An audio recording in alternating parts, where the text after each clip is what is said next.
bit better, but if I'm not mistaken, they could be dual registered with the AKC as AM staffs, and and still be registered with the ADBA or the UKC. And I'm still baffled by that, bro. Like, how can registries uh, register the same dog and one be registered under, as an American Pit Bull Terrier and the other as uh, American Staffordshire Terrier. And I understand that, the AKC cut out the the name American Pit Bull Terrier, but I believe it was like in 1941 they cut off the stud books or whatever else. They moved into that show direction. But I don't know, just food for thought. Yeah, no, that makes perfect sense. I just see, like I was saying before we got on, with the Sorrel line in particular, Mm-hmm. it's a lot of Tatanka, nobody really never says that. I don't know if it's the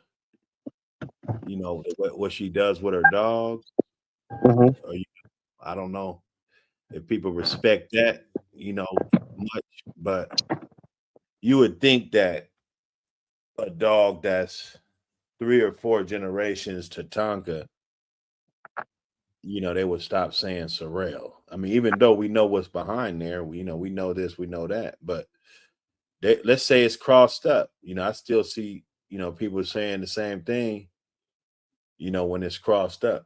And those dogs, I mean, they got to be slightly different. If you look at the function, the form, the function of the dog, let's say you get a straight Sorrel dog that's Sorrel all the way through, and then you get a dog that got Sorrel like in a 5th, 6th generation, but then it's like 4 or 5 generations of Tatanka. You feel me? Yeah, They slightly different dogs. No doubt. And if we go in that pattern, every every bloodline created, people could call it, what it came from. You know what I mean? Like, we call it Jeep line dog. You go back far enough, well, some people took consider the Kobe dog. So it's like you said, when is that distinction made, or what has to be done with the dogs in order for that distinction to be made? Or do we just stick with the guy that is gonna sell the puppies? Is Bert Sorrell's dogs more respected in that way than the Tatanka dogs? Oh, I definitely think so. I definitely think so. For the majority of people, so the name Sorrel period is like legendary. You know what I mean? Well known and that sort of thing. Whereas Tatanka, I'm not gonna say it's not as well known, but you got to be kind of in the know. Right. Well, I know they got a lot of nice show dogs. They running that show ring. Mm-hmm. Yes, sir. Yes, See a sir. lot of their stuff competing. Top dog competitions. They've been getting it in, man. Salute everybody in the building. Salute everybody in the building. It's Bulldog Sunday. We just getting it in. See what we could do. See where everybody's at. It's been a real busy week. In and out. I ain't been at the crib as much. So, just smashing around and just doing whatnot. But, we still got our eyes on the prize, believe that. And we still gonna be productive no matter what. Definitely want to take my hat off to you with the NWA. I believe you did what, two or three shows. I know he did one over on your channel. You did one over on his channel, man. Fire. Way to Oh, that was a great way to cross pollinate. I enjoyed that. I did. That was a good thing.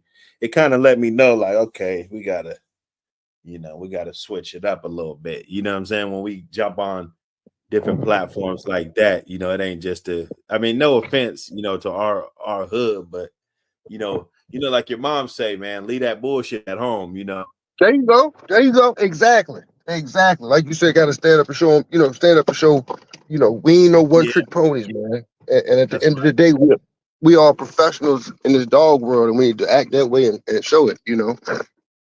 That's real, man. That's real. So now we was talking about how many generations does it take to before you can just solidify, you could just stamp your shit, like this is my bloodline. Um, I guess also it really could go back into what are you doing with the progeny? You know what I mean? Like I feel like if I take two generations off from the original dog. Like if I get a Buck City dog and my first litter, I keep all six of them and I title all six of them and wall climb and weight pulling and you know what I mean. I'm running it up with the ribbons and the show ring and everything else, and then I do that with the next two litters. I'm gonna be a little bit more. I'm gonna be a little bit more apt to be like, yeah, this is my line. You know what I mean? Especially if I'm coming if the dogs that I'm breeding from don't really have uh don't really have that history of doing that. You know what I mean? I kind of feel like, well, this is what I bred. If I put this together so they be performance athletes, so they be show dogs or whatever else. So, that's just how I feel about it. I don't know if that's right, wrong, or whatever, but I feel like if you put in that work and the product you churning out is getting those type of results and stuff, and then I feel like I would probably be more apt to call it my own a little sooner than if I was just out for lack of better words peddling. Right. I got you. Now that makes sense.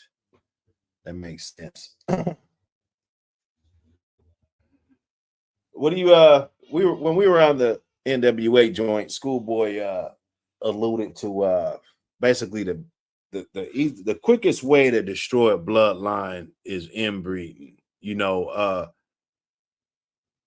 Explain like the importance of not being kennel blind.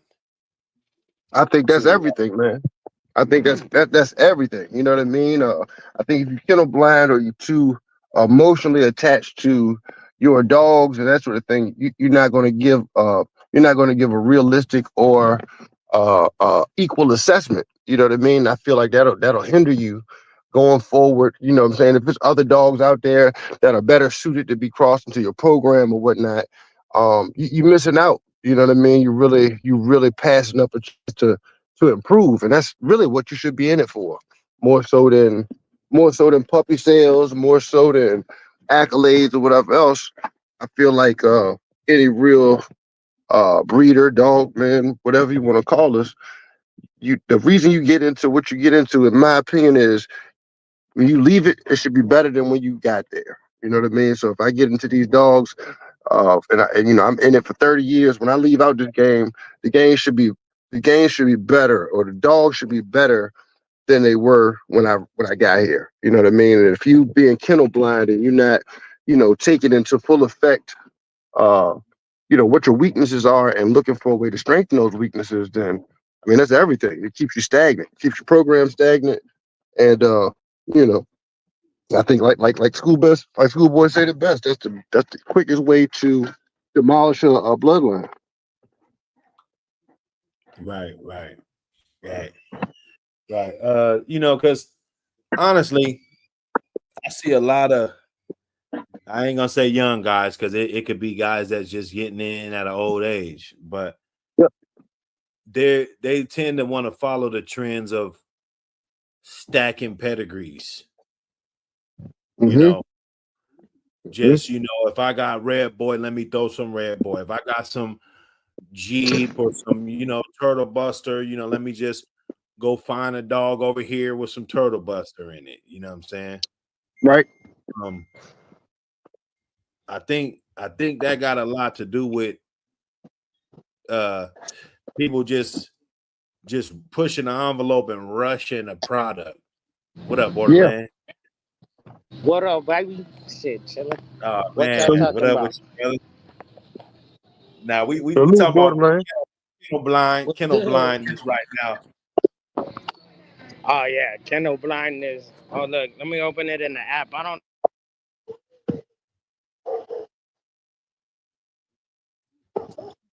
Hold on, hold on. There you go.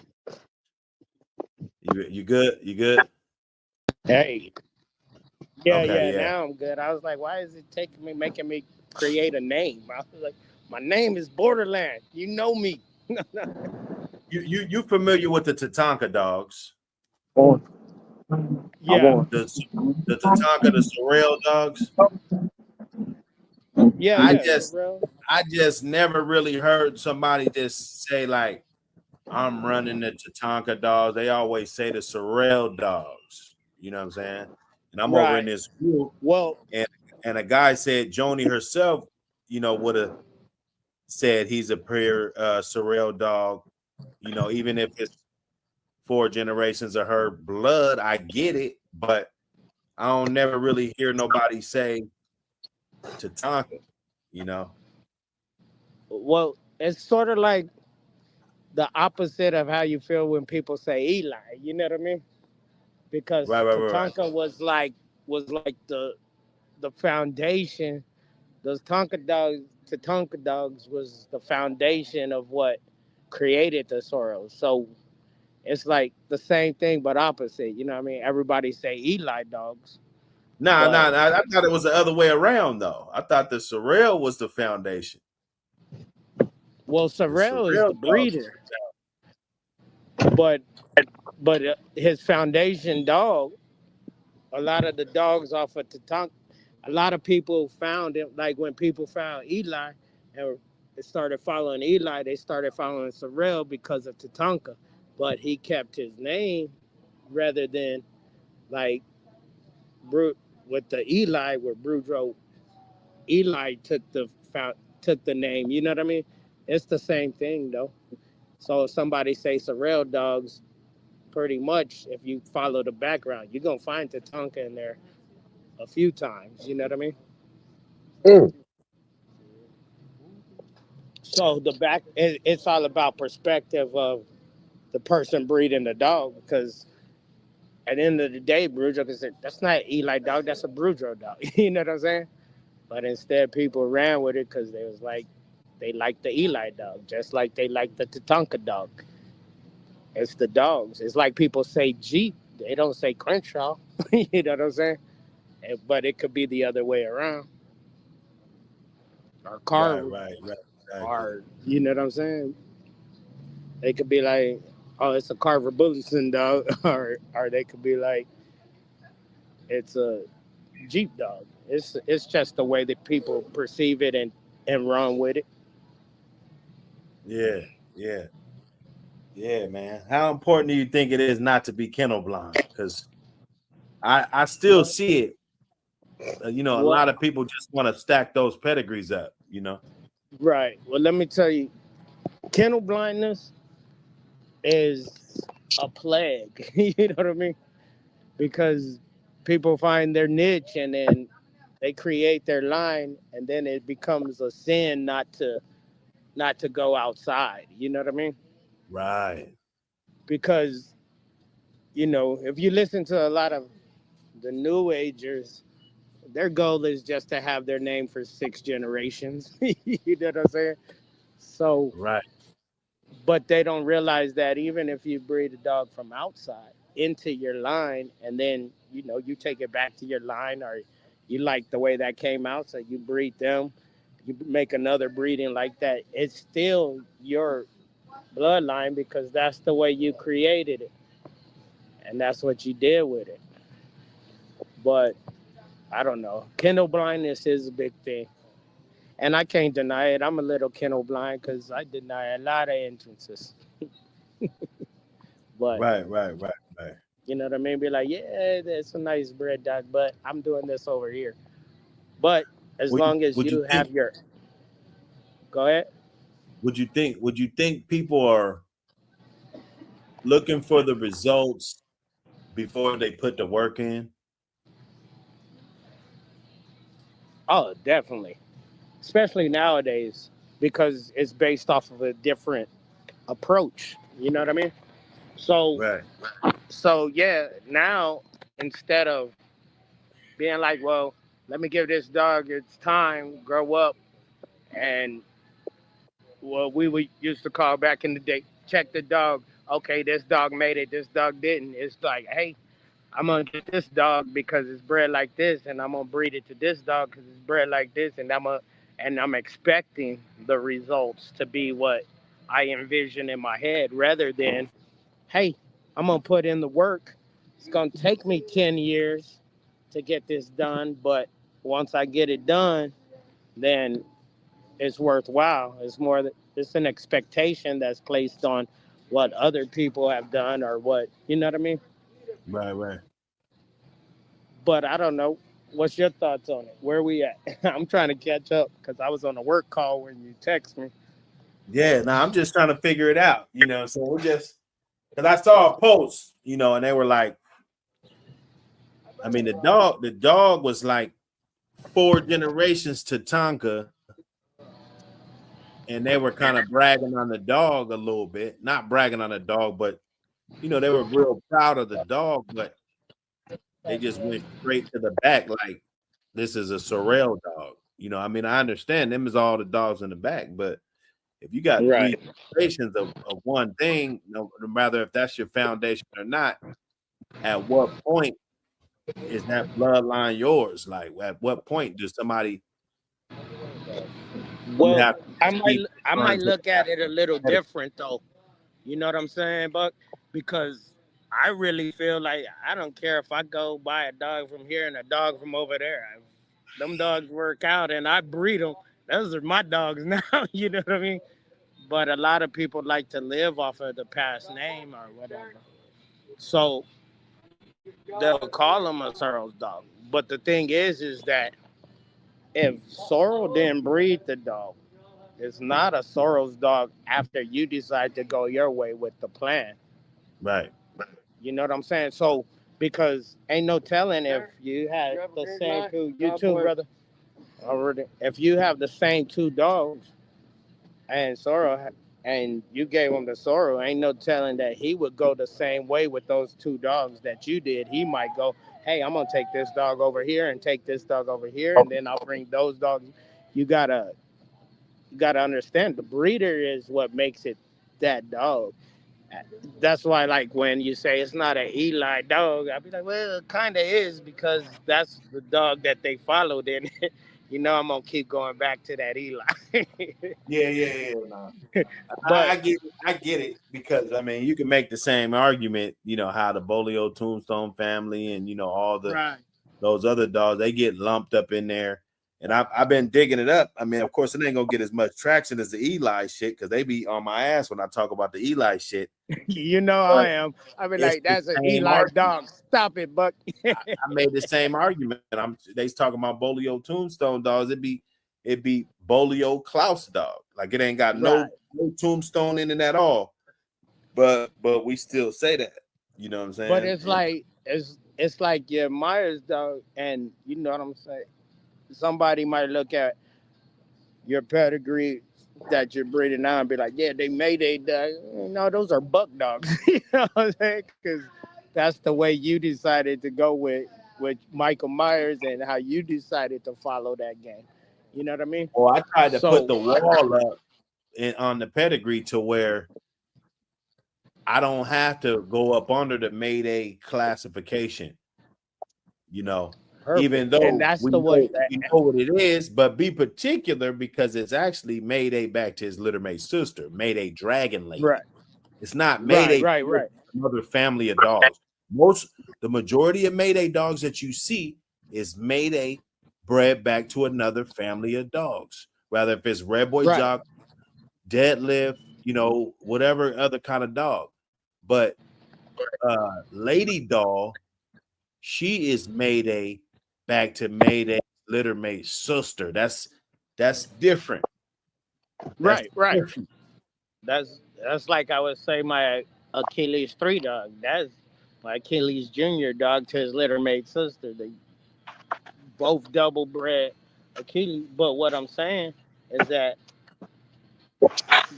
still I call them Achilles dogs, but they're not Achilles dogs. They're my dog. They're borderland dogs. You know what I mean? Because Right. ain't no telling anyway. I mean, they're not Achilles, but no matter how much you put them in, they're not the same dog. So no matter how you name them, because I did down the line, Junior, 3, and 4 will be next. You know what I'm saying? I breed line breed on it, or I bring in a cross to it. It doesn't matter. The foundation would be Achilles, but in reality, if somebody asked me how's that dog bred, I'd be like, that's borderland bred. You know what I mean? Right. Right. And Right. you go get to look at the pedigree, and you can see what dogs are in the foundation of this dog. But those are borderland bred dogs, and I used to be like that back in '98, 2000. You know, they ask you how's that dog bred, borderland. Let's go. You know what I mean? And that was and and that's my thought on it. I ain't never been. I mean, like, even though the dogs. Remember, I was doing that breeding outside the road. That was one of my dogs, but that's a borderland dog now. Once I purchased that borderland dog now, you know what I mean. So Right. it's still borderland bred because I'm the only one that is doing this breeding right here. You know what I mean? Yeah, you can't find that nowhere else. You know. Right? Yeah. There ain't Right. nowhere else you could get this breeding of these dogs. This history of dogs. I mean, everybody has history in their dog, but not these dogs. So, and maybe when it comes to the dogs, I'm a little. That's why I say I can't deny that I'm not kennel blind because that's how everything is my kennel. If I purchase a dog, that's borderland now. And if the dog, if I can't purchase the name to put borderland on it, then okay. As soon as I breed that dog, everything off of that dog, borderland. You know what I'm saying? Because I Right. don't Right. like if somebody when I did when I sell a dog or if I sell a dog, when I sell a dog, it's gonna keep the name borderland and it's gonna have a clause that I could breed back to it. Because usually it's going to somebody that's close to me anyway. So Right. usually Right. I've given more dogs away than I've sold, and that's a true story. And it's because of the fact that I put stipulations. Hey, that dog turned out, to my liking, and I want it back to the dog. And no, you can't take Borderlands this off of the dog's name. No, no, you know what I'm saying. So that's just Right. how Right. it Right. is. Right. You got to Now breed you your could put own. whatever you want online. I don't care what you name it online. You name it whatever you want to online. It could be whatever kind of you dream of. You could call it schoolboy's dog, or you could call it. You know what I'm saying? You could do it Yeah. however, Yeah. but if you register the dog, the registration gonna come back. It's gonna say call name is this, real name is this. You know what I mean? So Right. as Right. it Right. prints out in the background, yeah. But that's that's when it comes to the fact that just you're not living off anybody else but yourself. Cause ain't I tell you one thing, this might be a Jeep Foundation dog or whatever, or Tab Foundation dog like that breeding I was doing. But I know one thing that White ain't never paid any bills in my house. You know what I'm saying? Yeah. So his credit goes where it's due. Up to that, up from him. I don't know whoever want to say this is a Tab dog, but after it come to my yard, it's a borderland dog. Period. Point Well, blank. you got the ingredients. That's how I look at it. If you got the Yeah, ingredients, then that's your shit. You know. exactly. Because it's just like with Townsend. I just got Susie Q to the yard. The way that I'm going with Susie Q, Townsend would probably never thought of it. You know what I'm saying? Well, he did because I took him a puppy when I went to go breed or what time. But what I'm saying is not that Susie Q has a new plan in life now. You know what I mean? Yeah, she's a Budweiser up there as dog. She was bred Townsend all the way up to her. But as an old bitch, she came to the yard, and now her whole life is different. Her whole future production is different. No matter what she produced in the past, where they put it, I have a plan. You know what I'm saying? And that's a borderland plan. Right. And that's just how I look at it, brother. I mean, I like your thoughts on that though. You know what I mean? Like I want to as soon as I can, brand it as that's mine. You know what I mean? yes, Here's sir. my question though. All right, let's say I purchased my stud from Borderland, and I Hmm. purchased my female from Buck City Kennels. Um, Right. from there, what from right there, when I make my litter of puppies, are those considered Buck City dogs, or are those considered Those are Borderland dogs? considered your dogs because they're you're the one that decided, hey, I like this Buck City dog. I like this Borderland dog. I'm gonna put them together, and this is what I'm gonna get. And those are your dogs. So all they have is a Borderland foundation and a Buck City foundation. The rest is yours. Everything going forward is yours. You might take two of those puppies, breed them together, tighten up your line Right. over here, take one, breed it over there, bring the pup back, breed it back in to your line. That's your plan, that's your line, that's your blood. As soon as you drop puppies on the ground, it's yours. Even if you said, hey, I'm gonna grab two Buck City dogs, breed them together. After that, once you decided to make that breeding, that's your bloodline because you Ah, have to live on that. You have yeah. to live on that because it doesn't matter if you sell one of those dogs, it don't or and it's the greatest dog in the world. Yeah, the That's a foundation came from Buck, but you that's a. decided to make that breeding. I feel You you. I think I get a lot of pushback on that one though. You know what I But mean? hey, it is you pushback will. on that. It You is Huh? will, pushback. but Yeah. this is how you push back to that. Hey, Well, Buck look had at these this. dogs on his yard. He didn't do this breeding. I did this breeding. This is my dog. You know I what I'm But saying? definitely, I definitely, look I at yellow. definitely see both sides of it. I definitely see both sides of it. You know what I mean? Cause like, all right, from Buck's perspective, you know, hey dog, you did put those two dogs together and breed them, but you wouldn't have none of that. You wouldn't have none of those ingredients if it weren't for the hard work that I put in the last 7, 10 generations to, you know what I'm saying? Put them Right, together. You know what I mean? So dang man, that's a complicated. That's no. right. I But at feel the both same ways about time, but this is what I'm saying. At the same time, Buck put in the work to give you a foundation. it. So Hmm. Buck is not losing anything from you getting that foundation. If anything, you're big up in Buck if that works. Hey brother, this worked out. You the man. Thank you for the foundation. Don't Right, shy right. off of giving them love. But I decided to do this breeding, and at that point, once those puppies hit the ground, if you ain't Buck ain't had no you bought two pups from me. We're not gonna Hmm. use Buck because I Yeah. don't. I'm gonna talking for me. Right, You right. bought two pups for me. Those two dogs gonna stay Borderland dog because they were bred by Borderland. Hmm. It don't matter if you bred them to a Chihuahua or if you bred them together. The rest going forward from the day you got those dogs, I'm not standing on it because I don't All know right. All what right, you're so doing over listen. there. All right. Check this though. Check You this. know All what right. I mean? Let's say this borderland. I get a male and a female from you. You know what I'm saying? Right. And year two go by. I drop a litter. I take a couple dogs from that litter, and I'm smashing every competition out there. Weight pull, wall climb, you name it. All of that. Yeah. My dog's in the top one. And then when everybody trying to jump, to get at a dog or whatever, you ain't gonna feel no type of way if I don't be like these borderland dogs, or you I'm know what I'm gonna saying? feel great for you, brother. And that's what's wrong with the game right now. Because I don't want credit for you what you did.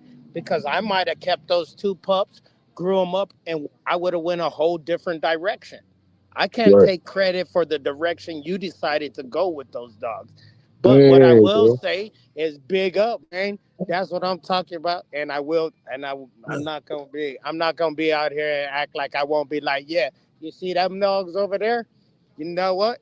Foundation came from here. Come talk to Right. me. You know, Okay. Yeah. Yeah. Yeah. I'm come with to you. the I'm definitely source. with you. But I think I those are feel yours, and I can't guarantee. I can't tell nobody. This is what. This is why, because I can't tell nobody. You buy two pups from me, and you're gonna be just like him. I can't right. say Right. that I because I feel like out of respect, I should be the one. Like, yeah, these student for life dogs now. Feel what I'm yeah, saying? But moms and their pops, I got them off foundation, of Borderland. I got them. You feel what I'm right? saying? I definitely want to let everybody know, like, hey, this is where I got Well, my ingredients and from. that's all I could ask for you. But you don't even have to do that. But I Right. do. Right. Yeah. Like if Yeah. you look at any dog that I post or anything that didn't come from my breeding, it will Hmm. say the breeder's name or their kennel's name. Then I'll put Borderlands in parentheses, and then I'll put the dog's name. And that's just how it goes because I'll give you your due respect. Right. But Yeah. after that dog has puppies, ain't nothing, I like that. I definitely ain't like that. nothing further, ain't no more nothing but the respect that I'm gonna give you. That's it. Because I Hmm. decided to do this. I might take that dog and breed it. I might take, like, say I bought a buck dog. I'll take that dog, and I'm not gonna buy another buck dog. I'm gonna breed that dog into my line. See what I get. 2 years. I like that. Nice. But now those dogs are my dogs. You know what I'm saying? I And I got can you. tell Buck, this is nice. Hey, Buck, send me a female. I'm gonna get her pregnant for you. I'm gonna send it back to you, and then you could have some of these too. You know what I'm saying? Right. Right. Now Right. that's when it gets tricky. Is when you're like, hey, And four. Borderland Kennels male and Buck's female. So now you just put them both on the pedigree. Got you. Borderland and Buck City. That's it. You know what I'm saying? Or and, and that. that's the way that's the way I've always felt. But as I got deeper and deeper into the dogs, I came to understand just how much time, effort, energy, and everything else that that a breeder puts into to create some quality dogs and everything like that. Number one, I first thing I learned is you can't be putting a price tag. You can't be trying to beat nobody over the price of it. Oh man, I can't spend no 2 grand or whatever. You trying to talk somebody down and you really got no idea how much money they put into that program. Put You know into what the I'm saying? dog. So Yeah. Oh, you're trying to window that's a shop. true story. Because if I put a price out, that's the price. Period. Point That's blank. I it. don't care. Yeah, that's period. That's But it.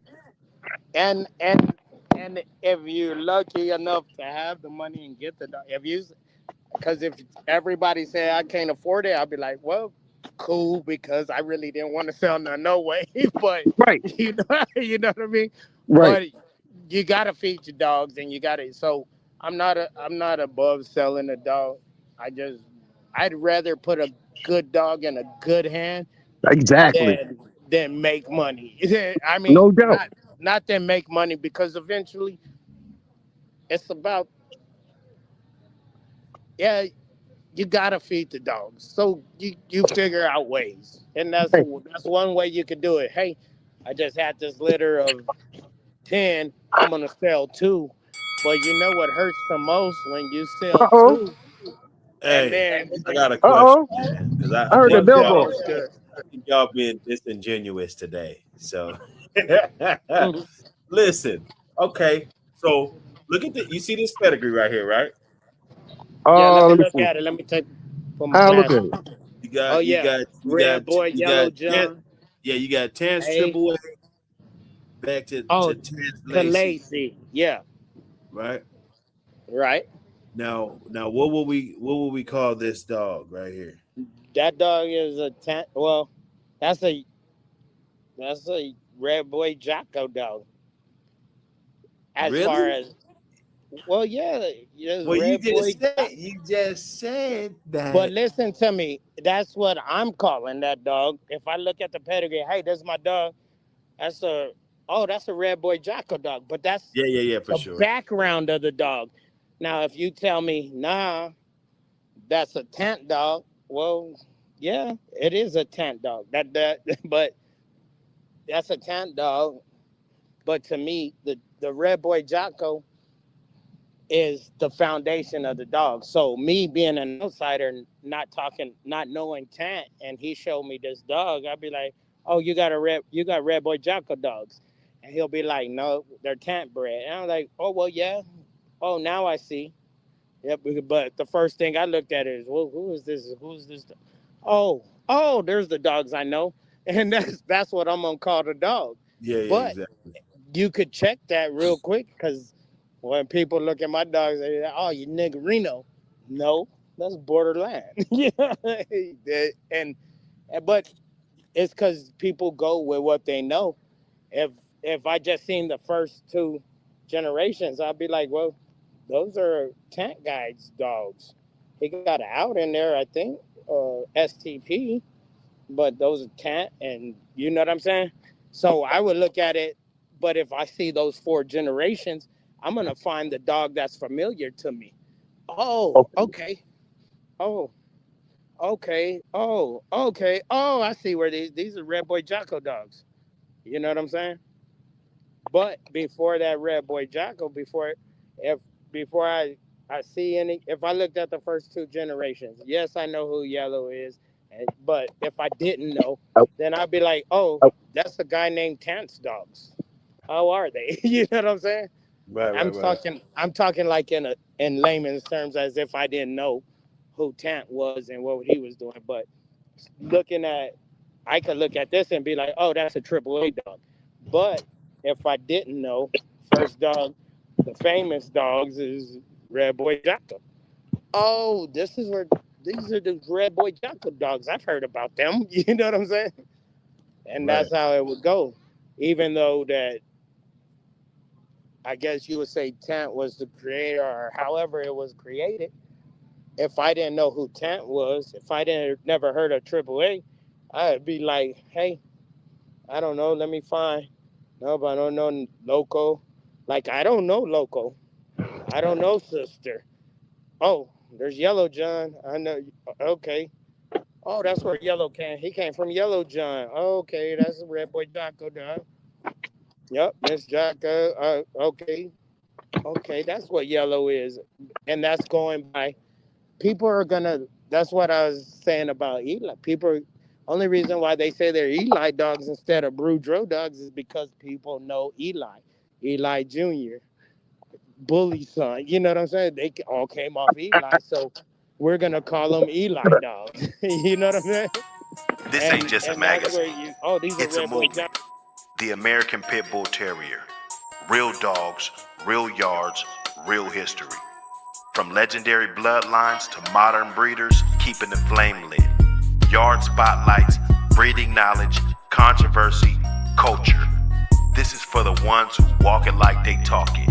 No fluff, no fakes, just dog man, dog woman, and dogs. Grab your issue now, support the culture. Because the legacy don't live online, it lives in print.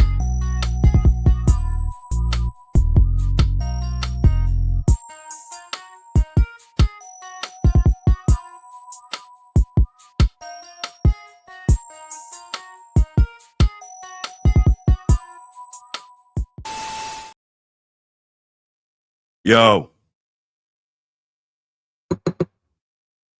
what we doing is we queuing. What up, man? Jesse Adams, Mike Dan, what's going on? Salute. Bank statement in the building. Salute. Cold Mountain, my brother. What up, man? Salute everybody. Salute everybody. Let me see. Brandon Newhouse in the building. Lamont Grant in the building. Melee. What is the deal? Twan Raw in the building. Dapper Bird Gaming. What up? Cheap Aboriginal. What up, brother? Bloodthirst. South Georgia Combine. Salute. Hey, grab that magazine, man. Grab that mag. We working on more. It don't stop. We're not, we can't take our foot off the gas. We know they somewhere in the rear view creeping up, trying to, that it's competition. It's competition, y'all. Competition. I don't know if it's stiff, but it's still competition.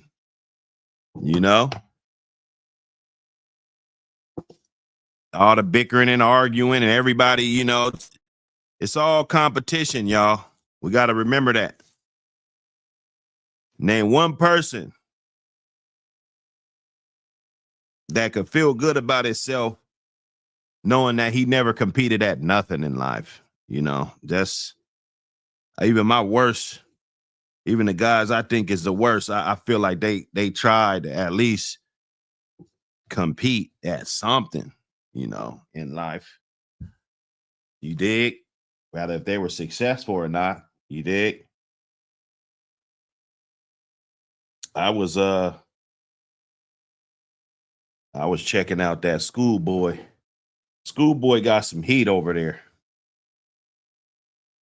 Schoolboy got some heat. He said he want to debate. Boy, I hit him right away. Hey man, I like that, Schoolboy. Let me see.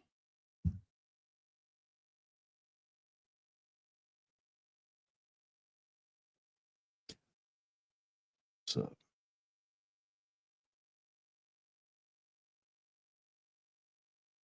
see. PFP, Schoolboy. That boy be making that. That boy be making that content, man.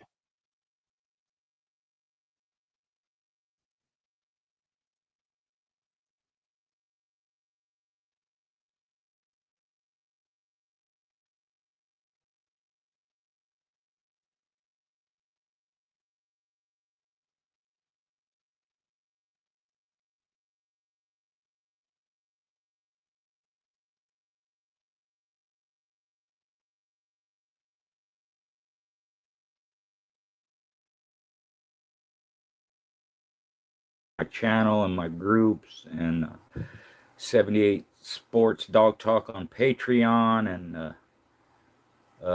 all the other guys that have me on their show or, you know, ask questions and all that, you know, everybody who's subscribed and when you press the like button, all that stuff is appreciated.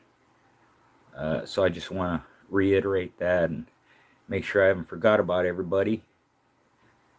And this video, this is a term or standard or standards that I came up with years ago. And I called it PFP, which stands for Performance, Function, and Practical. So I'm going to kind of give a little rundown on my concepts, my understanding of those words as it pertained to my dogs and my breedings and when I competed and all that. But the first one, performance, you know, the American Pit Bull Terrier is a performance-based animal. It was developed for sport, and just like any sporting or working or functional animal, there's that word, performance, how, as far as competition is concerned, or what it does, is part of the nature of the breed. It's ingrained in them. It's bred into them. It's our standards of what we... No lies detected. No lies detected. You know, these dogs, functionability, different, you know, the things that they were bred for, right? You know, everything, you know, you're not going to disagree with everything. There's a few key elements. You know, I like to challenge. I like to challenge, man. You know, I think that's the only way you grow. Only way you learn. You know, you got to challenge some of the info, you know. Of course, it could be your own anecdotal experiences that you have when it comes to these dogs and how they're developed and, you know, your view of them, right? You know, some people, we got to understand that when you're breeding these dogs and you got these dogs, everybody's going to pretty much do it their own way, right? Some people might do it a slightly different. Some people might do it slightly the same. But overall, you know, it's going to be a situation to where there's going to be a couple of things that I do or the way I move. You might not agree with that. Okay. You might not, you had a couple situations where, that wasn't the case. So all you can go off is your experience. You can take other people's journey and their knowledge for what it is. But for the most part, that firsthand experience is going to be undeniable. So let's chop it up. Before we get there, there was just a few things he said on here. Basically on the performance dogs. I want to make sure I get it straight. Because these are the type of debates that we need to have. Rather if anybody's right or wrong, or if I can get a couple points in, the opponent could get a couple points in. The fact is that the conversation gets had and we're all able to listen to it and take parts that we look at. Now, everybody's view of this game is going to be different. My view, right? We all sitting in a different seat, right? So I might got the end zone seat, right? You might got the sideline, or somebody might be sitting right next to the coach. So of course, the view of the game is going to be different based on what seat you're sitting in. You dig? So let's hear some of these views. Let's hear some of these views we got. What we consider performance animals and at what level.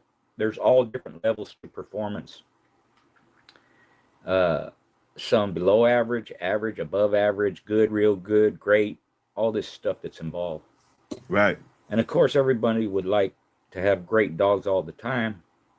And you can be consistent with your dogs and have great dogs, in my opinion, every once in a while. Have very good dogs consistently. Try to have, your average.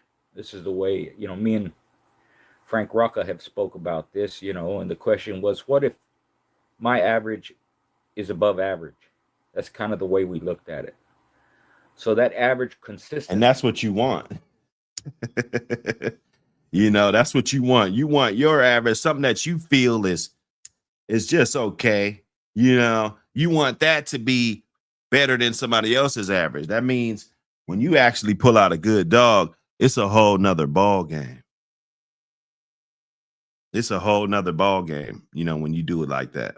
See, is something that I consider to be different and higher than what someone else's opinion of what average is. But again, the dog breed is a performance-based animal. Now, I've heard arguments and I've heard opinions kind of to the contrary, saying, that performance has very little to do or nothing to do with production, that they're two separate things. They don't intermingle, or see, there we go. See, because I've said that. I think it's two different things. I think for a little bit, it does go hand in hand. And me and Schoolboy are gonna do this one. This is just we already talked to him. We're about to have this discussion because I think it brings up a bunch of other things that need to be talked about. And it's not an argument or anything, but we're just gonna have that discussion either on my platform or his platform. And you know, to bring the receipts and everybody, you know, whatever your proof is for you to support your argument. You know, that's pretty much what we're in it for. But you know, I believe that performance has something to do with production, but I still want to put it in two separate realms, right? I think I heard this video, and he's kind of putting it in the same realm, no matter what. You know, it's like, okay, you know, but you know, you got to look at the context and everything. So we'll back it up just a little bit. Animal. Now, I've heard arguments and I've heard opinions kind of to the contrary, saying, you know, that performance has very little to do or nothing to do with production, that they're two separate things, they don't intermingle, or, you know, you don't need performance to have good producers, right? Now, I'm not going to say that's totally a lie or it's not true, but in my world, in my way of thinking and my way of doing things, the performance is directly related to the production. And as you breed dogs, that's what you make it. That's what you base everything on. And that is your standard moving forward when you breed dogs. Only thing I got a problem with that is let's say I got 10 dogs, right? And 3 of them were the best performers, right? That's roughly 33%. 30%. You got 10 dogs, that's 30%, right on the nose, right? And I keep those 3 dogs solely based on their performance. Call all the other ones, right? Do you have the best of that yard, or are you missing something? That's a question that you need to ask yourself, right? So we want to base it solely off of performance. So that would mean if we're going to use the 10, you know, because it's easy to break it down into 10s, you know, the 10s is easy to break it down, right? 30% of those dogs did not perform better. Well, 70% did not perform better than the top 30% of the dogs. So I keep those top 30% of the dogs thinking that just because they perform well, that those dogs are going to be the cornerstone and my yard is going to improve and everything like that. That's false.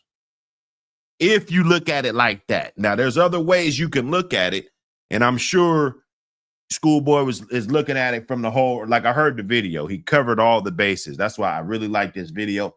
I shot him a text, PFP. You know, we shot a couple texts back and forth, and you know, we're gonna sit down and you know, just think through and chop it up and maybe bring up some situations, because the situational part of it is going to be everything. Like if you can bring in situations to give us a clear view of what you're talking about, that will be how you have supporting things that can support your argument.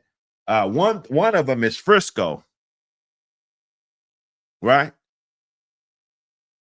You know, one of them is Frisco, and we hear about Frisco. We hear about Frisco. Frisco was not a performing dog. Jason Doster with the super chat. Hey, yeah, man, I did see Frisco rolled. Yep, I sure did. Seen him rolled on Lever Red Jr.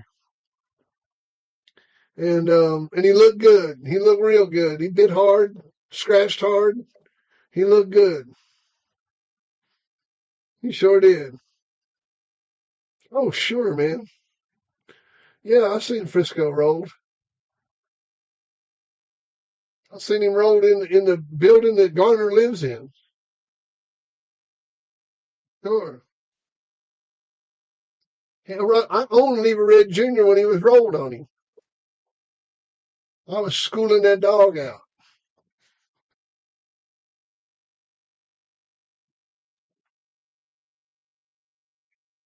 We were schooling out Lever Red Jr., went down there, and Vinny was visiting Garner at the time. And it was me and Vince and Tom, and there was somebody else there. I forgot who it was. And we went in the building and put him down, and Frisco, man, he bit a chunk out of my dog's shoulder, and we stopped it, broke him up, shoulder. He just went straight in the shoulder,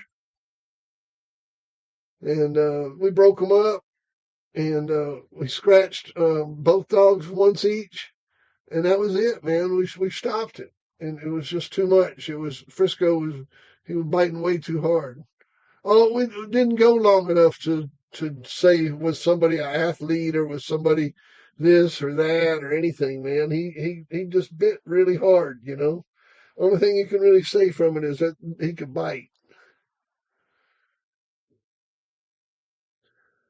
Oh man, all kinds of rumors. I hear rumors that Two Eyes quit, you know.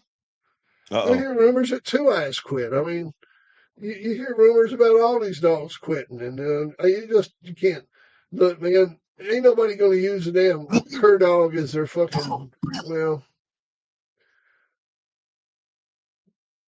How did me and Tom fall out? Well, I mean, we never were on great terms. I mean, we never were on great terms. I always fucked with him all the time and picked on him,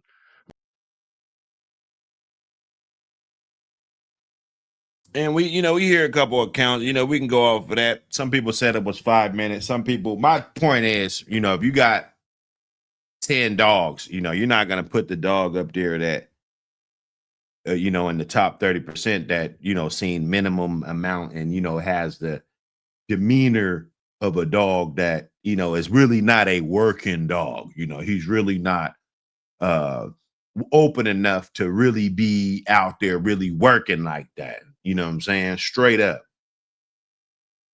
Okay. And there's been dogs that had that shy demeanor and, and they got excluded from the gene pool or not used on the performance side because of that. So I would bring in Frisco as one of my,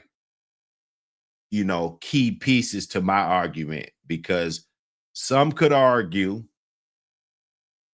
that he was not the best performance dog. He was not a good performance dog, right?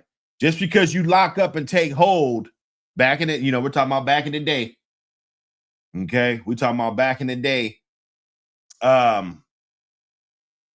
It doesn't mean that you're considered good. Like, you're doing what you're supposed to do. I'm not a good dad because I fucking feed my kids and fucking, wash their fucking clothes and shit. You know what I'm saying? Like, that doesn't make you a good dad. That you're supposed to do that. I'm not good because I go to the bathroom. I don't piss on myself. Like, I'm supposed to go to the bathroom. This dog is supposed to lock and take hold.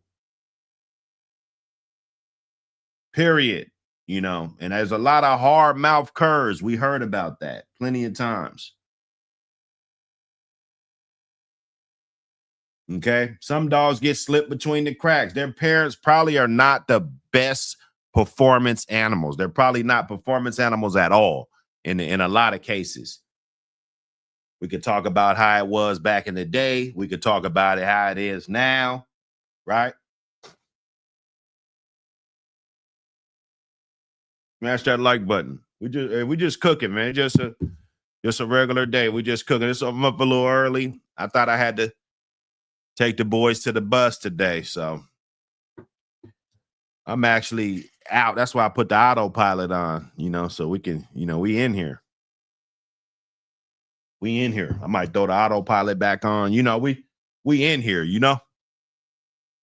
Come on.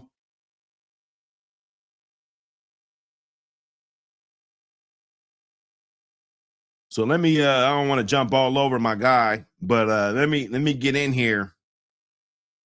There have been a lot of good dogs, you know, and we could flip through pedigrees and we could do all of this that were the best performers, right? We could look at the best performers. The best performer, I guarantee you, he's not the best producer. He's not. Right? He's just not.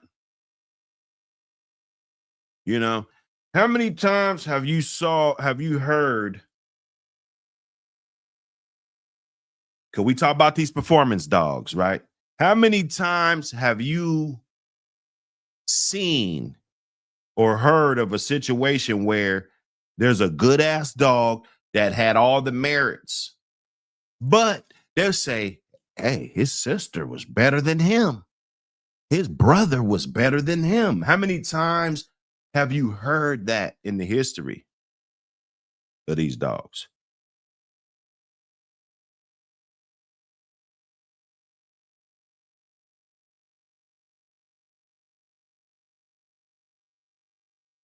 Wake and bake. We in here.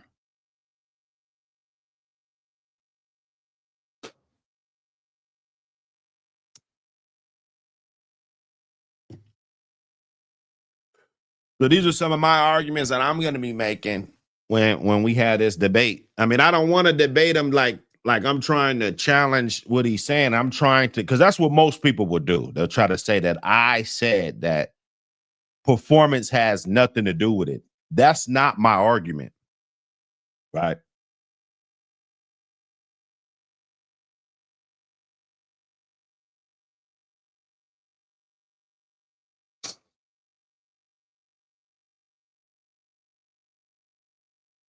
Yeah, yeah. Now that's a fact. That's a fact. And we can open up this debate too here. You know, I mean, I like the topic. I'm really digging the topic, you know. You know, you rather, you know, back in the day, you rather take a chance with getting a dog from a working camp than not. I understand that. That's great. But we got to look at it like, fuck the camp. What dog? That's what we're looking at. It's the dog. We're talking about the dog. You go to his yard, his best dog is probably not the best producer. That's my point. Right? I don't want to move the goalposts, and I don't want somebody to move the, you know, because that's what they'll do. They're like, listen to this guy. Are you hearing this? And maybe I'm talking about it, but not really looking at it from the whole totality of it, you know, the whole picture. But that best dog, he wasn't the best producer, bruh. He was the best dog, right? And then you look at everybody's pedigree, you look at everybody's shit, every dog. And Schoolboy said something very interesting. And he said that if you look at the top ROMs, they were performance dogs. That's because I'm gonna go ahead. It's two reasons. That's because when that dog wins, the hype, it's the hype. It's the hype. And the other one is so many people have not had success. So many people are stagnant right now. Even if it was a dog man back in the day that had a great career, but he haven't won a match in a year or two. We can even go there, right? We can even go there. Like, okay, this guy's a great dog, man, and we're on YouTube. We can't go through every single year and find out what years that he was in his bag or not. We can't do that.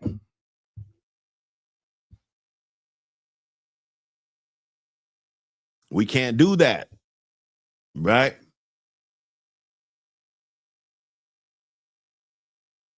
So we got to look at it for what it is.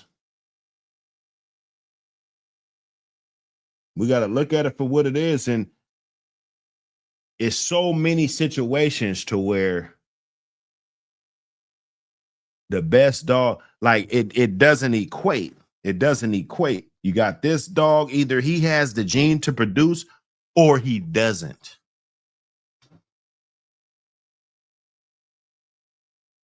Now, performance and having a performance family, I believe, is far more important. Right? I think it's far more important when you're trying to pinpoint one of these dogs that have the ability to produce at a high clip. Meaning that I don't want to do 3 litters before I could get me something that I can talk about. Preferably, if I can go every single litter consistently, getting good quality dogs, I'm pretty much fine with that, right? It's a litter.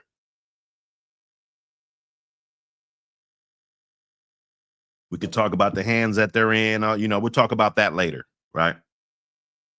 But we're looking at the pure, just when that dog breeds, right? And just because he wasn't matched doesn't mean he's not a performance dog, right? And when I make these statements, because some of you guys are so green, it just goes over your head. Just like when I said it on GHK's joint the one day. I said, you don't have to match a dog to find out if he's a good dog. I said that. And everybody ran with it like, oh my God, like we're in the 5th grade. Right? There could be a dog on your yard that you historically, let me get my tag up here. Historically, back in the day, right? Somebody could have a dog, and they could put him through the ringer. Let me get this up here.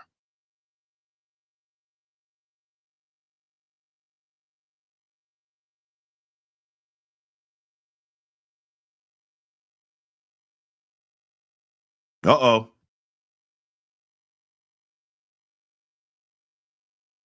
What up, Drew?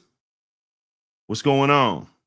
He said, what if the dog was a performance bred, but wasn't used to perform? Instead, he was used as a stud and he produced at a very high consistency. There we go. Because that's what we wait for. We don't just, if that's the case, if this is the case, because everybody like to go to the extreme. But if that's the case, I might as well breed to all grand champions and see how that works out. Plenty of people have done that. Plenty of people have based their yard off of just breeding to champions. And where the fuck are they? They're still buying more dogs. They're still trying to breed to more champions. So obviously you're missing something. Look at the 10 rule, right? Every dog has their own DNA. When that dog comes out of that mom, every dog has its own DNA. Okay? You don't have to touch them. You can take a litter of 10, never touch them, breed them. One of those dogs is going to be producing better than all the other ones. And you don't even know how they perform. Right? And then you could just let them all perform, and then you could find out, 1975, you could find out what was what, right? And maybe it'll match up, maybe it won't. Maybe the top 3 best performers were the top producers, right? But I will guarantee you, out of 10 dogs, You take the top 3 performers and you get rid of those 7. Right. I'm not saying if you build in the yard, your culling process, because that will be a great process. Right. But I'm talking about after you done did all of that. You down your lane. You know what it is. You've been through the cut. You cold. That's how you got the ones that you got. Right.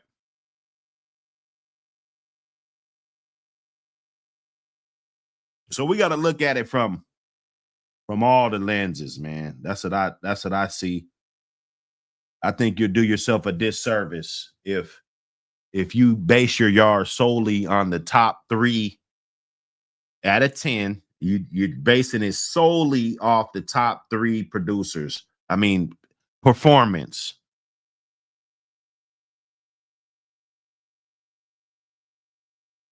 I could show you way more champions and grand champions off of dogs that don't have a title. And we could say, okay, well, there's more dogs without a title. And that's true. But the ones that do, they get bred over and over and over and over and over.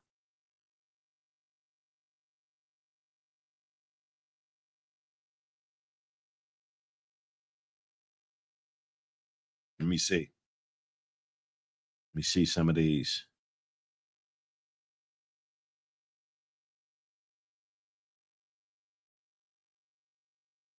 He said, oh, okay, Mayday and Blondie. Yeah. Blondie was a cold dog. Blondie was a cold dog. Okay. She wasn't a performance dog. She produced great performance animals. Great dogs coming down off of her. You can't overlook it. That dog wasn't born for no reason. You can't overlook it. The gene to produce is something that your dog has to have, period, regardless of performance. Like I said, put them all on the chain. Don't let them do anything. Breed them. And then 1975, do what you do with them. And the results will be, you'll be astonished at what the results are. There's been plenty of dogs that people are just going to breed just to find out what he's producing. Oh, I'm going to just stick him. I just want to see what he's producing. It ain't no big deal. And it happens all the time. Right? All dog men do it. I'm glad I'm at the age where I know some young dudes and I know some old dudes. So I think my range is perfect because them old dudes, they can't hit the block and act like they wasn't doing that shit too. There was babysitting shit. Dogs got babysit. Oh, I'm not doing him. That's my wife's dog. All this shit. But then he gets to breed. He produced some good dogs. So what are we going to do? Shit, we're going to keep breeding to his ass. It don't matter.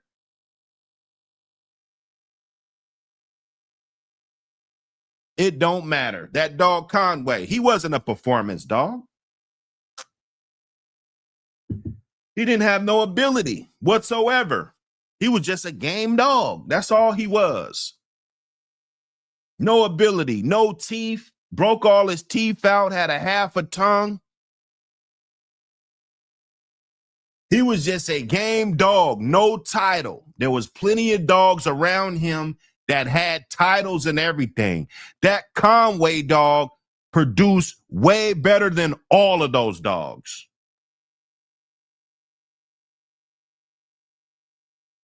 Including the ones with all the good pedigrees and everything. He produced better than all of them.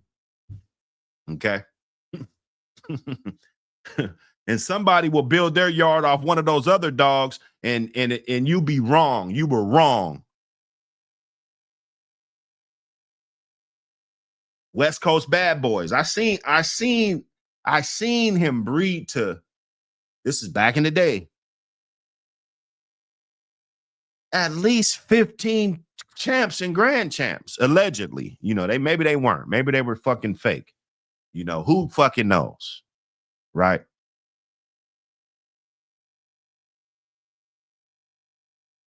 That shit wasn't better than the shit that he bred on his own fucking yard, bro. Straight up.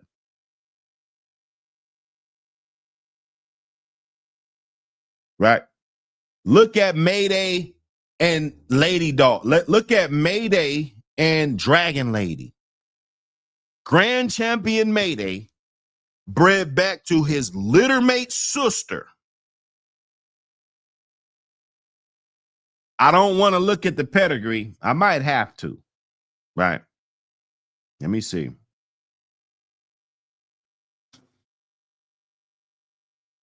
Let me see. They, you know, this, you know, I'm going to just go ahead on and I ain't going to look it up. I ain't going to do no research or nothing. That litter, Mayday, back to his littermate sister, didn't produce shit performance-wise, right? But produce some of the best production-wise, right? Right? Now, it comes off of working stock, so we got to look at it in the totality, because it's like, okay, if this shit is off working stock, you know, versus, you know, I'm gonna just breed this dog. He's not off working stock. His brother ain't shit. His auntie, nobody's shit, right? So, you know, I would strongly recommend to stay away from that type of blood. Okay. But plenty examples.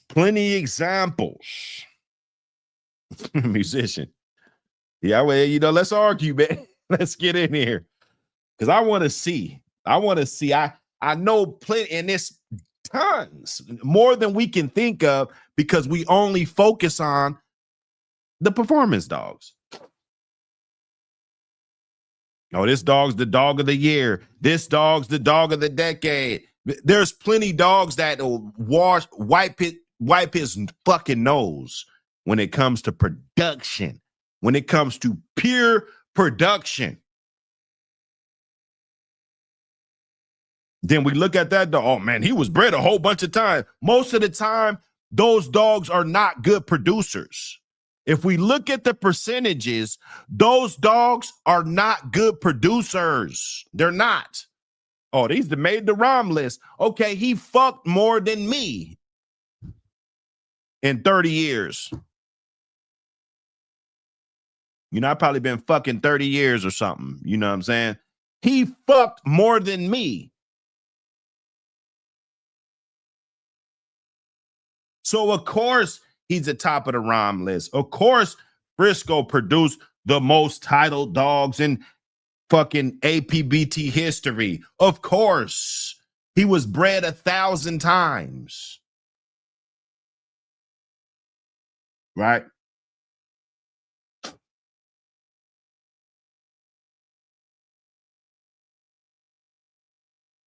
Mayday Polly.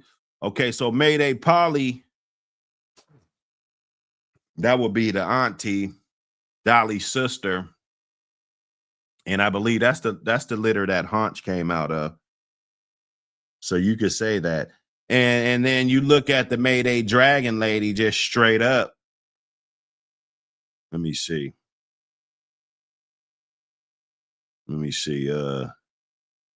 Mayday Dragon Lady.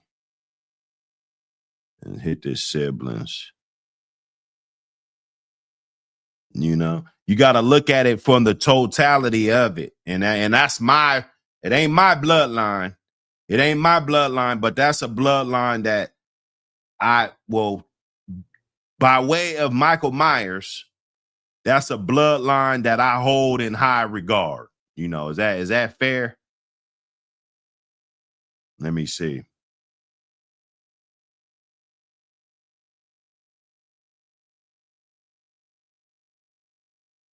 Let me see.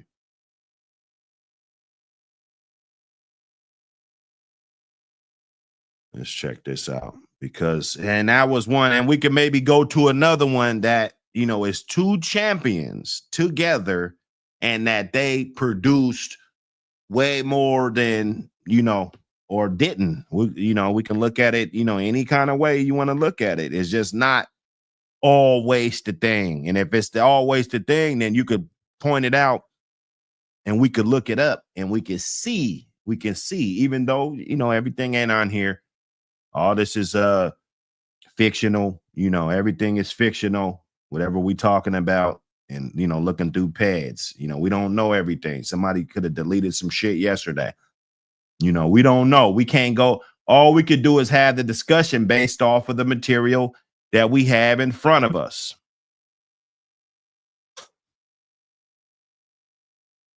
So we'll look at this.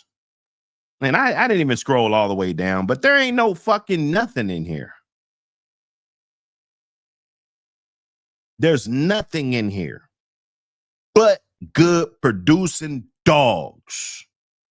Dogs that I could say produce their ass off. Right?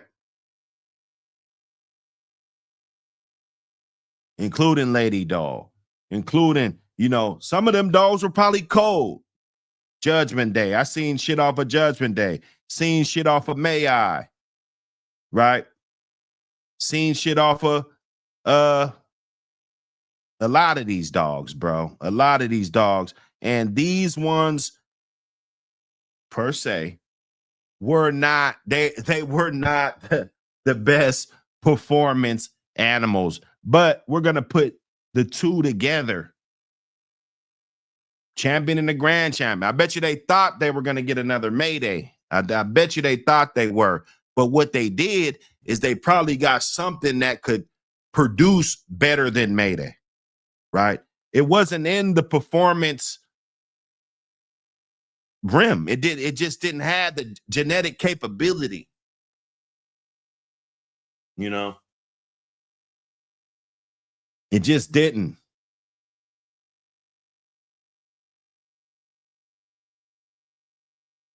You dig? So, I mean, that's just one example. That's just one small example of what we're talking about. You know, very small example.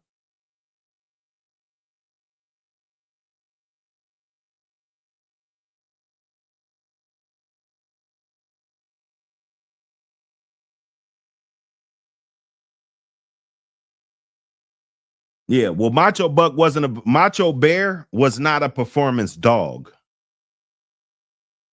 That's just, you know, just let facts be facts. You know, Macho Bear was nowhere in a stretch of the imagination a performance dog. And shit, he's been able to breed so much. You know, I don't know if he's a great producer or a decent, because he's been able to breed so much. Right? And then you get dogs that come down off of this stuff, and we look at that. Right? Most of them dogs, however years you want to go back, most of them dogs, yeah, there's a lot of breeders and stuff that, or they probably didn't sell many pups, but they probably kept it true and tried to go that way. I've seen a lot of kennels fizzle out like that, though, because they're not paying attention to the genetic capabilities of the other yard mates. Right? They're too busy going in to where they can't even see that, you know, you're missing a whole lot. You're missing a whole lot, man.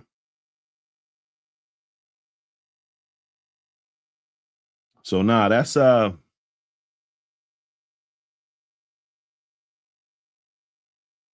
little bit of it. You know, it's like a dice game, man. It's like a dice game, but the dog actually has to have the gene to produce. Now, if he's a champion, or, you know, back in the day, if he's a good ass dog, then, and he has all the attributes and, you know, everything, plus you breed him and you're getting the nice, consistent dogs. He's producing himself, like people say. You know, I don't really care if you produce yourself, just produce better dogs than everybody else. You know, if I'm cooking the best food, then I'm gonna have the best restaurant. You know what I'm saying? Straight up. That's what you got to focus on. What you're producing. Everybody's not a breeder. A lot of people get up on here and they say it. They say it time and time again. Like, oh, you know, well, I never been really much of a breeder. I never really been much of a, I've never, okay. That's great to know.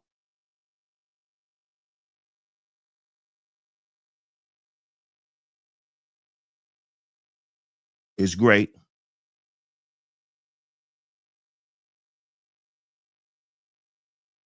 You know, so you got to look at it. I mean, I guess everybody's wired up different, and how you would want it to be, and how, you know, I like to tell my sons, like, yeah, back in the day, yeah, me and my friends used to crap, you know, squabble all the time, you know. we love that. We love that. We love it. Every dog. Now I'm not gonna say give a dog a chance. You got to give the dog the chance. If that's you give him the chance that he's gonna get, right? But he has to have the gene to produce. You cannot X that out. And I'm not saying that performance is not predicated on that. I'm not saying that. I don't want to have that argument, because I'll lose that argument. Right? I want to be clear on what my stance is with this. And I'll do the 30-10 rule. The 30% 10 rule. You know, you take the 3, you got 10 dogs on your yard.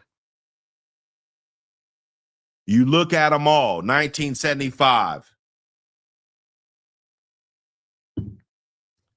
You take the top 3 dogs performance-wise that you saw that day. You know, because a lot of dogs, people don't understand. They perform with one this way, and then the next day or a month or 2 later, totally different. Sometimes they're even better. Sometimes they look like shit. Sometimes it's who you went up against. You're doing this, doing that. Motherfuckers cheating and shit. Rubbing and shit, right? So if you're basically going off of this dog's title, right, which a lot of people do, a lot of people get on these platforms and say that they only breed to XYZ.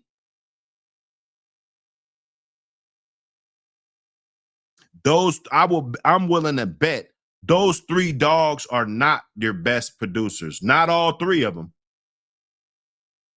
Maybe one of them. Maybe one of them motherfuckers might be. Not all 3. There's some of those other dogs that are going to be producing way better animals.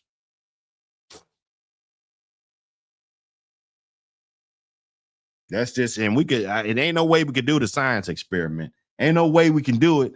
But this is one of those, you know, we can have that argument about and keep it going.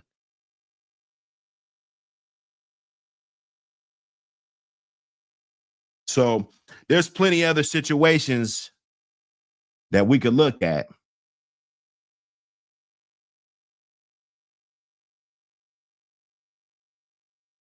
It's plenty.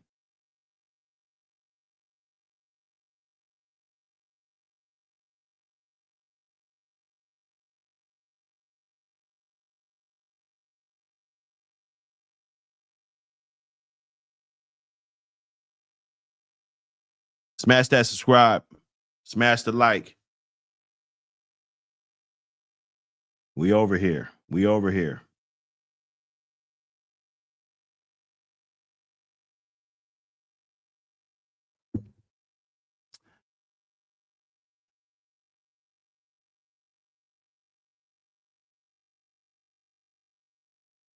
Let me get this back up here.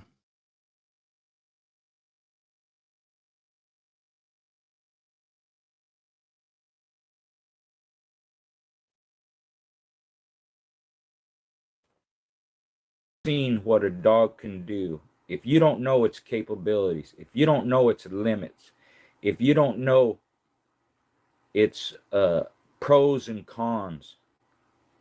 If you have not seen it perform, how do you judge that individual? You judge it on its ancestors. You judge it. Do you judge it on its pedigree? Those are valid. They're part of that. But that pedigree and those ancestors, in my opinion, should be based on performance as well. Because as you move through each generation, you see particular dogs have the same traits.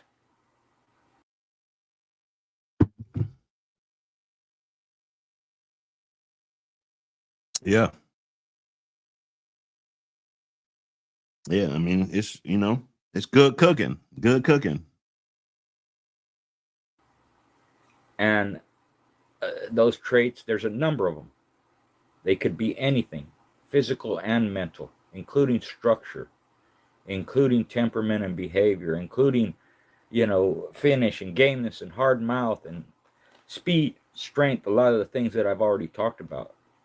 But if you don't see it, how are you going to know if the dog has it? If they behave a certain way, but you don't see that behavior put into action,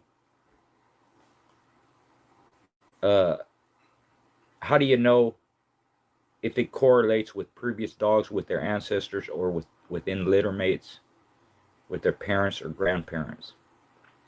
Because dogs can fool you. They can act a certain way, and that's what they are, or they can pretend to act a certain way, and that's what they are. Fakes. Take aggression. In my world, aggression is a good trait to have. But false aggression, say like if we were comparing it to a predator in the wild, when they have a confrontation between predators, sometimes both will fight and one generally will quit because the other one dominates them, or, you know, they have for survival. Some will act like they're going to fight and the other one will back down due to that aggression. And there's others that will show that aggression, but they're the ones backing down because they really don't want to fight. They really don't want that confrontation. So in the same respect with a dog, if you see a dog become aggressive, that doesn't mean it's going to do anything. You have to see it. And that goes along with anything you do with your dog. I hear where he's coming from. I strongly hear where he's coming from. And it sounds to me like he's speaking of somebody that's probably doesn't know anything about the dogs. And I guess they have them, never done anything, never seen the dog do anything but maybe bark or something. And then they'll have the expectations of those dogs being X, Y, Z or whatever. I think there's a ceiling when it comes to the dogs, right? Some dogs will get lucky, but for the most part, it's going to have to come from some type of working stock with some type of working attributes and stuff. You know, off a working dog, a grandson of a working dog, couple working dogs. But another thing is we can't just assume that dogs aren't working just because they don't have the titles up either. You know, because some dudes, you know, they just kicking in the back fade, and they seen their dogs do a lot of things that, you know, everybody will probably be impressed of and probably look at that dog when they see it in the pedigree in a whole nother light. But because they're not putting it out there like that, some people like to assume, including me,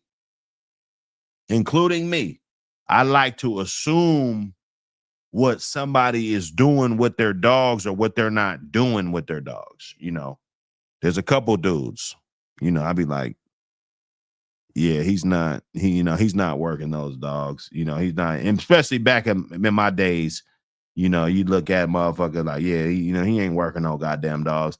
And then boom, out of nowhere, they see something that you bred or something that, you know what I'm saying? And the dog is, looking really good. The dog's actually looking really good. But just because you didn't know what was going on or that person didn't broadcast it, right?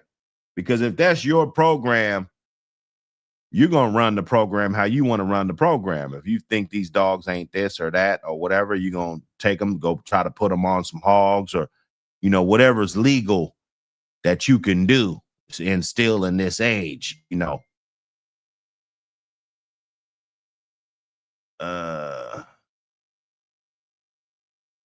me see. Yes, sir. Hey, get them 3 copies. Get them 3 copies. This would be a good one, though. I like to see how it pans out. I got some ammo. I like to see how it pans out. I don't want to go too far. I don't want to have 5 generations of non-working dogs and then have all these high expectations. I think you're going about it the wrong way. But if the dogs come up off of some quality stock or it's bred down off of a dog who's really tight, off of a good performance dog that's also a good producer, and you're tight on that dog, the ball game, it's going to be, the ball game's going to be the ball game, right? Somebody's going to give that dog the chance to produce and somebody's not. Somebody's going to look at that dog and say, you know what? This dog doesn't fit the standard. I'm getting rid of this dog, right? A lot of times when you got a very small ceiling, maybe his daddy wasn't shit. Maybe his mom wasn't shit. Maybe the bloodline that he comes from is just not nothing special about it.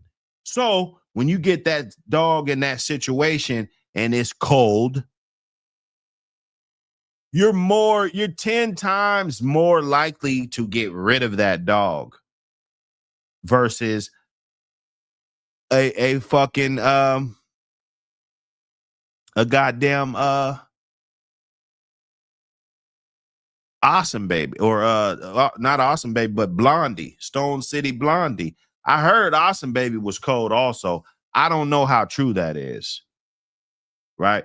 So here we talking about generations of cold dogs still able to produce high caliber dogs. And a lot of times it's bred to a performance dog, whatever, because she didn't breed to too many dogs that wasn't performance dogs. You can make that argument. That's fair, right? But we just can't overlook it and act like she doesn't come directly off a grand champion buck, arguably one of the best producers, litter for litter, not quantity. He don't have 10 pages of offspring, 27 pages of offspring that these dogs have. And then we'll see 2 champions and think he's a good producer. That's not the case. And yes, he was a performance dog. Yes, we should breed best to best. But that motherfucker was a champion. They put him in the book, just like Jeep and all those dogs, just like the top dogs on the ROM list. Those dogs were in magazines. They were. And they got overbred. They didn't get bred a good quantity. They got overbred. We can argue that. Because of the popularity, right? It's a whole popularity contest.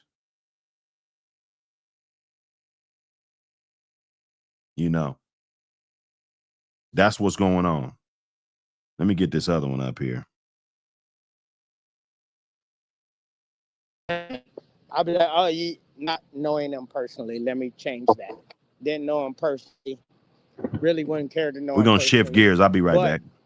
Not knowing him personally, or if knowing of him, I could be like, oh, those are okay. That's a tant dog. You Red Boy Jocko. You know what I'm saying? In the background, I've been tant Red Boy Jocko. be like, you know what I'm saying? Like, just like I'd be like, oh, that's a buck dog, Mayday. Guarantee you, background Mayday. You know what I'm saying? Without even having to see the pedigree. But that's just learning the dogs from or being around and learning the dogs. You know what I mean? Or Yeah, knowing the dogs. But until then, but at the end of the day, it doesn't matter. Like, say these two dogs had two puppies and I bought them and I bred them together.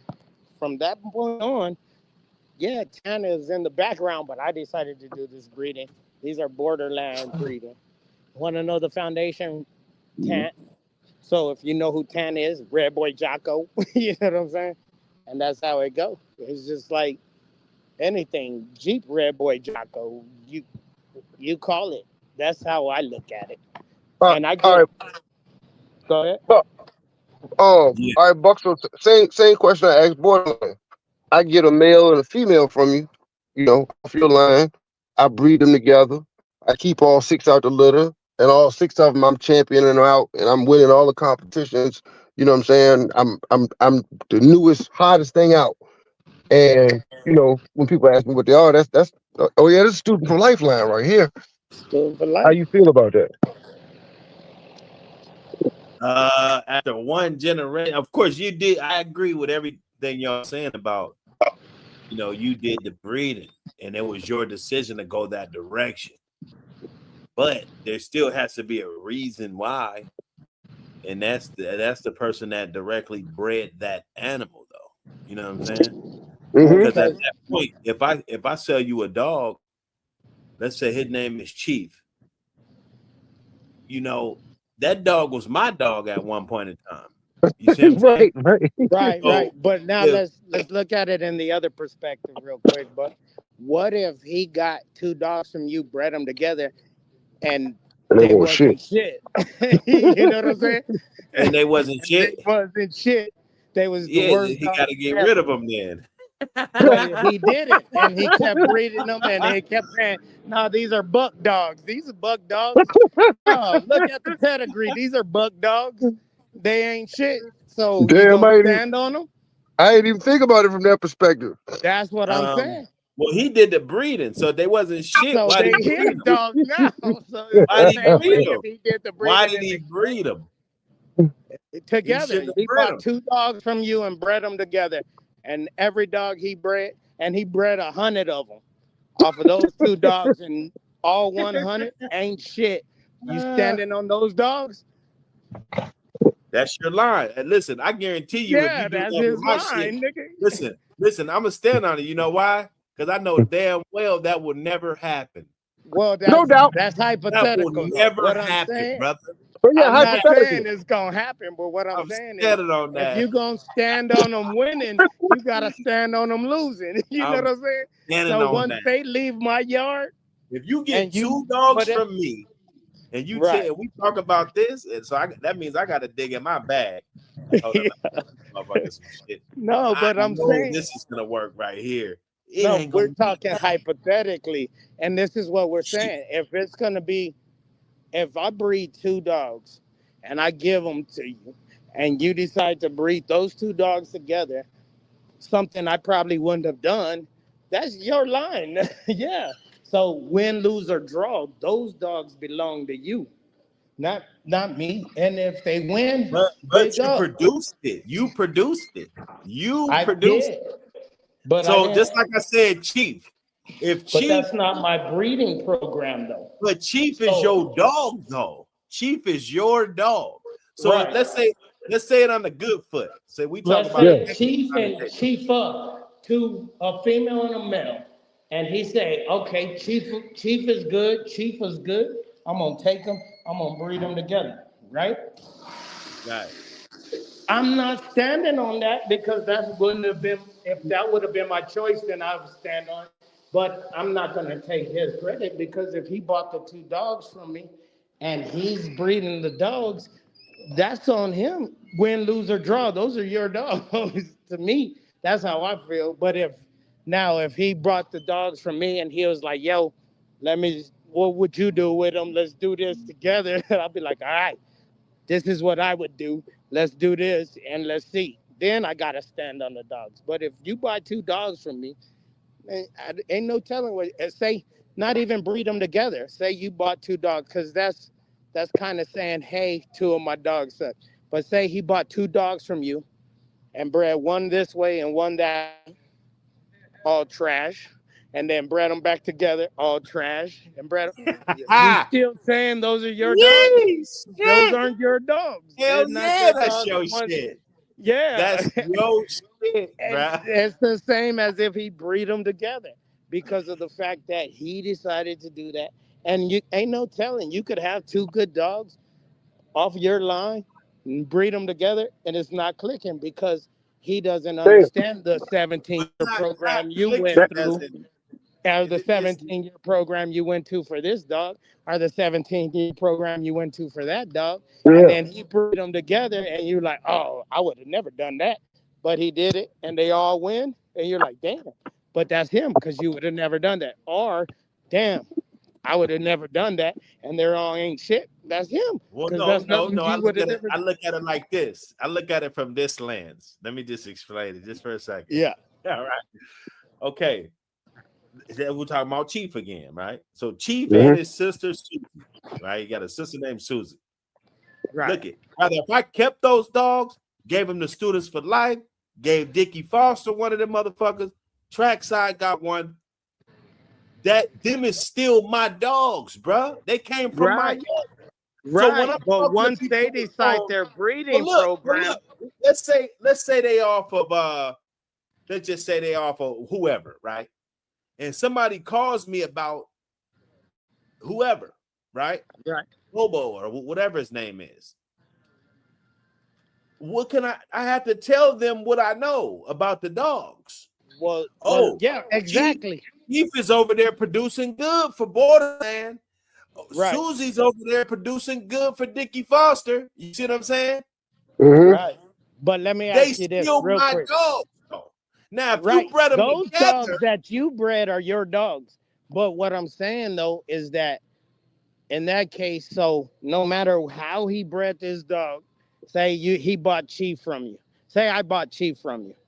And no matter how I bred Chief, I was like, hey Buck, let me put Buck City in front of the name of the puppies.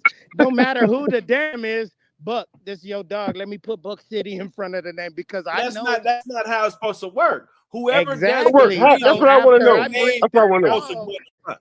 that's my dog. It don't matter because that's Whoever the makes the decision. breeding. Uh-huh. Right. That's what I'm saying. So if I sell a dog and usually people that have my dogs, they'll let me know, yo, I'm about to do this with this dog. Cool. I think that's good. I wouldn't do it, but man, do what you do. But if they said, hey, can we put no, we can't. Borderland in the background of that dog right So, there. so So all right. that So dog this represents me once it leaves the yard.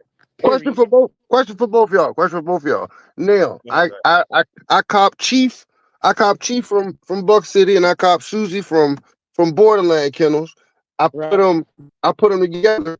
And I do ask y'all, hey, Borderland, you mind if can I put Borderland in front of this litter that's born? You like, hell no. No. But I asked Buck, and Buck like, shit, I don't care, go home.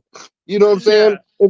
Is that an option on either It one? can be, but Okay. the thing is it depends on the breeder of the dogs. I'm gonna be like, I mean, look, and trust, I'm gonna evaluate the breeding, and I'm gonna be like, well, send me the pedigree of Chief. You know what I'm saying? Let me I look got at you. this and see. Let me see if I even think it's gonna click, or if I even think.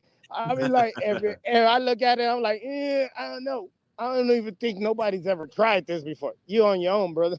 Or if Got you. it's like, say, if it's like Finley Bow and Honey Bunch, oh yeah, nigga, this is gonna click. You know what I'm saying? Hmm.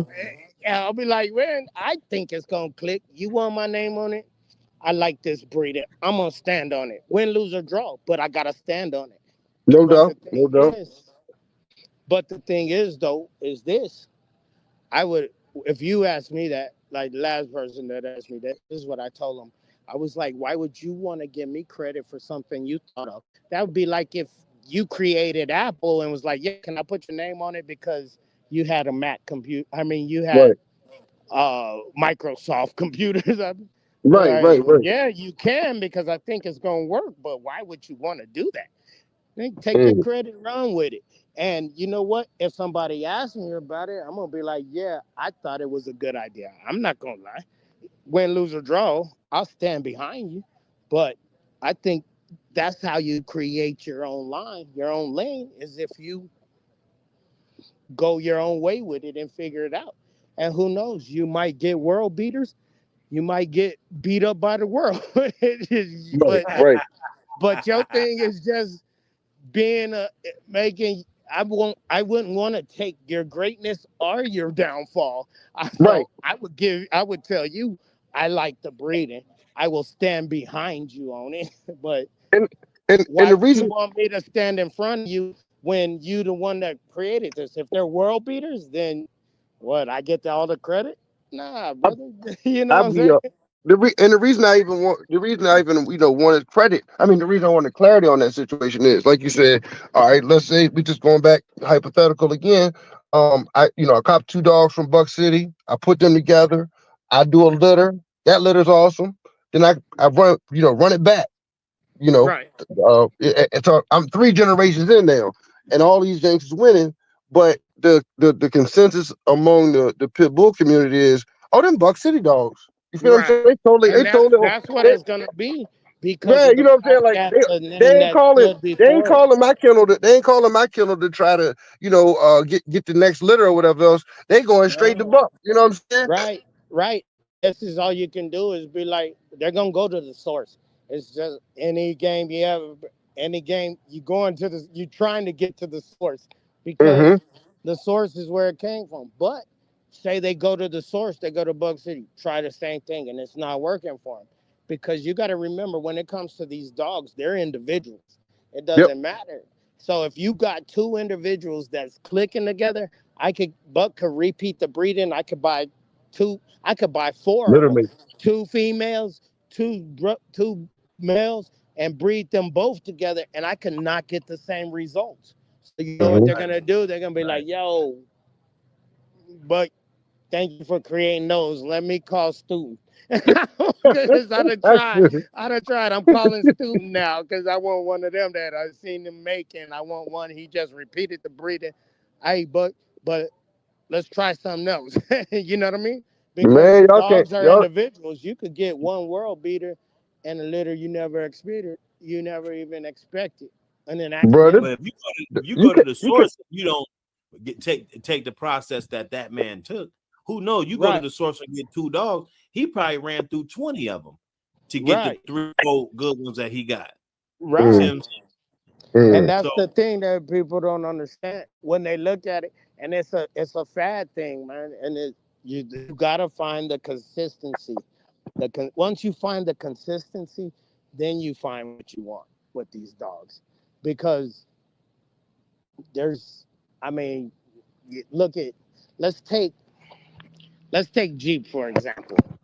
You gotta remember that once Jeep made it famous, the reason why he produced so well is because everybody took the best bitches to breed to that nigga. You know what I mean? mm-hmm. I mean, I'm sorry, we on YouTube. Every to that guy, every to that dog. Everybody took their best bitches to breed to that dog. Can you say bitches on there? Everybody Yeah. took the best yeah, female to breed to that male. So when you're breeding nothing but the best to a great dog, he's gonna produce. Same thing with Frisco. Same thing with everybody that made a name. Everybody and open their dog to stud. Well, Everybody, oh, yeah. the dog's open to stud. Which one's the best on the yard? Grab her. We gonna go breed her. You gonna see these pedigrees. It's like, why would they even take this dog because that's the best they to had. China, man? Why did they even breed this dog to Frisco? Of course, nothing worked. They didn't do the history. They just look.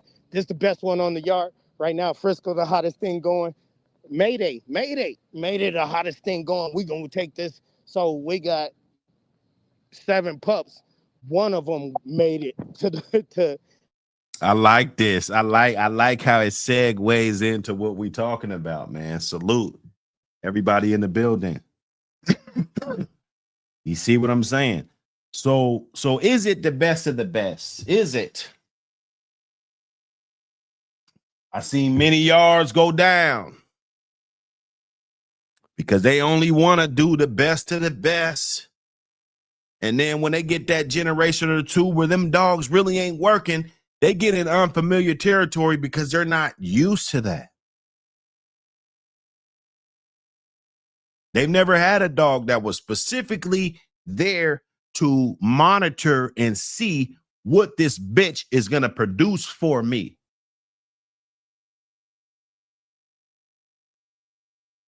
Performance only lasts a couple times, y'all. A dog only gets 3-4 hours of performance, bruh, if he's lucky.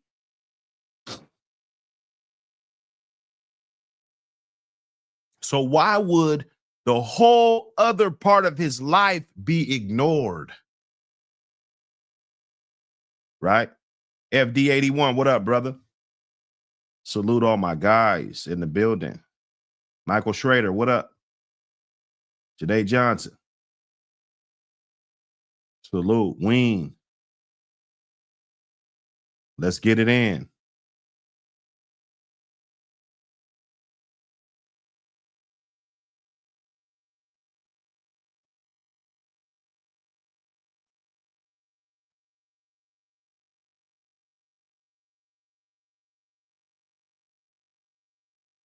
Is it the performance?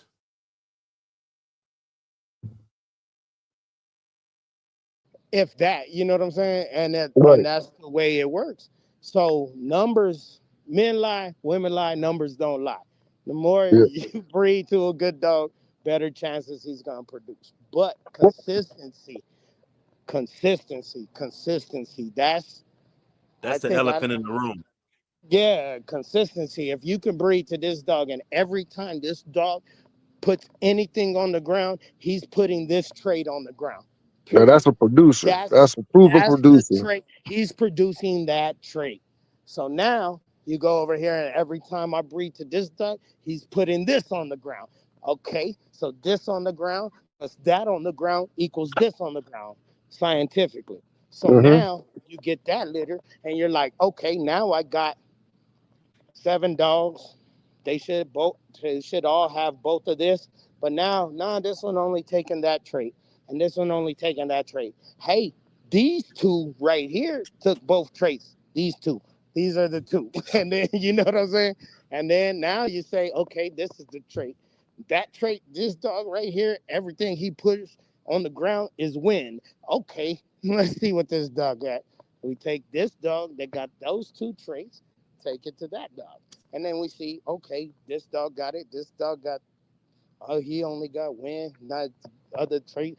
And then you know what I'm saying? But consistency. If you find the dogs that produce consistent, keep producing the consistent traits. And Man, that's, then you and see why it take that's a lifetime. It take a lifetime for somebody to, like you said, put together exactly a proven because line like that. you got to think about it. You don't know what a litter's about until it's 3 years old. And Mm-hmm. that's talking about a litter. You could put a puppy on a treadmill at 12 months old, and then at 3 years old, he don't want to run the treadmill race. He's like, Wow. man, And I'm I done with think this. and I think that's another reason why bloodlines fall apart with people losing patience and shit. They breeding puppies. All right, well she can have a litter on her second heat. Let's hurry up and do that.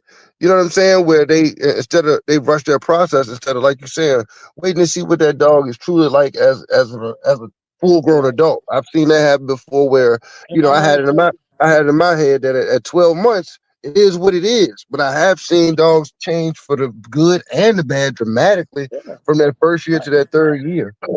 right. But this is also the thing, though. Once you understand the traits of your dog, you understand the traits. So some people do that. They'll breed a 16-month-old, 12-month-old, whatever. But hopefully, in their mind, they understand their dogs because they've been breeding them for 20 Gotcha. years. You know what I'm And, saying? If you and that know your equation, dogs for 20 years, then right? you know your dog. So You you know what know that this. equation gonna come out with, no matter how old it is. Right, exactly. I got period. you. Got So there's people out here that I would buy. There's there's people out here that I would buy if I was in the game of buying dogs just off just buying dogs. I'd be like, okay, I know this man. I see it. I know what he's doing. So I don't give a damn if he bred a 9-month-old puppy and he was like, yo, you want one? Yes, yes, I do. Because I know, you know what I'm saying? Yeah, give it to me. We gonna see. And I let that puppy grow up. But that's the thing. You gotta there's people that would be like, yo, this dog is bred like this dog bred like that. I bred them together. They 12 months old. I'll be like, yo, you know what you should do? Drown all the puppies and wait until they're grown. You know what I'm God saying? damn. So it's a whole spectrum. You know what I mean? But there's What- people that know their dogs, and there's people that just bought two dogs, bred them together, and they like, yo, this is that. Let me get okay, go get one. You know what I'm saying? Mhm. I'm gonna go buy this dog because this dog bred it. Okay, go buy that. Who you buying it from? Exactly. You don't know. I don't It know. is So, crazy. It's like it is crazy how, like you said, it's some old timers, or I don't even want to say just old time, but old timers in the game. They either grew up around the dogs, they watched their dad and their grandfather develop a line, that kind of stuff, and they can take those little shortcuts and everything come out totally fine. And you might have uh, somebody else that you know what I mean. They try and take those same shortcuts, and it's a recipe for disaster. yeah, just that's all it is. Because you can't take those shortcuts if you don't know the dog. The- Hmm. So I don't recommend anybody take shortcuts unless you know your dogs. If you've had these dogs for 20 years, you could have a litter and be like, yep, that one's mine, put that one up. And you know what I'm saying? And Yeah, you yeah. might be wrong, and you probably are, but sometimes, but you feel because you know these dogs. And knowing the dogs is 99% of the battle. You know? Hey, I agree. I agree. Borderland couldn't have put it no better than that.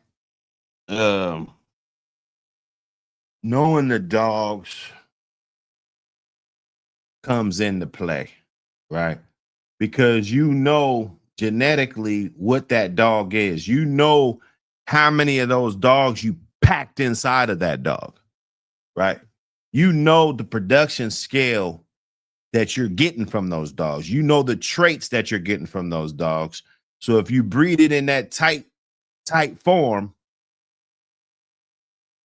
then outcross with the right stuff, riding alongside other good bloodlines, I think you definitely have better a better outcome.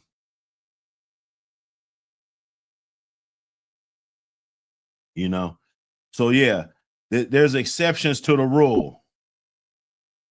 You know, there's exceptions to the rule to where, yeah, I would not recommend taking a bitch. Let's say she was cold. Let's say it's a cold male. He would have to be off a top notch producing dog, not just a good dog, not just he's off of this dog. So let me just breed him because he's off of a grand champion. You know what I'm saying? No. But if that grand champion was an excellent producer, which I hold in higher regard than performance itself, I do. And maybe that's the sometimes you go through different stages when you're in these dogs. You know, I went through different stages. I went through stages where I had my dogs, I bred my dogs myself, my own bloodline. You know, or the two dogs that I had, I bred them together. I kept that for a while. I kept those dogs for a while. And then later on, I incorporated some other dogs, you know, to where I had a yard with one bitch with all males. I had like 8 males with one bitch, right? So I've been there. You know, some of you guys could, you know what it is. But and then you get to the point where you don't want anybody with your dogs, right? These are just different stages that from a young man when I got in these dogs and just evolve. Right now, I'm just like telling my story. You know, I feel like I done been through a lot on both sides of the fence. You know what I'm saying? I'm trying to clean it up, trying to bring some positivity, you know what I'm saying? Bring people together, give people a good sense of brotherhood, right? And it's a tough quarters. Like if you went to your cousins and shit, you know, motherfucker, they give you a skin fade, you know, motherfucker slap you in the back of the neck, you know what I'm saying? Like that type of environment, right? Where men can be men, we can be masculine again. You know, the ladies love it. You know, they don't mind when we talk this shit. They'll sit back, even if we ain't talking to them, they'll sit back because they want to be around that masculinity too. That's what the world is missing. So the American Pit Bull Terrier represents masculinity, right? Want to put that in there, you know. But there's a whole lot of nuances when it comes to this, because now that we're breaking it down more and more, I'm more and more seeing where the problem could lie, right? And that's you just going to grab something from somebody that is just absolutely not hitting on shit. And then you try to build a bloodline around that. And that's like, and some people have done it, right? And I didn't have the privilege to do that, right? I was brought in by somebody that I paid close attention to. And then he brought me around another group of guys that I paid close attention. I was less talkative, more listening, soaking it up, watching the elements. You know, and when you do that, you see a lot. So when people are chasing those champions, some of them rubbed a dog, some of them cheated, right?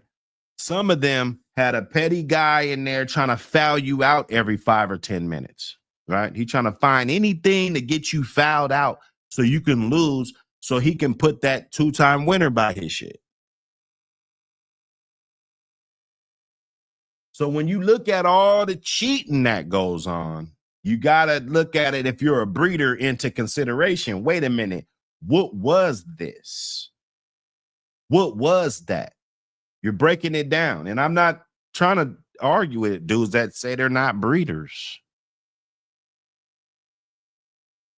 I'm not. That's not what I'm trying to do. You know, I don't wish to get into one of those. You know, if you're not a breeder, then you're not going to be up at night thinking about the shit that I'm thinking about. Uh-oh.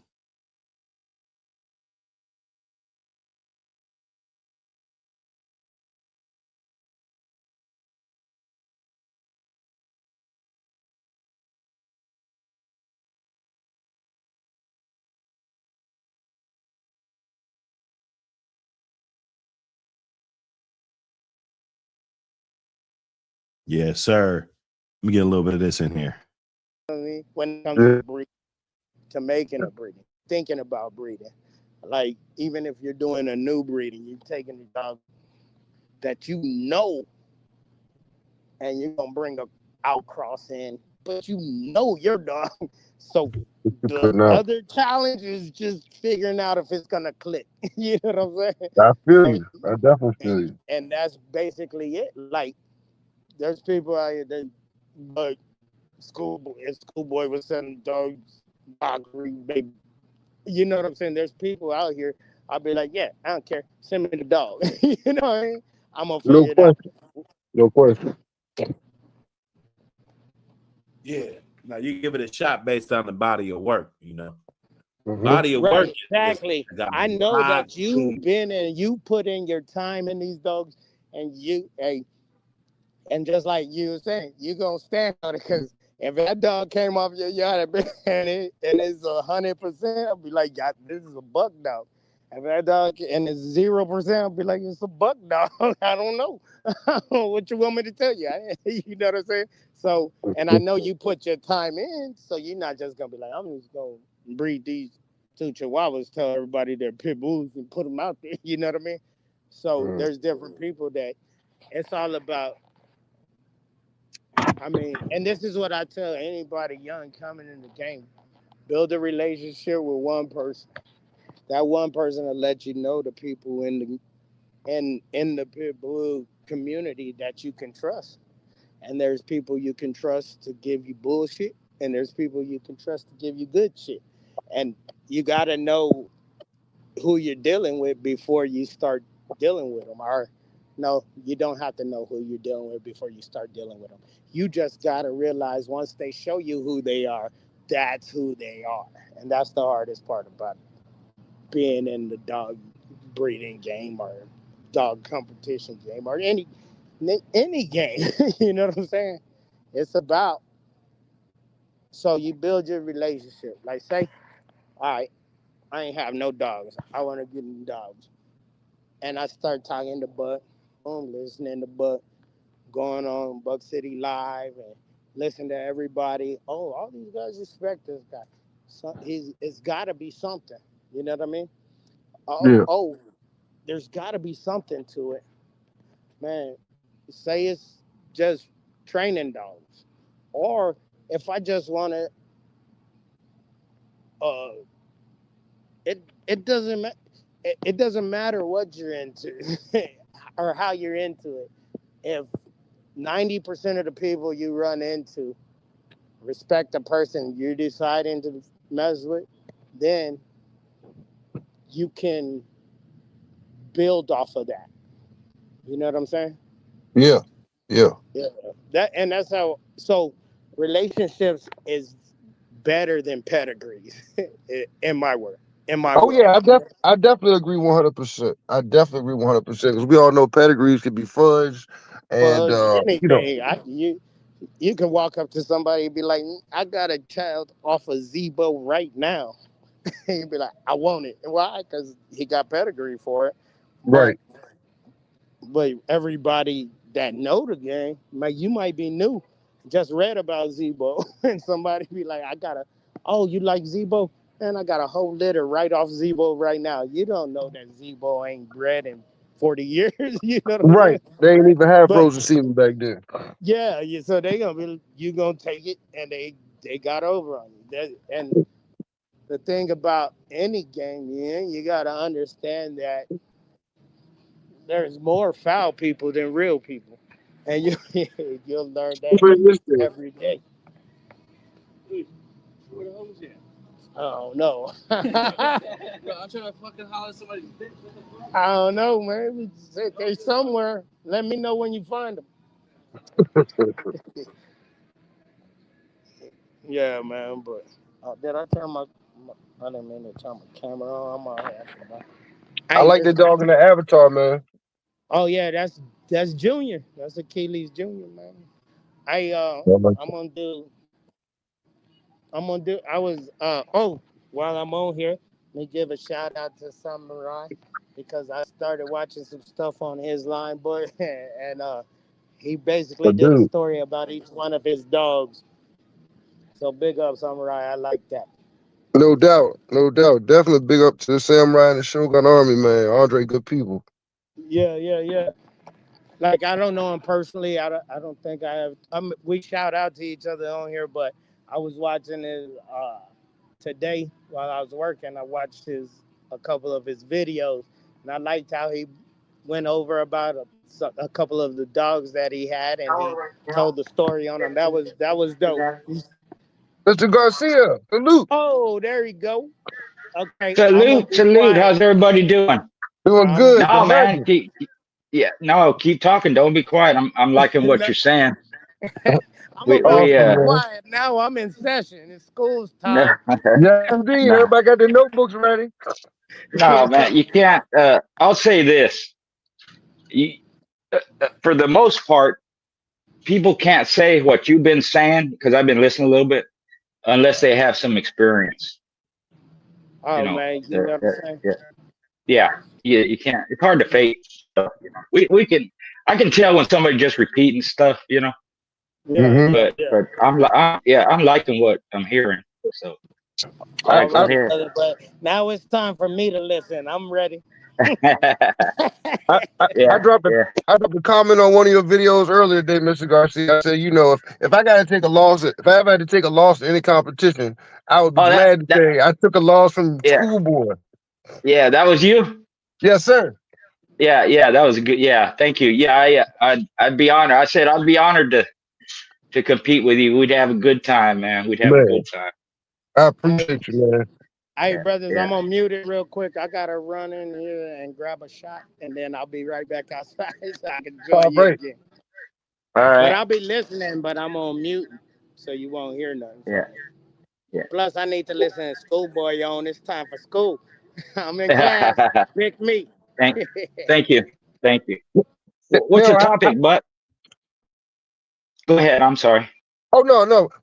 The question he was asking is like it started off. He was saying that Tatonka, a lot of times no one really says they have a Tatonka bred dog. They usually say it's a Sorrel's bred dog.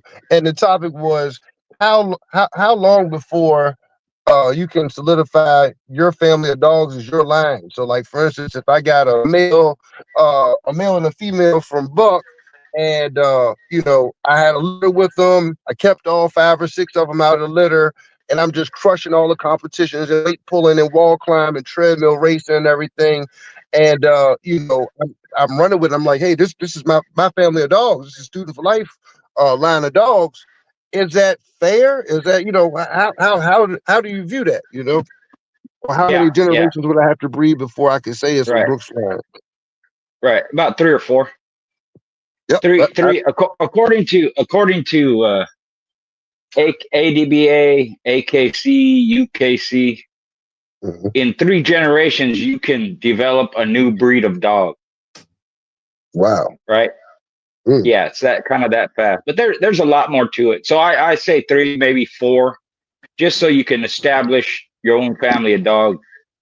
Okay. And with that comes, you have to have certain traits and certain bloodline, different types of breedings, which doesn't mean making 3 or 4 breedings. It's 3 or 4 generations. So you make a breeding, take that, breed those pups off of that. That's Mhm. that's generations down like that. So it'd be 3 or 4 times. Four to be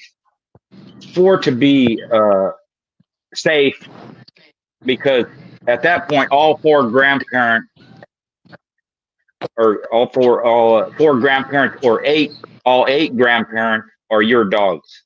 Okay. Okay. And you know what's funny? When me and Buck first started talking about it, I think that's what I said. I think at least 3 or 4 generations.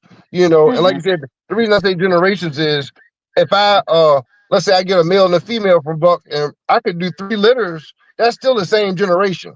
Off of Same the same mother and generation. father. Right. Right. Right. Right. Yeah. Yeah. And, Yeah. until their progeny starts to develop and have a litter, that's still all in the same generation. Exactly. All right, That's the I'm Mhm. back, difference. Yeah. fellas. Yeah. Cool. I So feel it's that's it's good, but I some think people. good. I Go think ahead. that's more for other people to recognize that you have a bloodline. But I was telling them that, hey, if you bought 2 dogs from me and you decided to go this way with them, that way with them, world beaters or not, if you bred them, those are your dogs.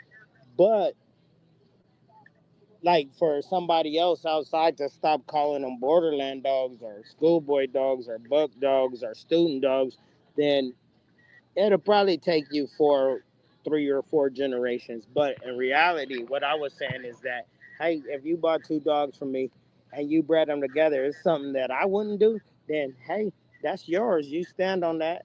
And if I don't know, Yeah. I If just it's think that even if it's something that the breeder would do,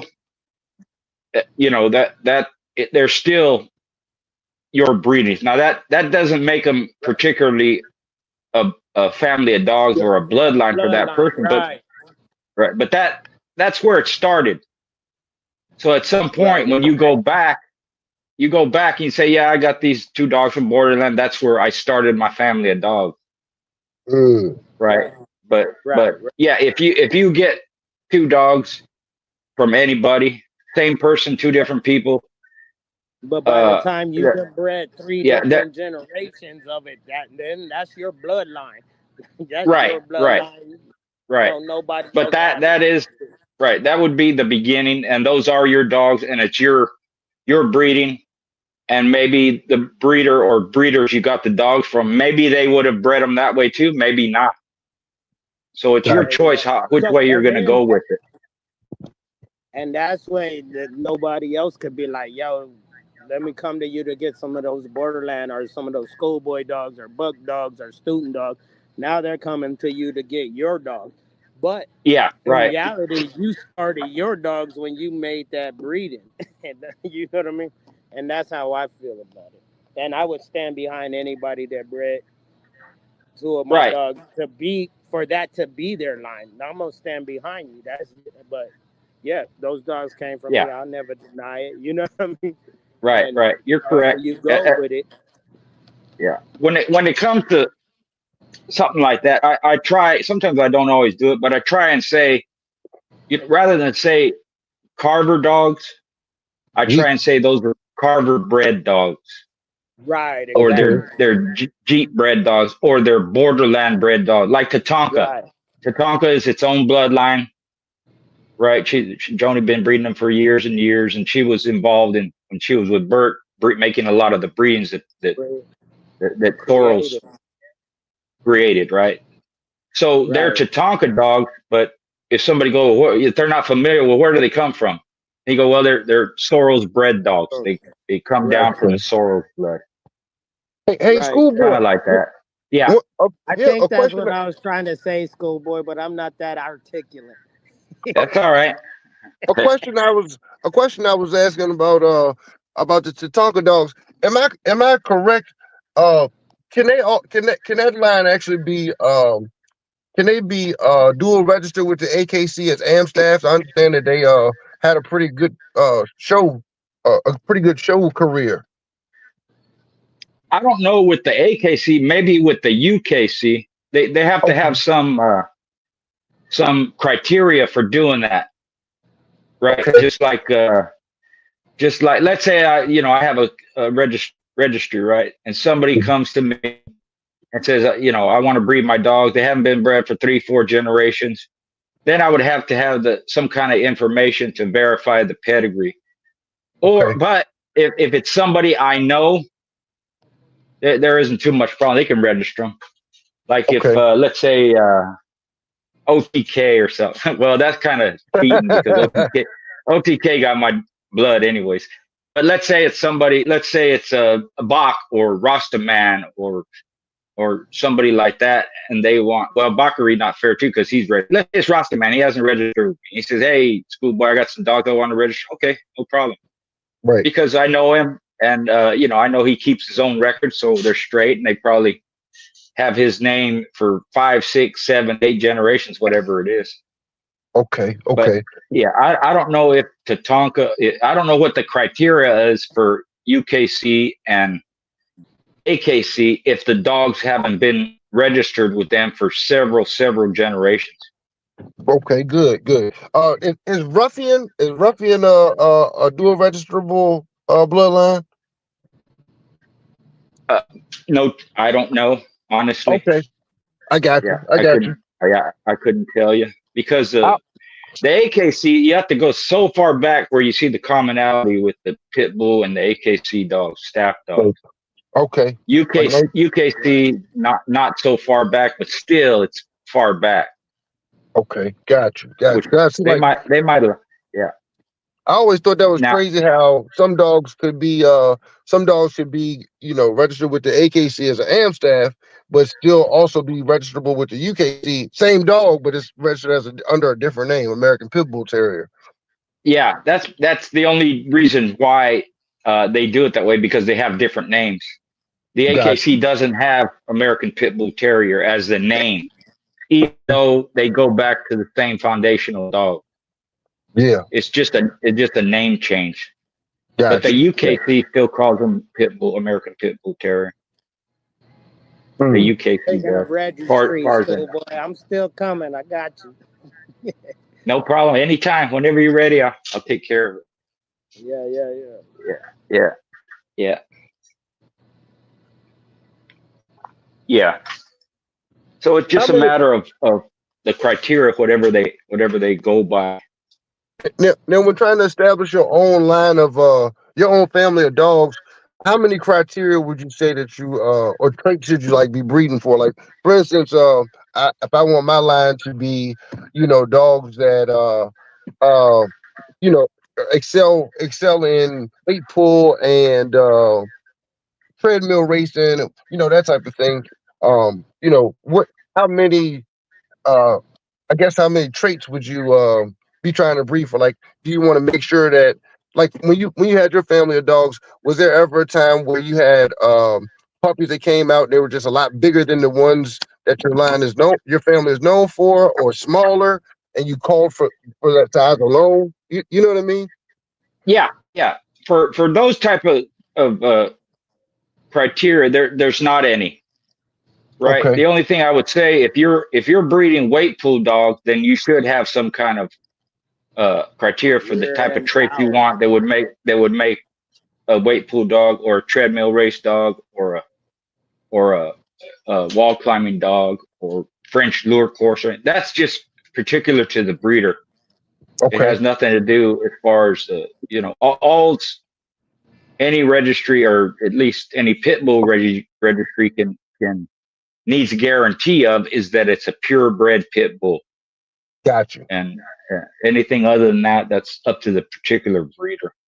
But as far as if you selling dogs or you're presenting them for a certain function or a certain way, then you should have something to back that up. And I've mentioned this before. If somebody wanted to breed pit bulls pretty much strictly for, say, weight pool, you could have weight pool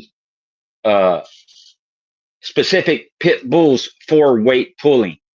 So in that respect, they're going to be built a certain way. They're going to have certain behaviors. They're going to have certain traits, and they're going to try and get rid of traits that are not desirable for that.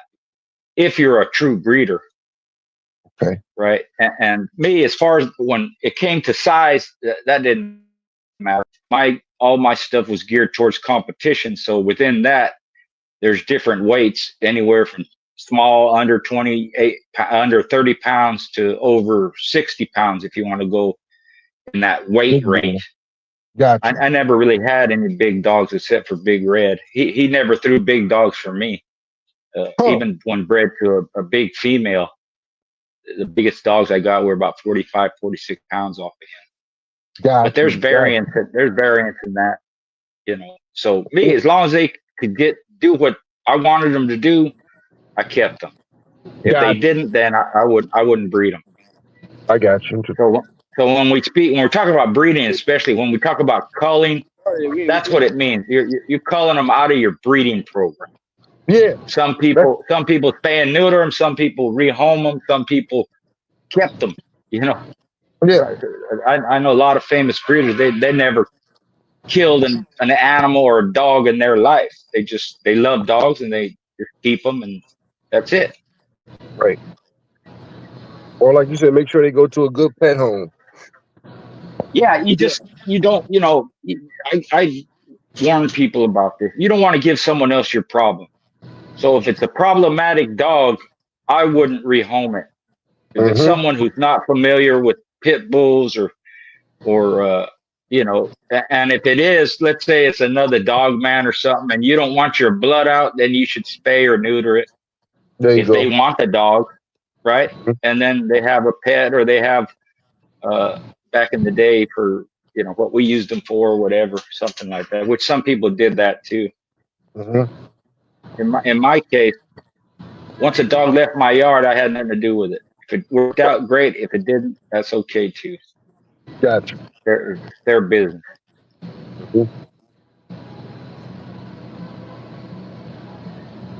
Somebody got some static going on in the background. Is that me? No, that's probably me. I'm at a bar, but I'm Oh, all outside. right, I got you. My bad. I turned the mic off because I'm. No, you good. I just was wondering where it's coming from. Yeah. What So Buck, there's you a lot there? to it, Yes. There's a lot to it, and when it comes to breeding dogs, you're going to make the type of dogs you want. So all the traits all the stuff Borderland was talking about before, certain traits, consistency, that's what you're looking to breed. And if you breed the ones that have them and are able to produce it, then you have a better chance of getting it in the offspring and progeny down the line. Even when you add an outcross in, if you add an outcross, that outcross, even though it's different blood altogether, if they have similar traits to your dogs, you're going to have a better chance of getting those traits too. Okay. That's 100. Yeah. Now, And then some people, they want to breed an outcross that has different traits because they're trying to add something to their stuff. Then it's a matter of throwing that in there, see what you get. If you get what you wanted, it worked. If they're superior athletes, in my opinion, when you make an outcross. If not, then the breeding didn't work. and now how do you I guess would you say that is that where it kind of gets a little more of a to be a little bit more of a gamble when you outcross into another family of dogs? It's like, I mean, you know what to expect from your line or whatever else, and even knowing the other dogs you're breeding to, like what they're exhibiting, is what you want. But who's to say that they're gonna produce that as well? Right. You lessen the odds a little bit. That's why I say if you breed to something that has similar traits, then you have a better chance of getting them. And that's the way I outcross. You throwing a 2 dice game with 1 dice. Yeah. You know what I'm saying? All you need And is the 2 over there. You already got the 5. All you need is the 2. Right. Yeah. And it's done. I'll give you an example. In horse racing, if you look up any horse that's known, right? Any producer, any winner, any Triple Crown, whatever. Look at their pedigrees. And I challenge anybody to go back 3, 4, 5 generations, see if they see the same horse in there. They don't. None of them horses are related. None. If they are, it's very little. It might be the horse might be a sire, and then he might be the great grandsire on the bottom or something like that. But look up Secretariat, Citation, Man of War, any of those famous horses. Horse guys don't inbreed. I didn't know that, man. Always learning. Yeah. Always learning. Yeah. Right. And my this is just my guess. It's because the horses have one toe, so their legs are thin down at the bottom. So I think over time they figured out if we inbreed, you're going to have some messed up horses. So they're always bringing in fresh blood, but that's okay because all they want is a horse that's able to run to the left, can perform, be fast, strong, have some endurance. Earlier today, Schoolboy, I was listening to your Mother Nature joint. I was laughing because that makes so much sense. Mm-hmm. Yeah, we have control. We've done that with every domesticated animal. Right. The only difference, I don't know if I mentioned in the vid, but the only difference is we took out the instinct for survival, the self-preservation in the dogs. That's the only difference. Yeah. So I put it in my group, a thing about that Mother Nature, and the people got it all wrong. They didn't understand. No, the pit bull, it fight till it die and all that. That's not what I'm talking about. What I'm talking about, I'm talking about the strongest survive, only the fittest survive, the best ones survive. So we have to replicate that when we make our breedings and we develop families of dogs and bloodlines. And that's where nature comes in, because something that is not worthy, nature's not going to let it live. Yeah. Whether it dies young, whether it's caught and killed, whether it's dies in a fight because it's weak, whether it's kicked out because it gets too old, whether it goes barren because the female gets too old, whatever it is. That's kind of what I meant. Yeah. I suggest everybody, if y'all didn't catch that by Schoolboy on his channel, go watch it because it makes so much sense. Yes, indeed. Yeah. That's it. And like you said, only the strong survive and that kind of thing. With us being Mother Nature, I think we tighten it up even quicker than Mother Nature would. You know what I'm saying? Because Oh we're yeah, like we're calling for a really purpose. specific purpose. Yeah. Yeah, we can get it done a little bit faster Hmm. because as long as you don't accidentally lose dogs or whatever like that, because sometimes in Mother Nature we could potentially be a alpha male or a high producing female. Sometimes they don't survive. They get killed or they get poisoned. In Africa, lions get bit by snakes, mambas, stuff like that. So if we can control the environment and control the food and the health and all that stuff, we can get it done faster than Mother Nature can. And also, sometimes we can breed earlier than Mother Nature does Yeah. in, And in a lot of different species. it's like I say when people ask me, "Oh, well, why is the NBA so great?" I was like, selective breeding. You know what I mean? For years they were selective breeding, and now the NBA is dominant.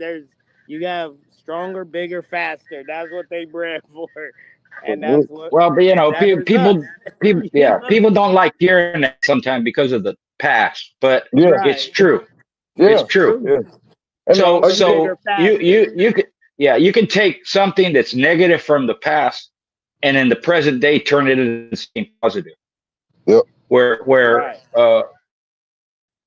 certain people dominate those sports or even dominate Entertainment. Hmm. entertainment, right? If you're talking about instruments, music, or singing or dancing and stuff like that, Wow. they're just physically And that and whatever selective else. breeding. Yeah, yeah, yeah. I didn't even Colin think about Hard. the I didn't even think about the entertainment aspect of, like, you know what I mean, like that type of thing. But definitely, like you said, athletics. We look at athletics as a whole. It's like, Right. that's Well, obvious. even take singing.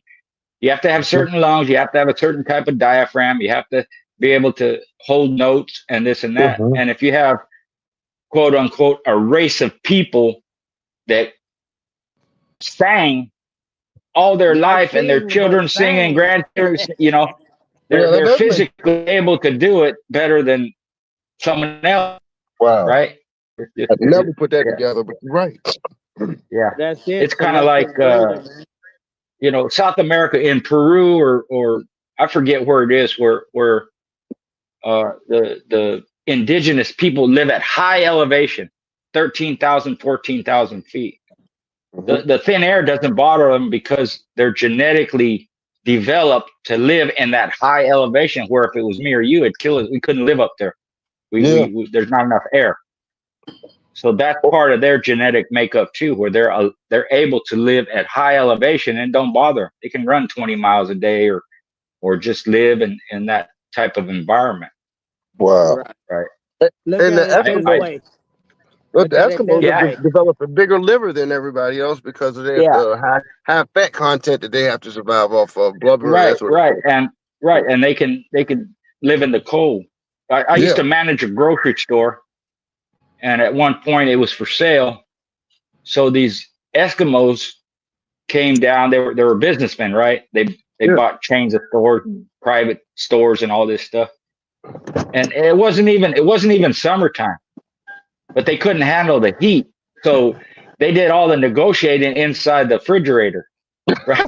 They yeah, the owners and managers sitting in there in the refrigerator with these Eskimos that were trying to buy the business because it Right. was too hot outside for them.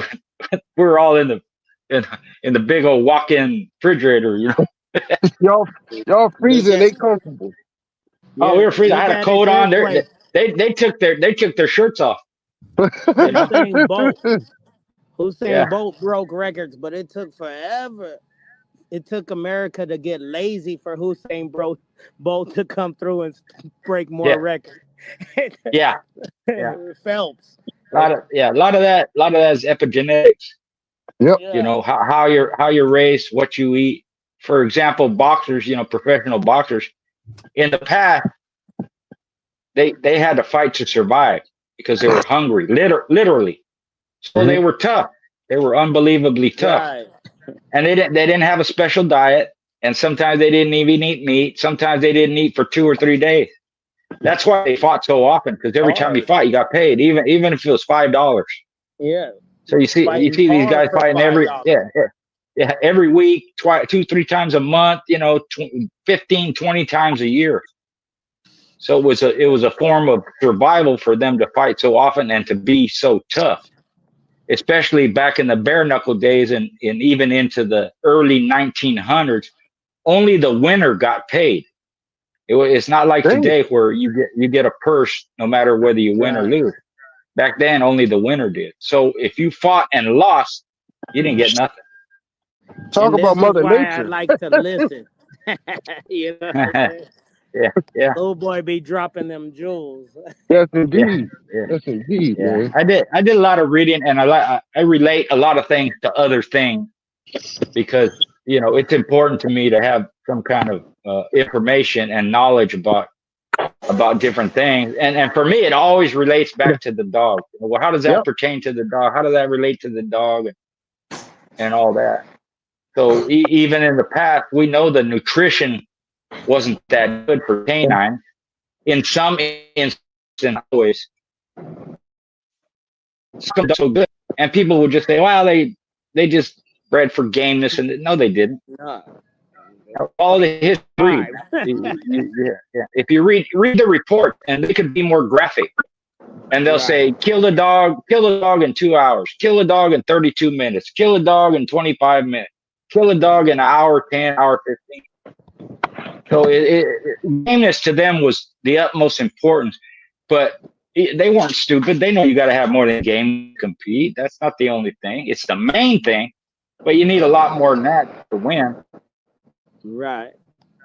I'm gonna do a little shout out to people I see posting. Eric Watson, Jay, Paul Harris, Oatman in the building, Mike Dan in the building. You rock. What's up, brother? Buck City. Of course, you in the building. You on mute. You hear Buck?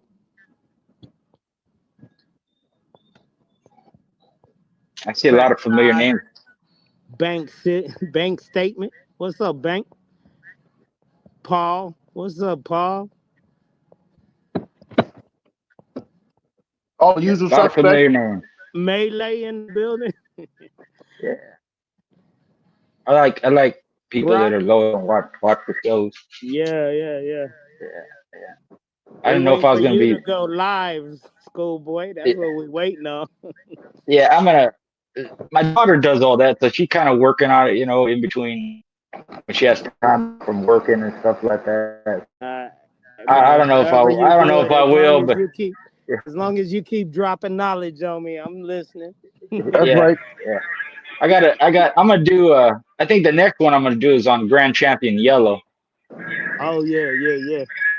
and I got some more interviews coming up. Hey, you know what I want you So to do is grind out and find some info on my man, Grand Champion Rowdy. McCollum's Grand Champion Rowdy. That was oh yeah, man, do yeah. him. I remember him. Yeah, he was Do a him. 6-time winner. Yeah, Yeah. 6-time winner. I almost, I went to judge a ADBA fun show in Yeah. Texas, and Randy wanted to meet me, and he was supposed to go there, but he was sick and he couldn't make it. So his friend come and told me, hey, he wanted to meet you and all this stuff, and but he couldn't. He was sick, and he died not too long after that. So I missed the opportunity to visit with him. It was probably Penalero. I forget. It was kind of a big guy. Oh no. Oh Yeah. maybe Mad. I'm not sure. But Yeah, I don't even remember, but he was good, man. One of the best. Lot of great dogs. Oh man, Randy is he's an unspoken hero, man. If you ask me. No, really. He had the No, recipe. I could see it because he was, and it all comes from he was a top competitor. Right. That's where the whole, I keep repeating it. Sometimes it sounds redundant, but that's where the foundation of the breed is, competition. Right. But since in today's world we can't do that, that doesn't mean that all that stuff that me and a lot of them other every guy you ever heard of, Right. what we did with them, the dogs of today are a reflection of that. They needed that past Facts. competition for them to be able to do what they do now. Even jumping walls, jumping wall climbing, not jumping wall. That's not good. But wall climbing, treadmill race, and all that stuff. They're Right. still an athlete. Hog hunting and coyote hunting and all that. Yeah, no doubt. And that's for It's real. necessary. Yeah. Rowdy, Spanky, do one on Grand Champion Spanky. Everybody don't like it because I say he the one that stopped Simba. Yeah. Yeah. Well, generally the people that say negative stuff, or criticize, or they don't like hearing something. It's people that weren't competitive, and not just in the past, even today. Because if you're a competitor, you understand that sometimes you're going to You lose, lose or draw, Yes, baby. sir. And you got to take and the lesson from that sometimes, loss. yeah, right. And sometimes your dog's going to quit. It happens. There's no way around it. I don't know anybody that did a bunch of dogs, not just a few, that didn't lose, and they lost a lot more than one time. The difference is the guys at the top won a lot more than they lost. So it's something that happens, and yeah, you should take it as a learning experience, because even guys that have a lot of experience, myself included, you still can screw up. You still make mistakes. Mhm. And people always say, "Oh, I wouldn't do this. I wouldn't do that. I wouldn't have done that. I would have paid the forfeit. I've done this, and you should never do that." Bullshit. Everyone did it. Everyone did it. Because why? Because you think you're going to win. You think that you're going to overcome something, or if they're a little bit off, the dog going to make up something. So if you've done a bunch of them, you're going to go through that. You're gonna have those ups and downs, and if you're good, you're gonna have a lot more ups and downs. But you can't avoid it. It's gonna happen. If somebody's undefeated, I would ask, well, how many shows did you have? Not that many. And I've known people that have gone 20, 25, 50, 45 undefeated, right? In a row. Ooh. Right? But they also lost 10 in a row. They lose 5 in a row. They But they didn't quit. They didn't quit. And then you adjust, you figure out the problem. Maybe it means getting better dogs or breeding better dogs or fine tuning something, or you added something that you didn't add before, or you change competition, whatever it is. There's so many things that are involved in it that, I know one guy, he won 50 in a row and then he lost 11 in a row. And he couldn't, it took him that long to figure out what the hell he was doing wrong. Did you do an interview with him? With who? The one that lost 11 in a row? No. Okay, no, okay. But, I remember. My interviews with Mr. Gray. Yeah. Yeah, he'll tell you himself. I was a grand champion loser. He lost 5 in a row one time. Okay. Yeah. I remember that. And he didn't hardly lose. Yeah. And all it was is his dad is the one who told him. He said, "Let me see your keep." He looked at his keep and he tore it up and threw it away. He said, "Don't use that shit." And he changed his keep, totally changed his keep, and then he hardly didn't lose after that. Wow. But it's things like that. And his dad was a hound dog guy. But he looked at he said, "This is junk, man. What do you condition a dog like that?"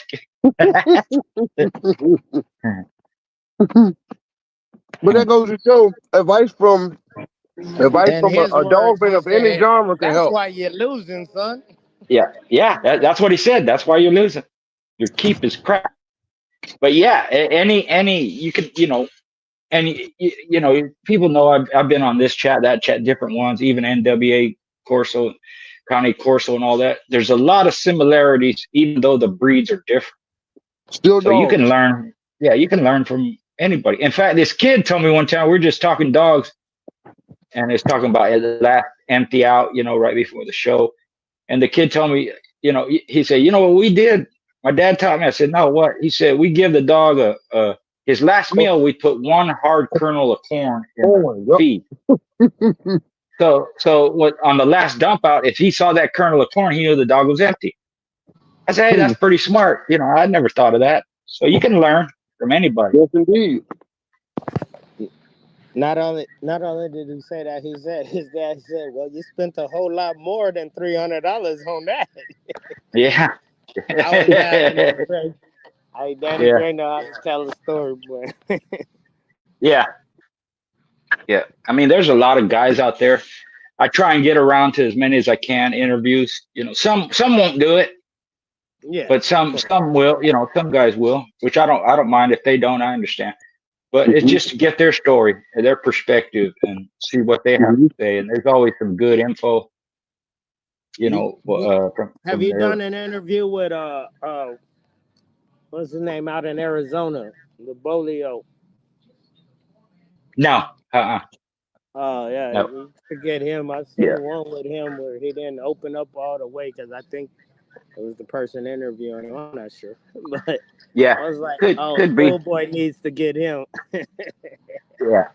I'm telling you, there's a lot of them, and I try and catch them before they're not here no more. Some of the guys I Yeah. interview, they're 70, 80 years old, Yeah, yeah, and even if I get it on there one time, like Buffalo Soldier, I have some on there. You know, his phone's not that good, and he's older, but you yeah. know, he's sick now. So I'm glad I had the opportunity. I hope he lives another 100 years, but you never know. Yeah, yeah.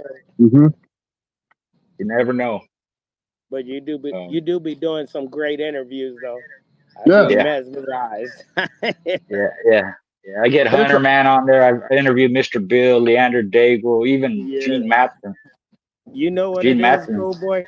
I love that What's you that? always start with the same question. You be like, Yeah, tell us how you you got you got into the into the dog. dogs. yeah, Hey, and yeah, sometimes it be like stories that you would never expect. Like I ain't yeah. You was like, scared of No, what? dogs. That's how and you got into the dogs. That's yeah, crazy. yeah. And some of them I already know. They told me, but everybody else don't know, Right, right? Mhm. exactly. So, I be so, like, so, that is crazy. That made you come into the, and then you state your claim on the game. That's crazy. yeah, Mhm. yeah, I'm gonna be yeah, like, I didn't even and know dogs until this yeah, day this happened. I'll be like, yeah, oh, right, yeah. And a lot of it is, you know, I remember people, I follow their career, so I can kind of interact that way. What about this dog? They're even surprised. You yeah, remember that dog? You know, because we'll talk beforehand. You know, they ask me, you know, what are we going to talk about, this and that. And I give them kind of the rundown. You know, don't talk about current stuff. Where most of them, they ain't. yeah. All the old guys, they ain't even got dog no more. Hard. If they do, it's one. You know, but uh, they're some of them are amazed that I know some of their dogs and who they went into, and uh, some of them I actually seen. You know, I was That's there. the thing. They give it to you, schoolboy. You a walking encyclopedia. Yes, sir. If I, what are I do they? my best. I wish I could forget as much as you know, Yeah. or I wish I wish I could could. know as I much as wish you I. Yeah. forget. Yeah, Yeah. I wish I could remember half of what I used to know. I wish I could Yeah. remember half of what you forgot. Yeah. Yeah. Yeah. Yeah. That's what it I used to is. be able to, you know, off the top of my head, give all them old pedigrees, just go back 4, 5, 6 generations, Yeah, yeah, and that's dope. some Wow. of it I still do. Is But everybody? yeah. Is that how you got the name Schoolboy? No, How I got did it you from get that name? from he was a featherweight and a junior lightweight boxing champion named Bobby Chacon. Okay. Yo, And Chacon. Yeah, yeah, yeah, yeah. he was the one who kind of introduced me uh into boxing, because I used to follow martial arts, and I took martial arts and boxing when I was young. And my favorite martial arts fighter, they called it full contact, was Benny Yeah, Urquidez. Oh yeah, the yeah, Jet. So, The Jet. yeah, Benny the Jet, right, right. Hmm. yeah, yeah. So from there, it turned out Bobby Chacon trained Benny Urquidez in boxing. Wow. So I started watching his, and then I went to some fights of his, and I went to some fights of Benny's, like that. So he Bobby Chacon was kind of my introduction into boxing, which was about 1972. And then his name was Schoolboy, so he was one of my favorite fighters. So I just stole his name, called myself That's Schoolboy too. cool. All right. I That's got Yeah, the dope. story. Hey, Cool. schoolboy. yeah, listen to this story. You remember Cliff Thomas? In From martial arts. Cliff, look him up. it's Well, Cliff, yeah. I did my. I used to take. Well, let's Where backstory. was he from? Cliff, Where was he from? he was from El Paso area, but well, he wasn't from El Paso, but he ended up in El Paso. Okay. But Cliff Thomas, uh, his wife, my mom used to sell spa memberships back in the day when they used to have spas where so his wife bought Right. a membership from my mom to my mom's spa, and then I ended up taking private lessons with Cliff Thomas. That's how I got Nice. into martial arts. He was, Wow. Yeah. That's yeah. nice. They Nice. used to call him the fastest legs in America. I don't know what they used to call him. Okay. Cliff I'll look him up. I'll Thomas. probably remember him Yeah, if I look at his story. he was a beast. When I was a kid, I took private lessons from him. That's how I got into Yeah. martial arts. Then from there, from karate, I went to Hapkido, all of that stuff. But Okay. that has nothing to do with the dogs. We're talking dogs. I think it I just does. Well, you I it think it doesn't, does. but there's similarities. Believe yeah, me. Yeah. yeah, and that's the Yeah. thing. Yeah. If Yeah. if, You if know, the man's in the combat, if the man is into combat, it only makes it right. He's looking for a dog that's where their roots lies in combat. That's and I all. Yeah. Yeah. And we all know a lot of the past boxers had pit bulls, yeah. Mm-hmm. and Well, they the even first dog I used to fight was a chow chow named Midnight. back when I was 10 yeah. years old. Yeah. You know, Well, if you think about it, at least in my time and before my time, most people that had dogs tried to get them to fight or watch Yeah. them fight, whether it was a German hey, Shepherd or a your dog, Rottweiler. your dog came in my Coonhound. yard. Yeah. Yeah. Get him You Midnight. know who's the king of the block, Yeah, and exactly. like that. So it wasn't nothing. And then Mexicans, we fight game fowl all the time, so everything all kind of I loved horse racing, but I can't My afford brother no. got Perfection Grays. Okay, yeah, Yeah, yeah. man. I took some stuff from the game fowl breeders, from Frank Shy and Walter Z and Thomas W. Oh, the Murphy. big guys. Yeah, yeah. Yeah. That you know that for example, Frank Shy, who they called Narragansett, he retired from game fowl, from cockfighting at 80 years old. Wow. Well, yeah. Yeah, his last competitions, he went 8-0 and 7-0. That's how he went out of the game. Mm. Nice. Right? Nice. Yeah. Thomas W. Murphy, he won 25 stag mains in a row, or 49 stag mains in a row. I'm gonna tell you, back in the like late '90s, the my brother's dad used to be like, I don't know why you're wasting your time. You want to make some money, you need to take some of Yeah, these home. I was like, I yeah, don't know how to do nothing with those. But yeah, no, but he'll put you on he'll tell you about getting any animal in condition by how he gets the birds into condition. And Oh. it's yeah, little things. You make them work to eat. I was like, how do you, you know what I'm saying? yeah. They gotta. I put their food up here. They gotta go up there to eat. You know? There you go. I Why was like, not? oh, and it works like just on everyday life. You want to get a dog in shape, make him hold his chain to eat. he'll get Yeah, it. He'll get in shape real quick, and you'll win yep, every competition show that you put them in. Because they yeah, gonna be. Cause if they got a strain to eat, they gonna work for that food. Because yep, animals, and that it was yeah, just those little things you take into consideration. And yeah, he'll start them young once he put them. Hey, you got to carry this up there if you want to eat. I was like, that's yeah. crazy.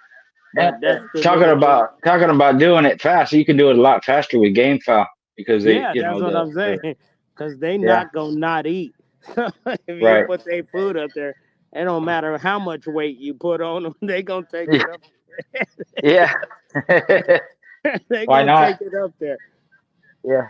And I they used to host hack fights every 2 weeks and during the season back in the day. nice, And nice. then once a month I had the dog shows, And then also once a month we had quarter horse racing. The Mexicans do quarter horse racing.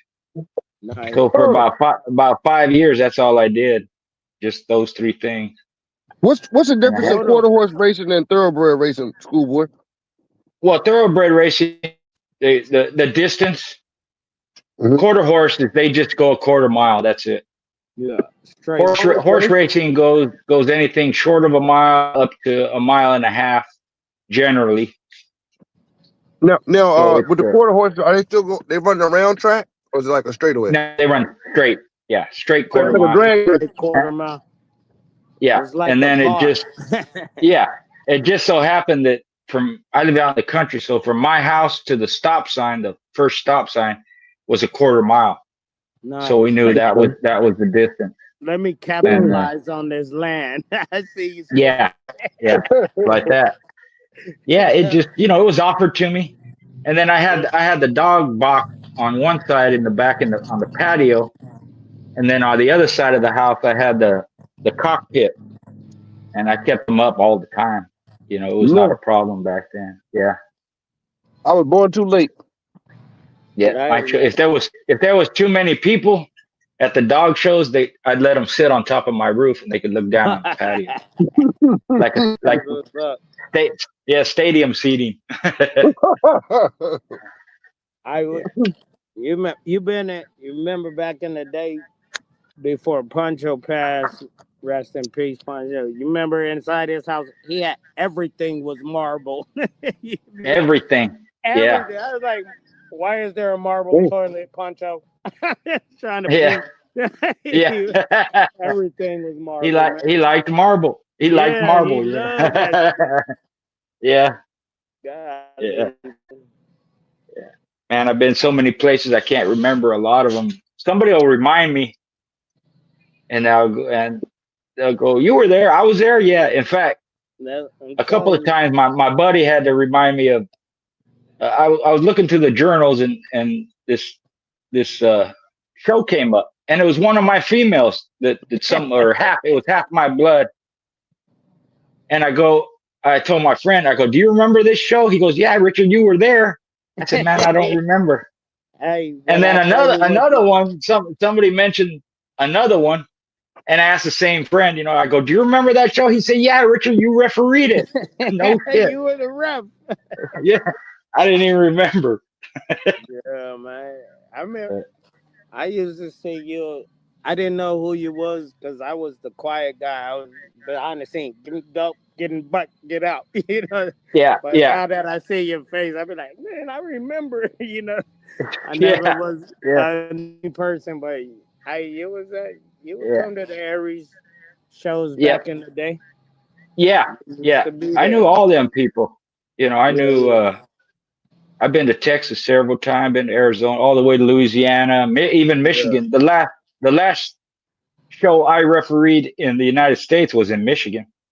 Oh shit. Nice. Yeah, yeah. Nice, nice. Went Yeah, went no. went over 2 hours. It Damn. was right in the middle of an area where it was a a neighborhood just in town, right? And Yeah. I'm like, are we cool here? Because I'm used to anywhere, but most of the time it's in a secluded area, right? So, and the guy goes, yeah, he goes, Richard, cops don't even come here unless there's a murder. They don't even drive through here, so you don't have anything to worry about. Okay, that's Yeah. cool. And that's It was only if right they have to come. They like, if well, they leave the have to, body yeah, there till daylight. yeah. Hey But they man, don't even patrol through there. It was outside of Detroit, a town next to Detroit. oh, Detroit, I don't, Detroit just yeah, as well as Chicago. I don't even mess. yeah, I don't even mess yeah, around. yeah. They got good food though, man. And I ain't going. I don't want Yeah. it. Mm. Man, I've No. been in Compton, been in Yeah. Oakland, been I've up in the been to hills, up Compton in a the couple times. I was like, I'd yeah, rather be at Hollywood. I'm not coming back yeah, to Compton. yeah, yeah, Yeah, man. yeah, I like but you know what I'm saying, I've been around a little bit of schoolboy, and Yeah. life is what you make it. You know what I mean? Life is what you make it. Yeah. I've Yep. been, I mean, it's not, we have fond memories, but there's some rough stuff and some, yeah. times where things weren't so nice. But But it's it's part of life. It's that way no matter what. It don't matter what you're involved in. You're going to go through some hardships. You some just have to learn how hardship, to man. deal with, Man, accept it, deal perfect with it, do example. something Look at about it. Puffy right now. Look at Yeah. Puffy right now. Yeah. Yeah. Look at our last president right now. He like, I really hope my ear heals. Shit is Yeah. crazy, man. The world Yeah. is fucking insane. Yeah. But People, they just, it's different, but that's common when you go through history. Everything changes, and and that's period. different, yeah, different people come into power in different countries. Usually, economic has to do a lot with it, but Oh yeah. I don't Who's know. that? What dog is that? Whose dog is that? Let me see that dog. You see it? Yeah, What dog is that?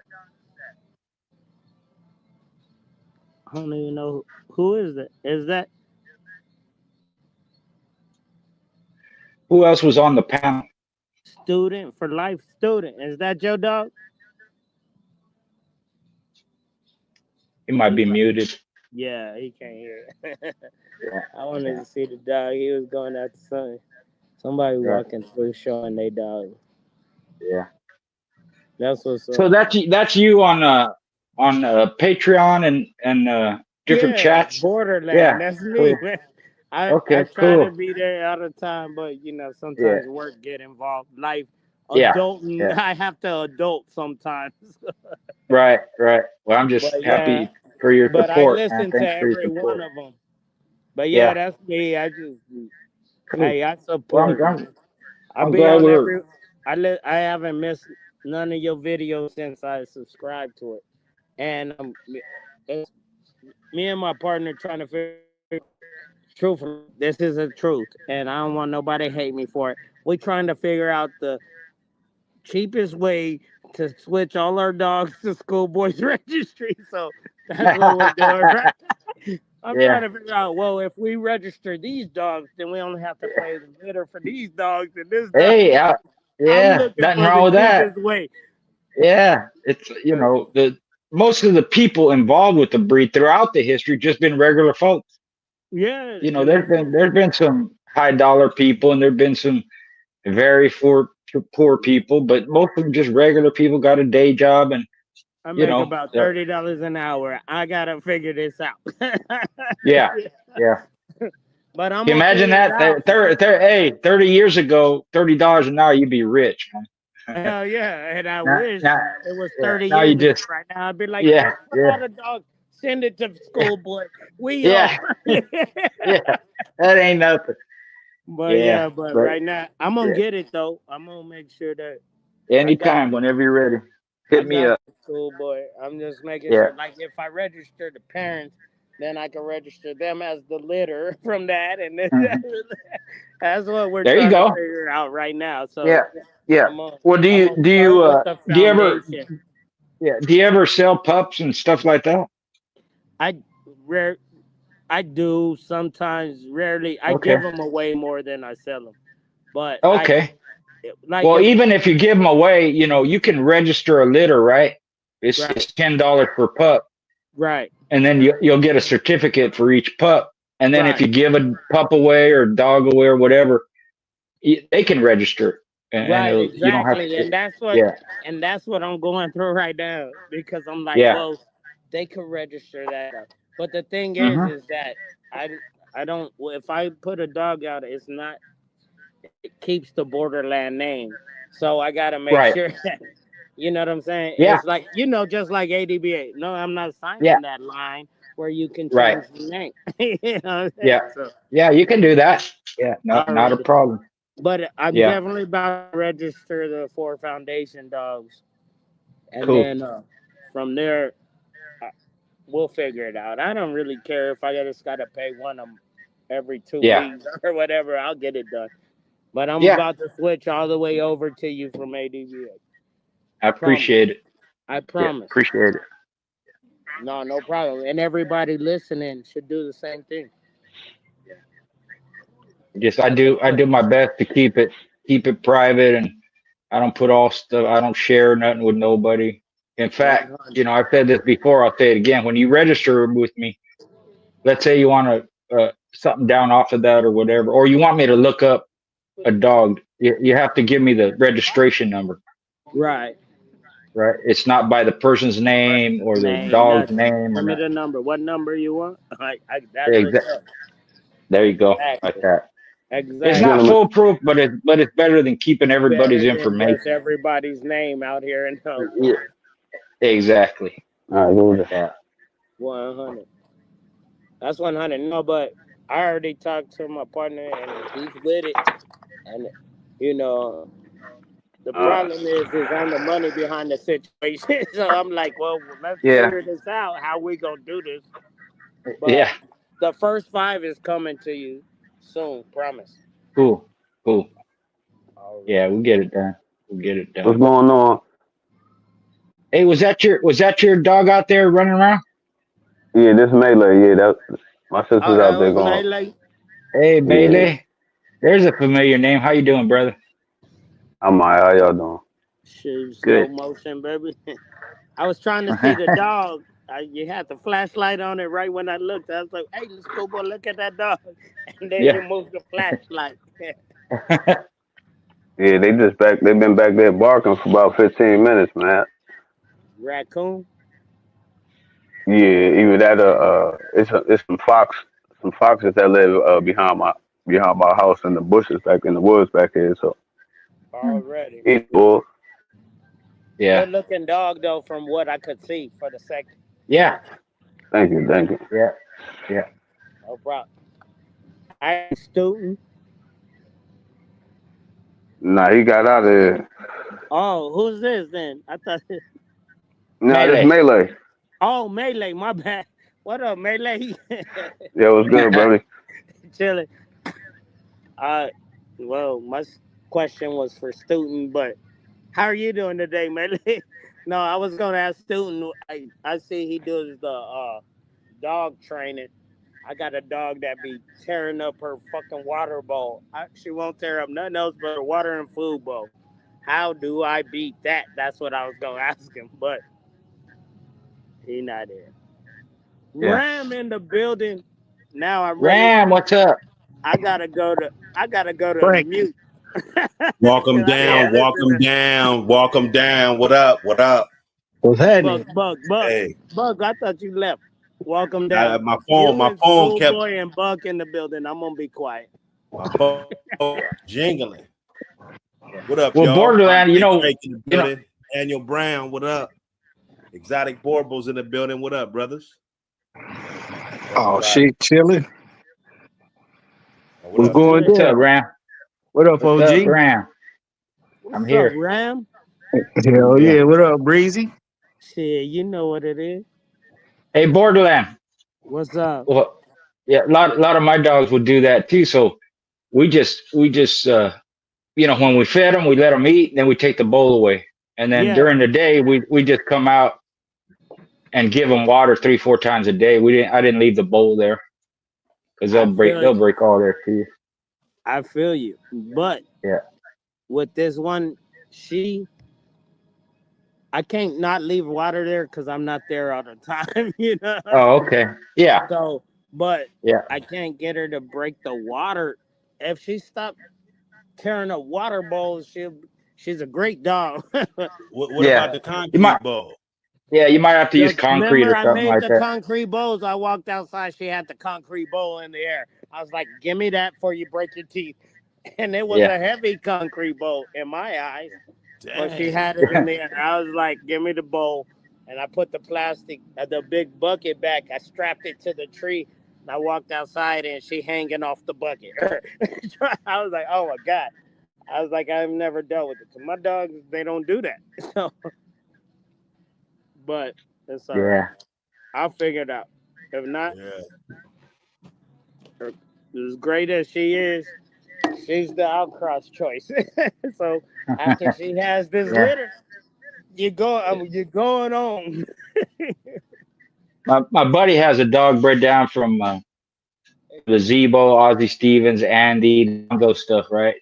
And he had him chained up next to a tree. It was a good sized tree.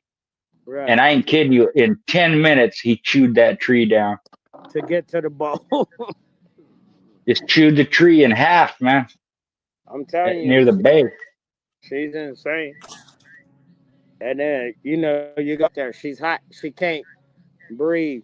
You give her water, she drink what she want to drink, and then the bowl is on her head. I was like, oh. How's everybody dealing with this temperature? Oh my God.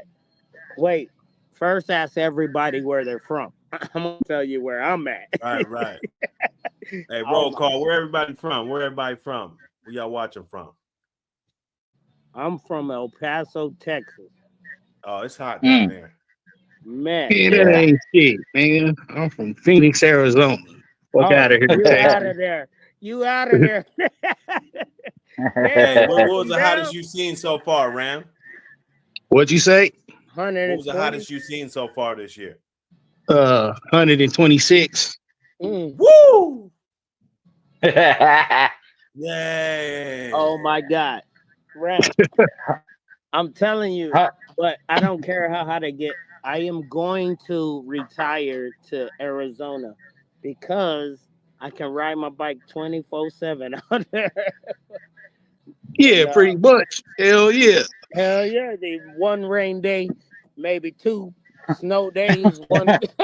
We outside, baby. Rough Riders stand up. Yeah, the bike culture big out here too, so you'll like that shit. Now what? I said the bike culture is big out here, so you'll like it. Yes, sir. I'll be out there, man. Next time I go, I'm gonna call you. I'm on Instagram you because I'll be out there, man. I'm a rough rider. Yeah, And that's yeah, hell yeah. yeah. I'm gonna get with you. I'm gonna come mess with you.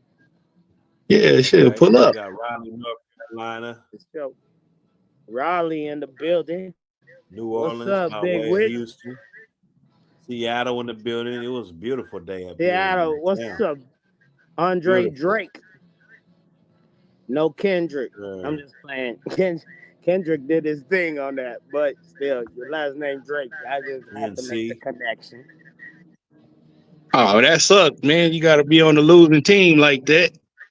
You know what I'm saying? Because Kendrick did that shit. Hey, They Malachi not like King with the us. super They chat. not like Appreciate you, us. brother.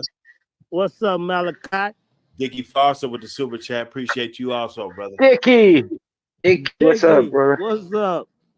Salute that two Good man. months membership too. John Kramer in the building too. Appreciate John, all the what's up, support. John? Kramer, Dickie. Hey, for sure. Let me see. Cecil Jackson in the building. Salute, brother. Yeah, out here it's hot and dry. Down southeast, it's hot and humid out there. Well, right now I'm in Carlsbad, New Mexico, but It's hot there too, huh? yeah, same Yeah. shit as El Paso.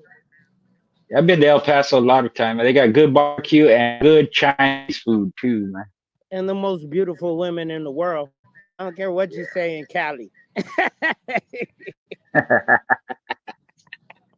That's why all them moving out here. Nah, they ain't moving out here. They're leaving. They're leaving here to go to No, there's go to more El people in El Paso. Paso. You're like, where you from? Cali? You Yeah. came for the women, huh? Yeah, there's an exodus from California right now. Oh man. Well, y'all on fire on one side, underwater on the other. You can't blame them.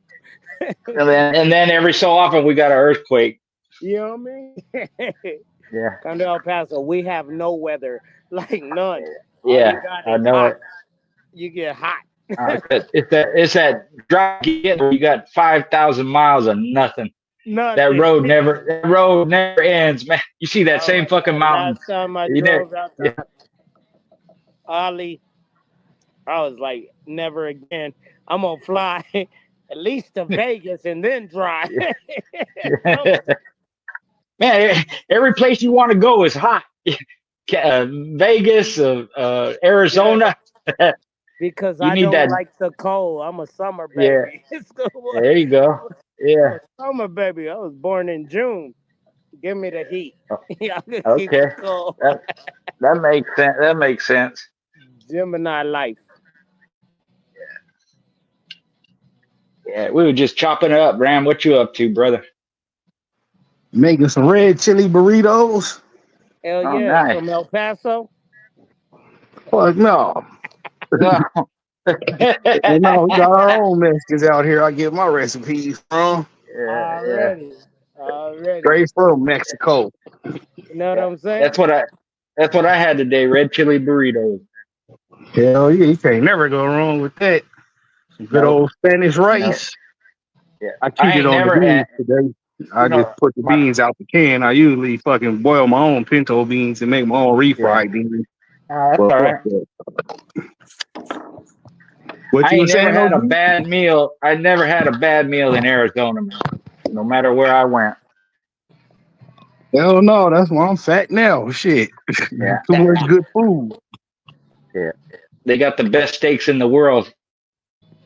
I agree. I ate one What of what those what yesterday. what borderline is Texas? No, no, man. Nah, not Texas, El Paso. There's a Yeah. difference. We are part of Texas, but El Paso, baby. God damn. Yeah, El I Paso seen them. I succeeds seen from them. Texas, and Texas Yeah, trying to succeed from America. yeah, I seen Hey, them we break down just one Texas, step different away areas. from America and El Paso. Yeah, I seen this video where they breaking down Texas, different areas, Austin and all that, Dallas, Fort Wallace. They didn't even mention the Panhandle up there. They was like, that don't even count, man. Hey man, but there's some dog man. Terry up there in the Panhandle. Hmm. Town, Yeah, well, man. that's where the Panhandle boys were, and they had that Yeah, champion Panama Red. Uh, that's where they were, Niggerino was. yeah, yeah, But yeah, yeah, they were.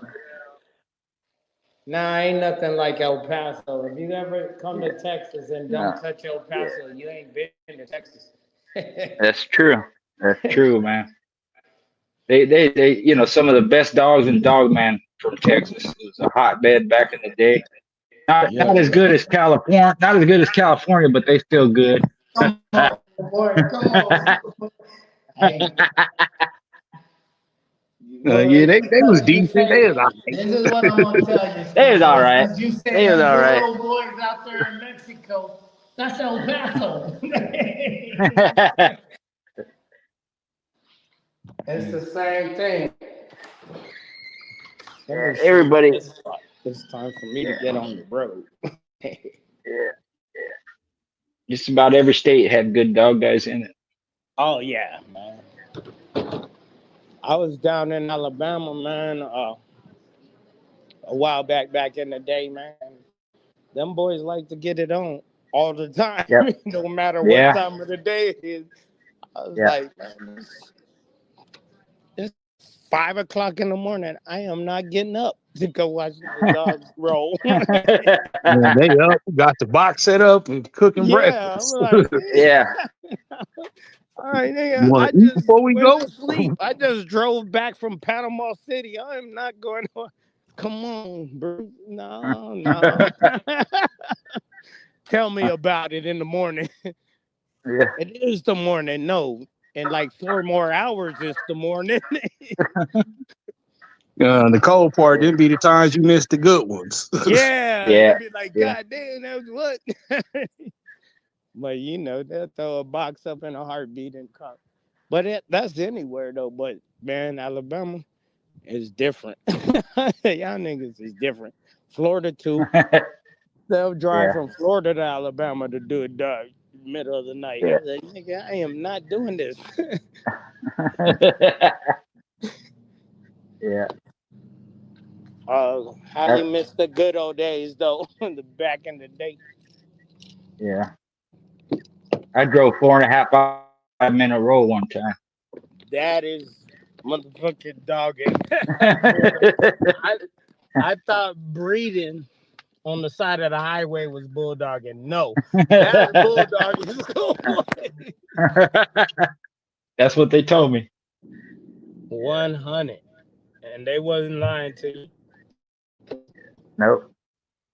And then I matched dogs 2 blocks from my house. Another top guy that just lived down the street from me. Yeah. Dog still outside barking, man. Yeah, them was the good old days, man. You know, so just fucking come. Okay. It'd be a Yeah. top flight dog, man, right there. You get on his shit. Yeah. Yeah. Walk your dog down to his house, you know. Yup, that's my walkout. Empty on the way. Good to go. Make sure you put that shepherd up in the front because he be tripping. Yeah. Motherfucker always got a big ass Derby shepherd in the front to guard everything. Yeah, like that. Yeah, sure did. Back in the day, Aries was one of our like code friends or whatever. So we would roll our dogs with them, but they would be like, "Yo, bring them right now." It'd be like 3:00 in the morning. I'm like Poncho. Do you know what time it is?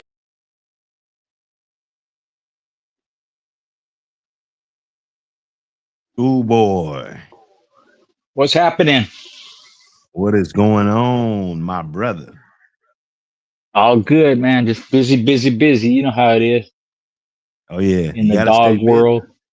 Yeah. Gotta stay busy. I love it. I love it. I love what you're doing. I love Well, thank you. what you're Appreciate doing. it. Yes, sir. Yeah, I've been beefing it up a little bit, trying to put more vids out, you know, make more content, interact with people, you know, on the low or, you know, behind the scenes, and then give them some credit for, you know, when they give me content to put out. Right. Nah, I was checking out that video, man. That was a good one. I said, okay. Yeah. You said anybody want to debate? Like, oh yeah, anybody, you know. I like that. I like the because that's what it needs to be more of, you know, two brains going at it, you know, trying to figure out, you know, each other's point of view and hearing each other out and everything. But there is a lot definitely that I agree with. And as we break it down, it kind of comes to a consistency of, you know, kind of a thought process, I would think. But that was definitely an interesting topic. The PFP. You can go ahead and you know, I'll let you coin that one right there. So thank you. Yeah, the consistency, the word you use, that's almost standard in my vocabulary when it comes to dogs. Things can, you know, things can change and other ideas come in, new science, new feed, whatever it is, conditioning methods. But you have to be consistent with whatever it is you do with the dogs, you know. And I kind of made that PFP up based on first competition, and then it segued into breeding. Right. So that's when I started out, you know, that's why I got into the dogs in the first place, was to compete. And you know, I did okay. You know, I lost my first 4 out of 5, and then I got better once I improved my conditioning. And then through talking with people like Ronald Boyle, Steve Dunleavy, a couple of others, you know, Boyle's the one that told me.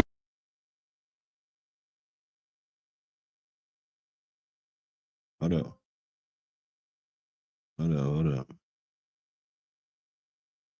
What happened? You still there?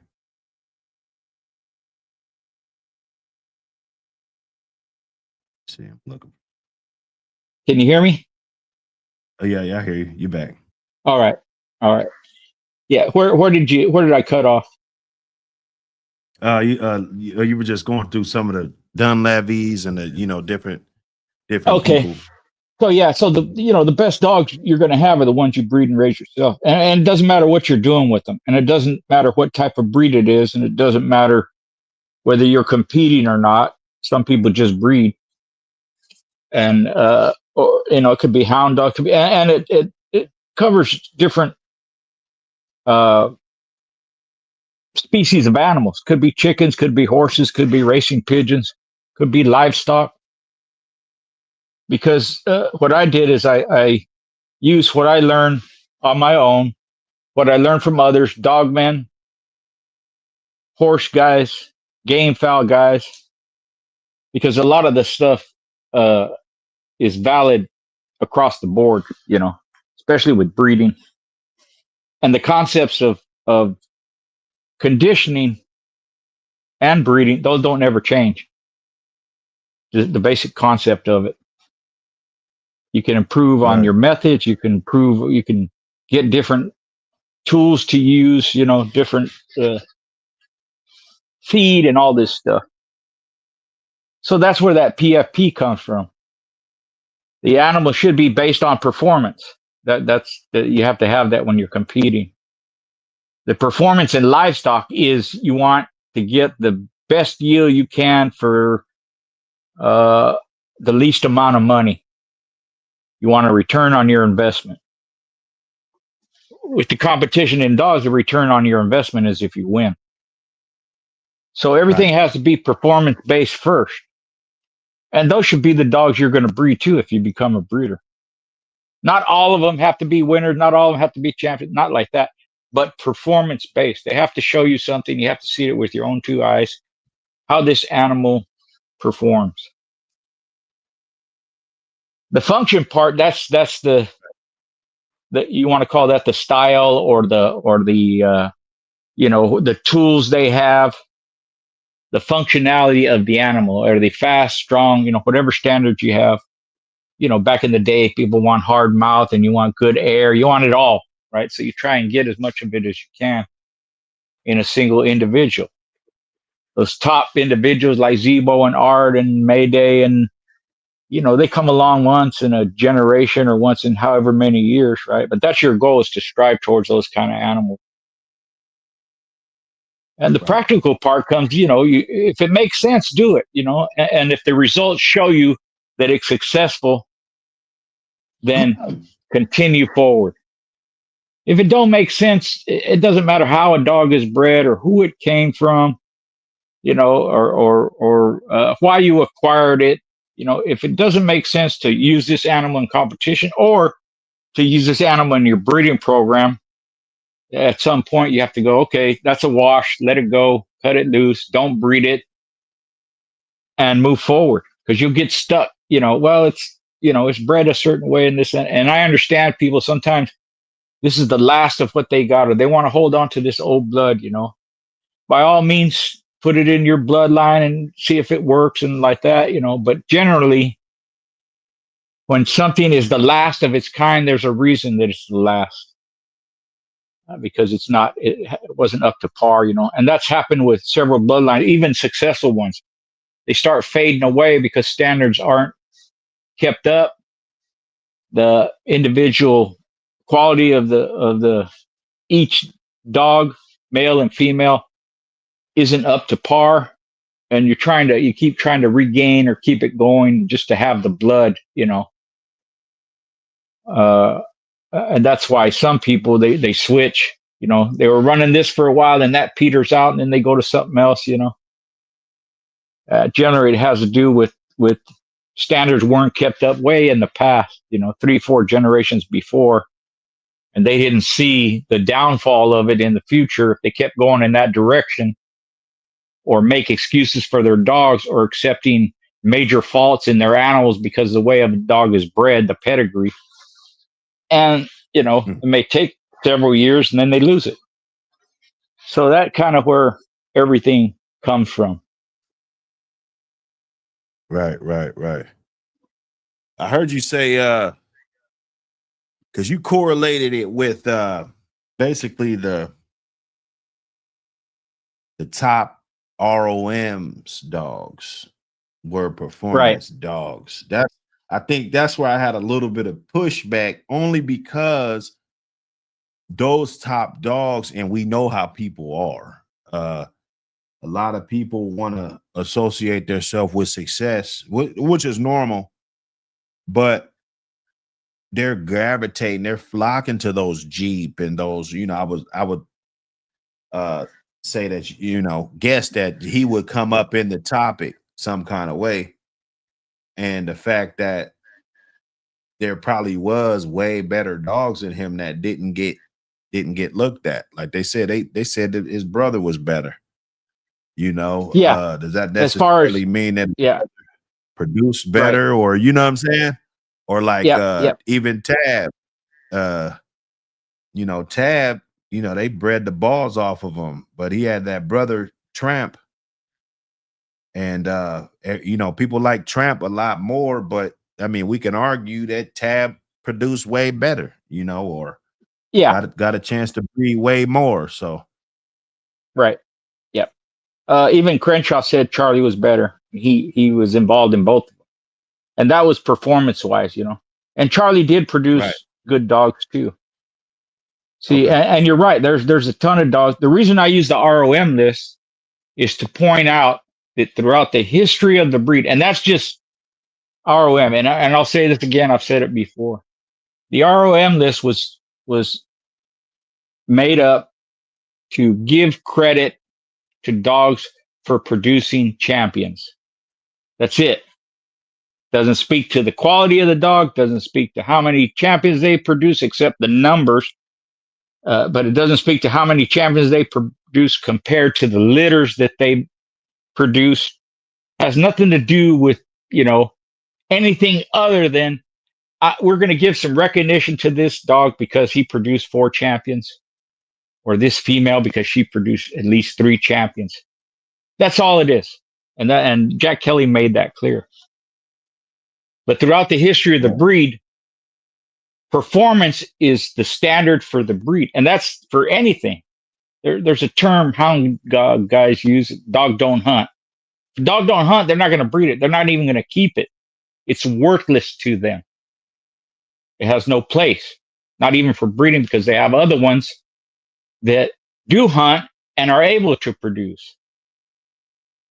So if you right, go throughout the history of the breed and you look at the ones that are the best, generally they're competition dogs, generally speaking. You can go all the way back to Fly of Panama and the Gas House dog and Kager, Kobe's, Tramp and Kager and, Pincher and all these guys, Dime and Daibo and Spike, and that they were competed with generally. But aside from that PFP, it still stands. If you're just a guy who has a few dogs and breeds them, and I'm speaking back in the day, and competed, that's kind of where I come in. I wasn't out there with the 50, 60 dogs. I had a small yard. I was always busy. I bred my own stuff. I competed against the best I could find, and I was successful at it. So it doesn't have to be on a large scale, because a lot of those popular dogs, if you look at their record, even if they're ROM or something and competed, they were bred a ton of times. right. And of course they're going to be ROM dog. Shit, they were bred, 30 bitches. So yeah, but some of them, like Yeah, Divo, was only bred maybe 10 or 11 times. Boomerang, less than 20 times. Art, maybe 10. Tombstone, maybe 6 or 8 or whatever it was, That's where, but when a you do lot of your those research. dogs, I don't want to interrupt you, but a lot of those dogs that we name, they all came from camps that were known for winning, So Yep. that genetically doesn't mean that those were the best dogs just because they were in the best hands. Does that make sense? Yeah, it does. But I mean, what other way are you going to measure it? Other than the fact that, like I said, there's people and there's dogs. Some of them are multiple winners. You ain't never heard of them. And they produce dog after dog after dog. And the people that had them aren't real well known. There could be a whole book written about that. So regardless of how you look at it and take everything into consideration, even on a small scale or some unknown dude or some dog that's not very popular, that standard PFP still stands. And there's dogs that weren't competed with that made, there's cold dogs on the ROM list. But I'm speaking consistent general terms overall, not the exceptions.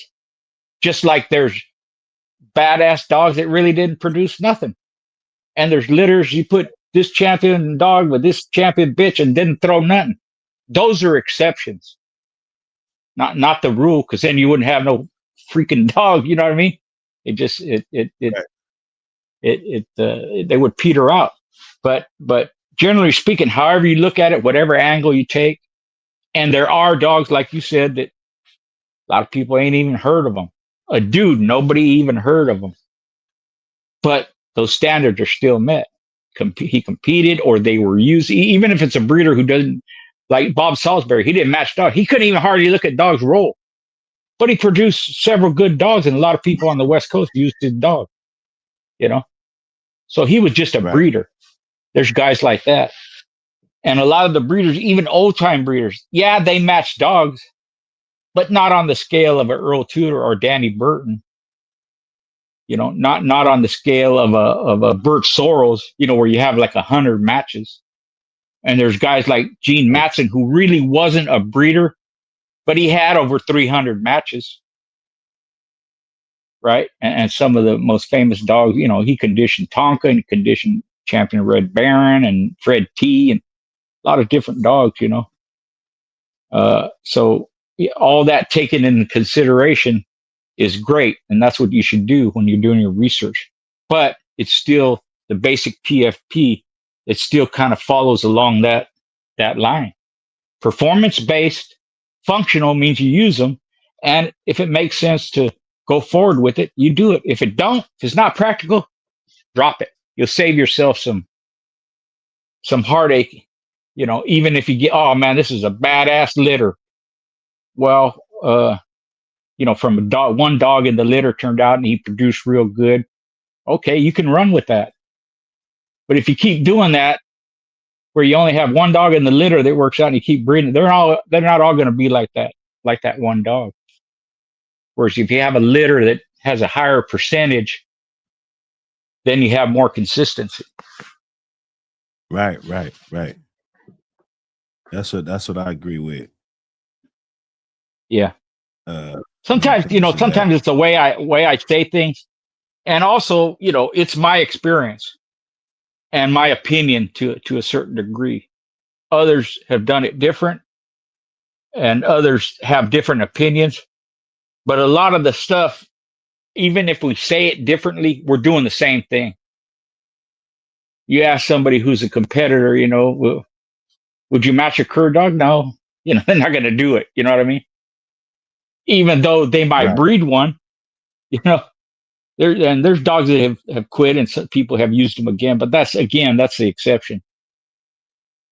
A person like that, they might breed them because the breeding on the dog is good and they want to see if he can produce, or they think, oh, it don't matter if they quit. That has nothing to do with their production. I don't agree with that. So they might breed the dog, but to compete with it, to use it, most of the time they're not going to. I know several people, if a dog lost, they wouldn't even match it again, not even take the chance.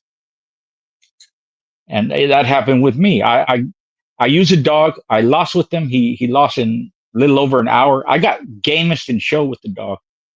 I did him again. He quit in 30 minutes. So I called Jack Kelly up. We talked about it, you know. And I said, hey, Mr. Kelly, you ever match a dog that lost, you know? He goes, no, I would never do that. That's the dumbest thing you could, you know. He kind of berated me. We were laughing and all that, but he goes, nah, I would never do that. Dog lost, I would never do that. That was just him, his opinion. But there's several people, they're the same way.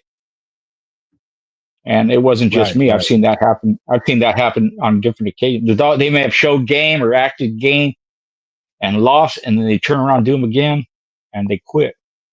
And that fight just took everything out of them, you know. And they don't want to be there anymore. Yeah, yeah. No, I hear you. I hear you. Yeah. In Hey, we in today's here, time, the man. performance, You know? in Yeah, today's time, the performance is legal sports or hunting. It's the same thing. The standard remains the same. And confirmation, it's the what the dog does. A lot of it has to do with their conformation, how they're built, their structure. It allows them to run better, run faster, be stronger, thick bones, thick skin, durability, constitution, deep lungs, thin waist, good air, like that. Intelligence, their ability to learn. Intelligence could be inside the box in the past. It could be outside the box when they're just being a regular dog.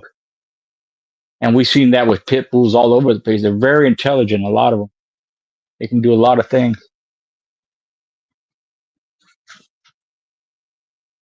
yeah, definitely, definitely, definitely. Let me see. I got this. Got one of my little. I love my little diagrams. Got to have I them. like my You know? diagrams. Yeah. Yeah. So we can make sure everybody's on the same page. I like Yep. to like my diagrams. Hold on, hold on. Hey, give me 2 seconds, schoolboy. Yeah. No problem.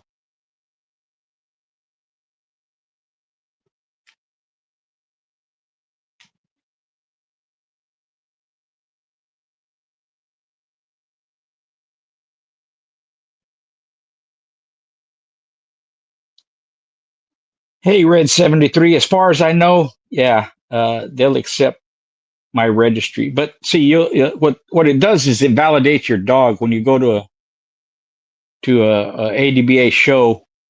You'll still have to register your dog through the ADBA. But with my registration, you'll have a pedigree, a confirmed pedigree of your dog, so they won't have to do any research as far as looking the peds up or getting a hold of the breeder or anything like that. Yeah, people have asked me that before because I accept any legitimate registration, and I tell people that.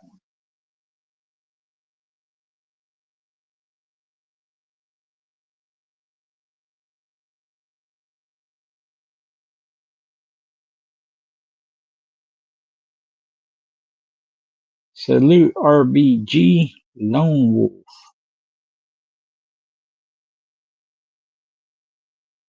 Dickie, what's happening? Thank you, Constant Pressure. Salute.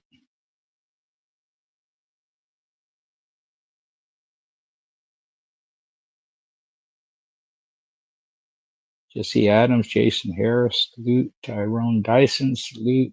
Paul Harris. Vad Kennel, salute.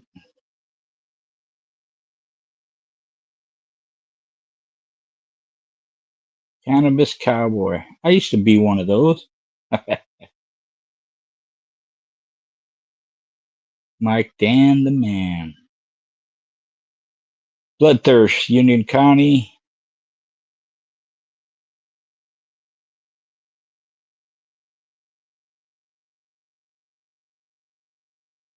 Thank you, Jason. Yeah, those were great times. I was very proud of my dogs. The ones that competed and the ones that produced too. Like I said, it kind of goes together. For me, anyways. Can't Yes, have one sir. without the Hey, other. we here. Let me see. Okay, so schoolboy. Now Yeah. let's talk some diagrams, right? You see this little corny little chart?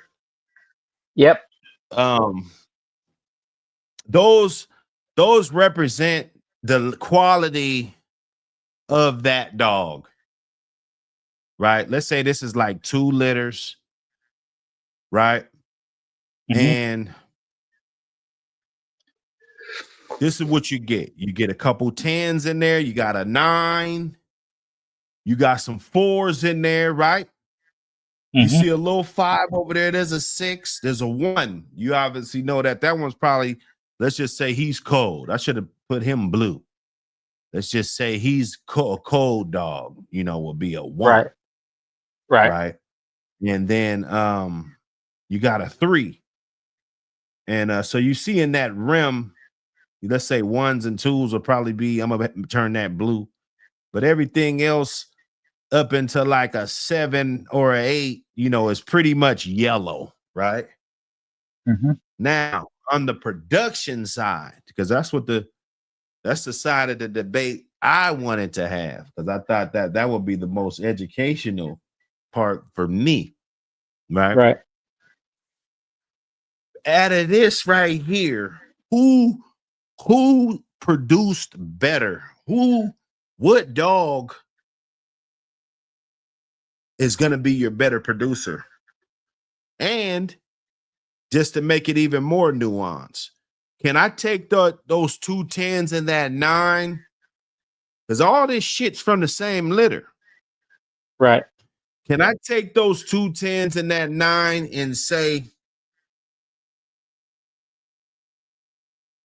they're gonna definitively be the better producers, right? Yep. They all off the same litter. Everybody off the same litter. Right. Is there a Yeah, way to say that, to definitively say that? Like, let me get one of these 10s, build my yard around it. It's going to be better than your 4 that you built around, right? It's going to be better than your 5 that you built around, the offspring. Can we say that? Well, you know when you can say it? When you've done it after a few generations. Because that'll show you were consistent. So if this was the same litter, right? And you were picking anything 5 and over to breed to, I would breed all of them. And then see if the 10s outproduce the 5. Yeah. Okay. So now you see, we got some, because I was thinking that the 5s are getting maybe the 2s and 1s, right? Or 3s. Yeah. Right. But when we're talking about excluding a 5, like, he might not be Lee Haney, right? Yeah. Arnold Schwarzenegger or whatever, one of those guys. He might not be that, but can we exclude him out of the gene pool and just say he ain't gonna be producing? Because he might, that 5 right there, he looking real nice in the corner. He very, in my opinion, I've seen this time and time again. He very well could be the best producer. That 10 could be the best one, right?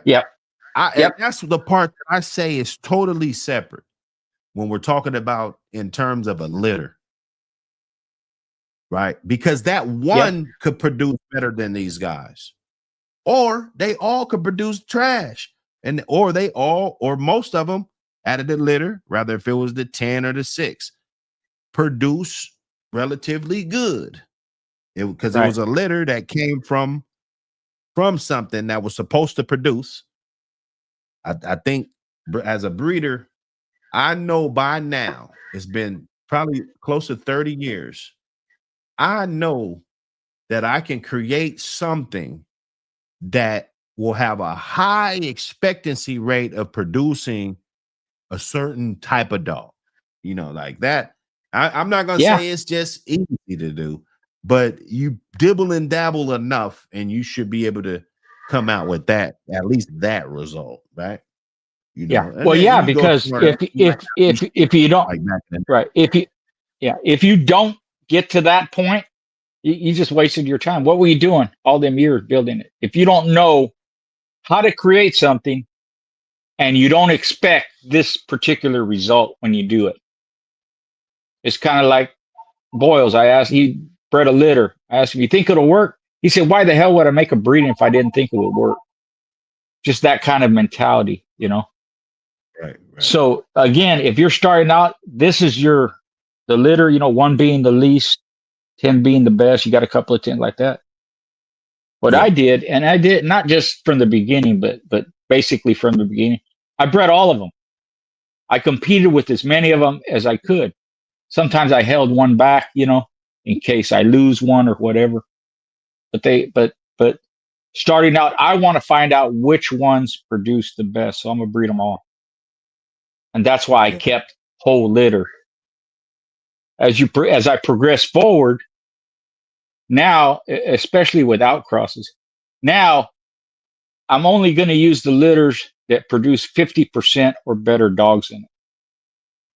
Because if you're a gambler, if you're a breeder, if you're into livestock or whatever it is, 50% is almost at the top of the top tier.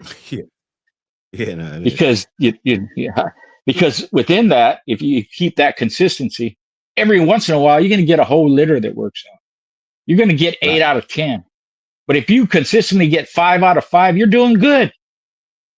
Yeah. And let's say you don't have room for all of them, right? Well, maybe the 1, 3, and one of the 4s, you can, someone else will take it and they can work with it. A friend, a partner, a relative, farmed out, whatever it is. Well, I hear this game is regional. It's been regional. I hear shit, right? Yeah. So talk to a lot of people. And so let's say that you had one over there. Let's say you had this whole litter and you got the 2 10s. You're not letting those go. Your buddy got the 9. He's your partner. Maybe there's a 6 that you really didn't think could be successful in your area, right?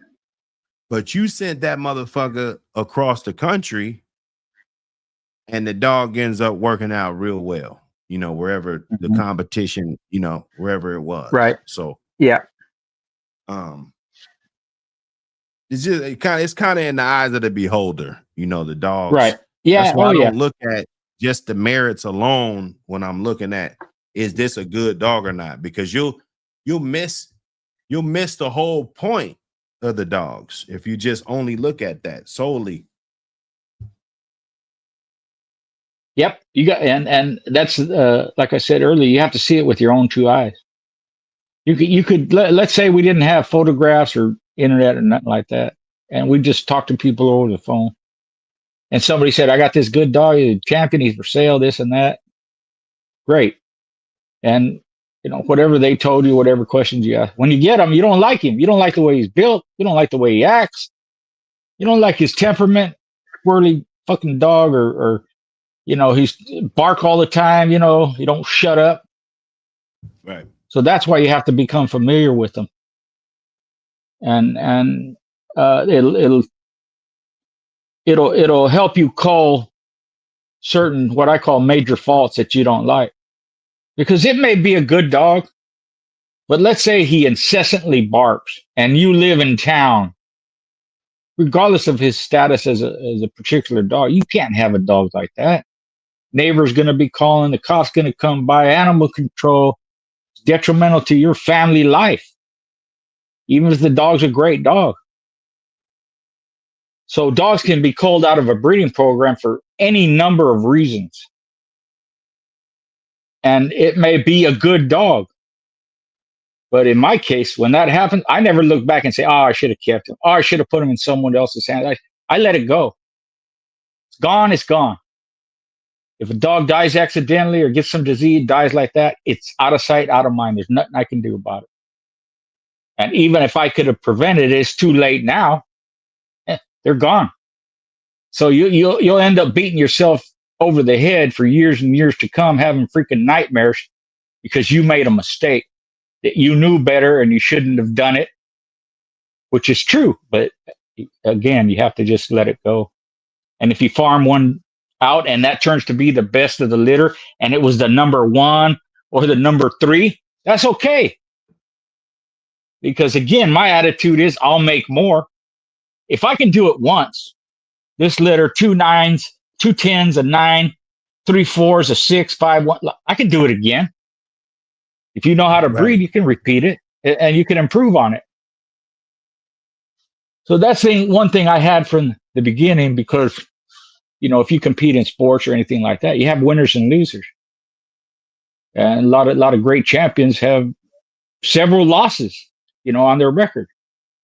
But their wins outweigh the losses, and the quality of opponents who they beat and all that far outweigh their losses, even if they got knocked out. You know, so that's the way I looked at it with the dogs. I may be giving the best one away. Good. From that litter. Good. Maybe they'll do something good with it. Maybe I'll get something back from it. Maybe, I've done that before too. I had one guy sold him 2 pups for $300. He never paid me. But when they grew up, he brought them back to me after he schooled them out, and I used them. So yeah, it kind of washed itself out, That was okay. I wasn't that mad. And some people take advantage. They take your dog and they're gone. Well, when they do that, they cheat you or steal from you or whatever. They ain't getting no more dog from you. And if the dog turned out, they're going to want more. Well, they severed that bridge. So there's a lot of it that's involved in it. How you treat people matters, and your reputation should matter to you.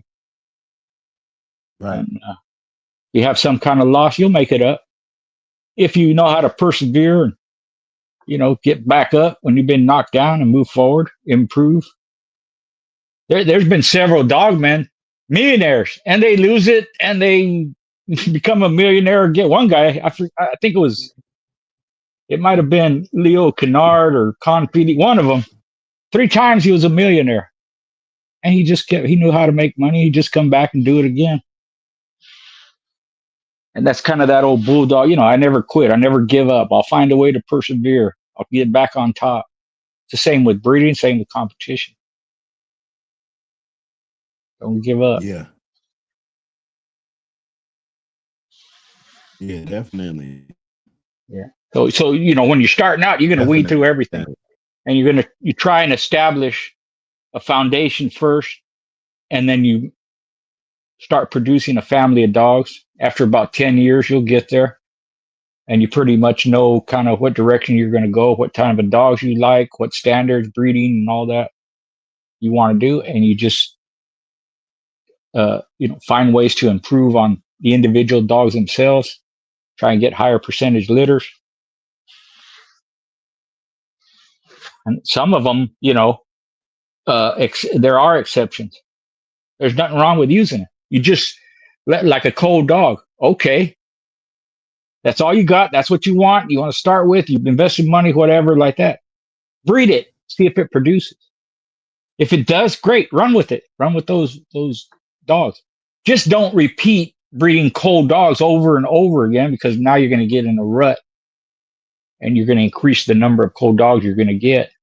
There's bloodlines like that today. Yeah, they have some badass dogs every once in a while, but they consistently have cold dogs too. I couldn't deal with that. I just, right.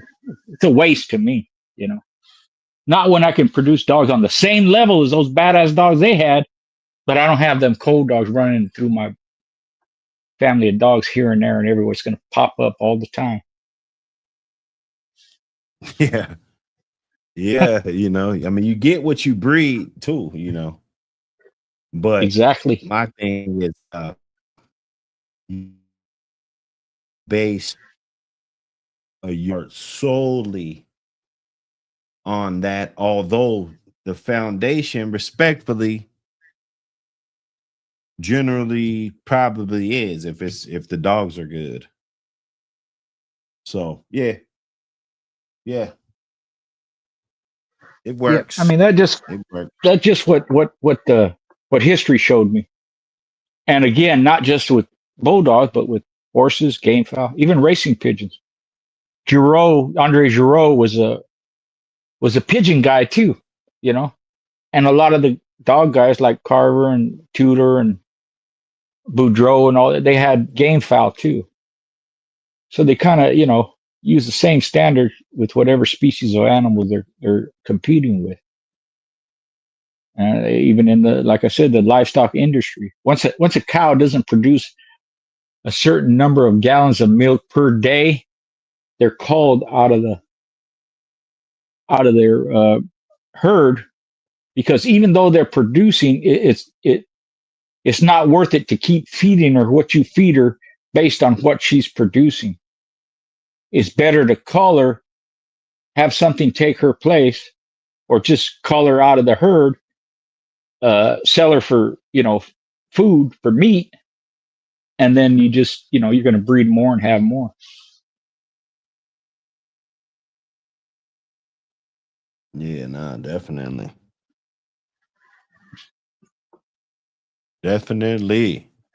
Now I just like to look at it from a different lens sometimes and bring up a good convo, Yeah, got to. Um, That's how you improve. You may take bits and pieces of what I do, or you may agree with bits and pieces, and then you're going to add something else to it, or you're going to go a different direction, or this worked for you, and you're well, going to the run fact with that that. you'll breed them all, you know what I'm saying? You breed them all, you know what I'm saying, and give them their Yeah, shot to see, right. that puts a little more nuance on it, you know what I'm saying? Because Yeah, yeah. sometimes it might come off like, okay, I just want the best to the best, because I honestly seen a lot of yards go to shit like that, just chasing the titles, and then you look at Well, I know, all I know. there's a lot of Yeah. cheating. I mean, I don't know how it was back in your day, but I've heard of a lot of cheating. Well, How was that, that back yeah, then? Were they rubbing dogs and shit back then? yeah. Oh, Were yeah. they Everything you that know happened today happened in the past, and that goes with everything in life. But the right, difference is there's more people doing it, right, and maybe you could say heinous crimes that are committed. The people are doing it now, younger and younger, where mostly it was adults. right, Now you got kids committing murder. But even then, there was that back then too. So any way right. they could think of to cheat and lie and steal, and yeah, it's always been Right. that way. People will say, So well, that's dog fighting changing was it. Uh, if you're one of those guys that only look for merits, some of those merits are tainted, yeah, right? yeah. How, But yeah. Well, I know some people. I'm only going to breed a dog if it's a champion or grand champ, like that, right? I'm not going to breed a right? dog if it loses. Even if it loses a game, I'm not going to breed them. To me, that's dumb. That's too much to go to Yeah, that that's crazy. extreme, because it doesn't What do make you think? sense. What do you think about performance enhancements, steroids, things like that? Because we're Yeah. talking about breeding. We're talking about what dog will produce better. And I'm not talking about if the dog goes sterile, of course, that he's excluded. But as far as people that use performance enhancements on these dogs, and then for the people that's chasing those merits, how much does that performance enhancement have to do with, you see what I'm saying? Like, was this dog really a good dog, or is he just, you know? Yeah. Yeah. A lot of the times, like, you don't put him on all this juice and you don't do this, he might not be able to get through those school outs, Right. different Right. stuff, Yeah. Yeah. Yeah. Well, So, that's one of the reasons they're doing it. But you really have to know what you're doing when you're using them. Most people don't. I'll be honest with you, they don't. so And what again, effect in would the that horse, have on the well, gene it pool? has it's a detriment to the not only to the gene pool. It can affect the DNA, right? It can affect organs. It can affect their ability to actually produce sperm. It can Right. make females become barren. And there's cases all throughout since they started using steroids of of dogs not being able to produce. And not only that, dogs dying young, 6, 8 years old. for seemingly no Right. reason, developing cancers, right? So my thing is, I look at steroids like this. I didn't care if people used them, because 90% of the people, even in my day, were going to use steroids. And there's no way to say, hey, you can't do this, you can't do that, right? But I'll say this: what if even in human sports, what if steroids were legal? Now it puts everybody on the same plane. So what does it matter, anyways? If everybody's using steroids, then nobody has an advantage. So my way of thinking, just because you use steroids, that doesn't mean you have an advantage. But like you said, yeah, on a mediocre dog, it can improve them. And people will tell you, yeah, it makes a difference. Yeah, it makes a difference. Yeah, they're better. They're better. This based on what? That's all Right. they know is using steroids.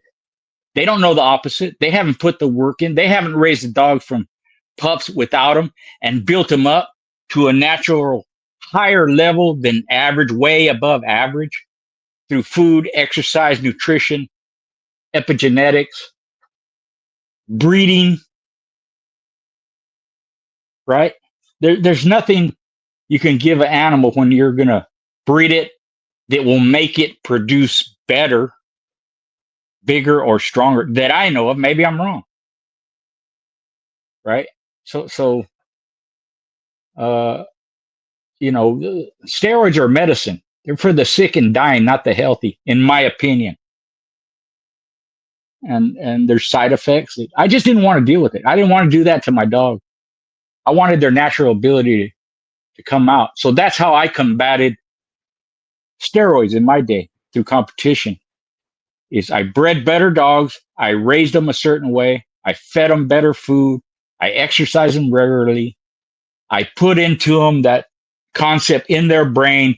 This is what they're going to do. This is their life. Everything generated around competition. So the way I raised them and influenced them with certain behaviors and certain things, that improved their performance, in my opinion. Because most people, what do? The dog goes on the chain. They sit around. They may walk them and do this and that like that. Because they're not really building fighters. They're not really building competitors. They don't have that mindset. How do you put that into your kid if he's going to play football? What are you teaching him? What kind of coaches are you getting him? Is he going to camp, when he's small? Do you start him at a certain age, not too young, where you don't burn them out? You know, don't teach young kids how to throw a curveball. It might throw their shoulder out or something like that, right? So there's a lot to it. And it's the same thing with dogs. Don't overexert Right. them when they're pups. Let them be pups. But when they're not in that frame of mind where they're doing their thing, which is only a few hours out of their entire life, several hours, they're a dog. So what are you doing with the dog? Are you bonding with it? Are you training it in any way? That's how I combated steroids, in my opinion, anyway. Right. Right. So do we hold the dogs that were able to overcome, being being competed against? You got to compete against the steroids.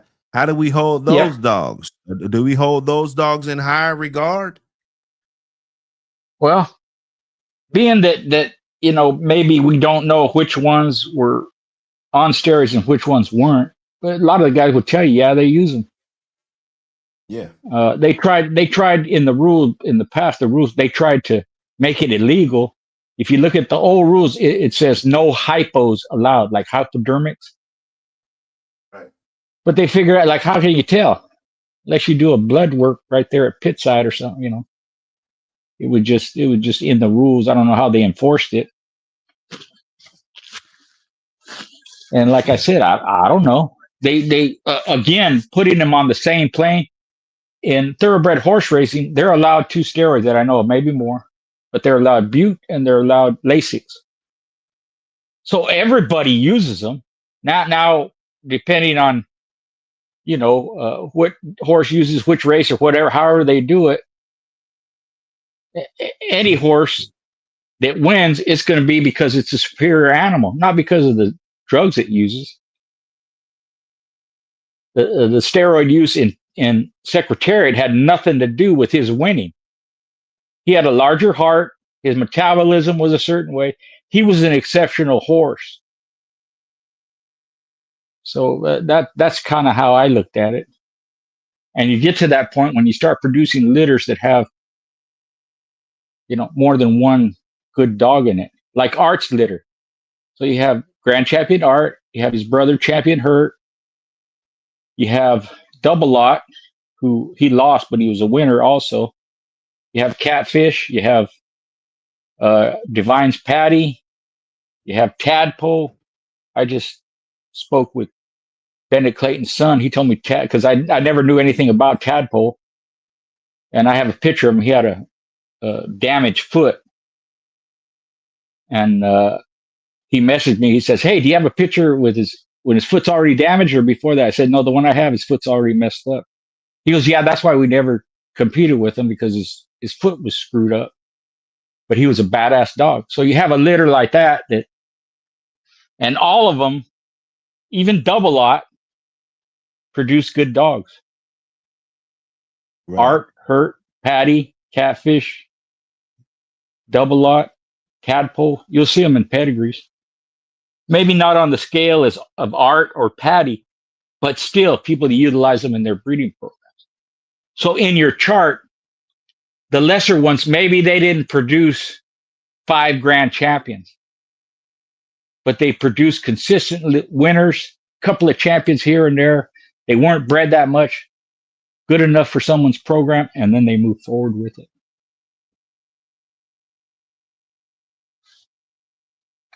Right. Now, like you said, there's a lot of dogs like that. They don't get no recognition or people. Who's that guy? For example, there's a kid. He matched into James Crenshaw several times. Crenshaw could never beat him. The kid always beat him. He beat him like 8 times in a row. You never heard of him. If I knew his name, or if I remembered his name, I would mention nobody unless you really knew him. You go, who's that? But that's a fact, and Crenshaw would tell you himself. Vinny said it in front of a group of dogmen when we're standing around. He pointed to me. He goes, I never could beat that guy. So that happens. I'm not famous like Vinny, not like that. I'm not a Floyd Boudreau. But if you're at that level of competition, you're going to go into these guys. And whether you get recognition or not, if you know what you're doing, then you'll have success against them. Right. That's huge. That's huge. Yeah. You see who's in the building. Eclectic. What up, brother? Portland Ross. Red 73. RBG. See, constant pressure. Yes, What's going on? Cannabis Cowboy. Jesse Adams. What up, brother? Oh, hold up. Cortland. Hold up, Cortland. I got the link. Got the link for you. I didn't see that. My bad. Now this was a good one. When I seen the video, I was like, okay, yeah, this is interesting. But I just didn't really know exactly because I'm like, wait a minute, because if it's coming from good stock, just because he didn't come out, just like your brothers and sisters, I got brothers and sisters. Some of them, my son, he's real athletic. Like he's doing backflips, like damn near 6'2", almost. He's getting kind of athletic. He can jump. Yeah. He can dunk a ball. And then maybe some of my brothers' sons, a couple of them's kind of young, but some of them probably be able to do it. But all of them won't be able to do it, Yep. And we don't know who. You can't just pick them all out as kids. Like I got a bunch of kids. You really can't just tell how they're, based on, their what they've been able to early do. life. It's like a pup. You might have one that this pup is exhibiting exceptional. There's things about him that are exceptional. You've seen before in your line of dogs, and you go, that one, he's going to be something. And you're right. Right. He grows up. He's a good dog. He may have a litter mate that kind of kick But the back, laid back, production- quiet. Yeah, kick back, laid back. You may not think too much of him, but as he matures, he becomes a badass too. So Right. you breed both of them, and you see which ones produce better. Now, the best scenario, though, and this happens as you move along in your breeding your family of dogs, both of them produce good. They have a little bit different traits. You like this one for this and this one for that, but they're consistent, or their athleticism is at a high level.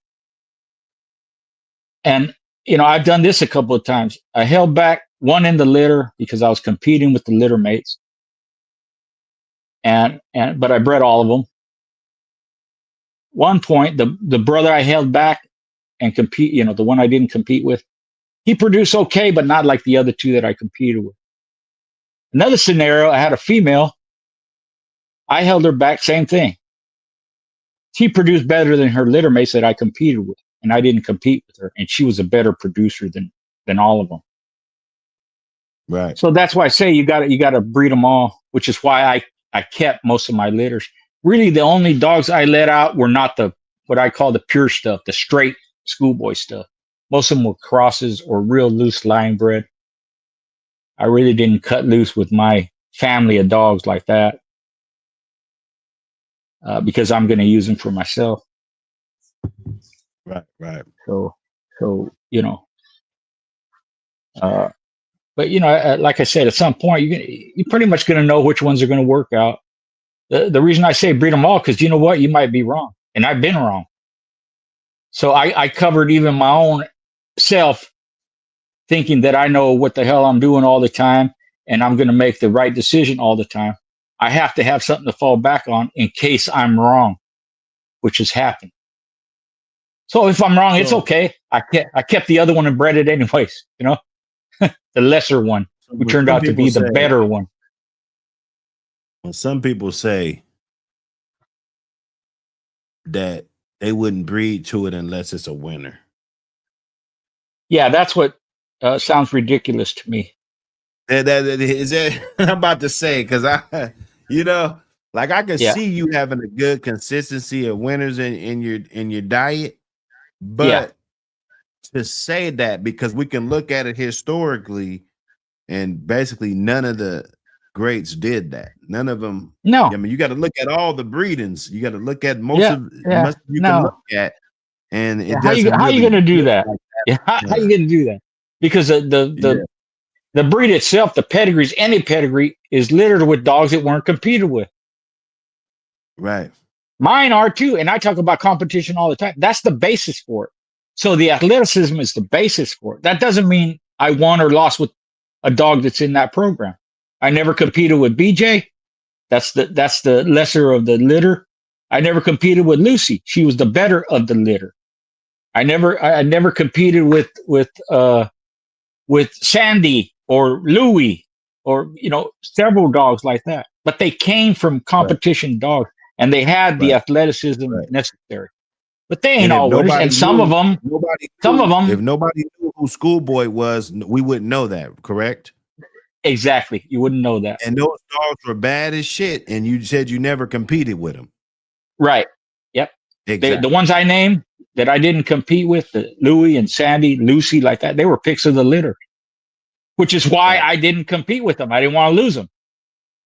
Right. Right. I bred good dogs that lost. Mr. Rowdy, he lost in 2.5 hours. I saved him. They saved him. The people I had with me as doctors, they saved him. Big Red, they saved him when he lost. One of the best producers in history. I'll say that. That happens. There's a ton of dogs, even on the ROM list, that lost. There's some that were cold. There's some that quit. So, you got to take everything into consideration. Is the The only thing I'll ROM say list about baloney?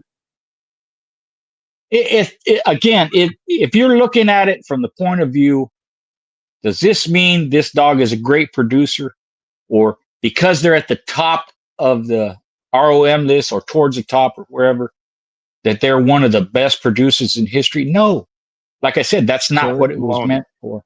Is it baloney? No, I just because couldn't hear you from have you. dogs like Art, who wasn't bred that much and produced every time he was bred.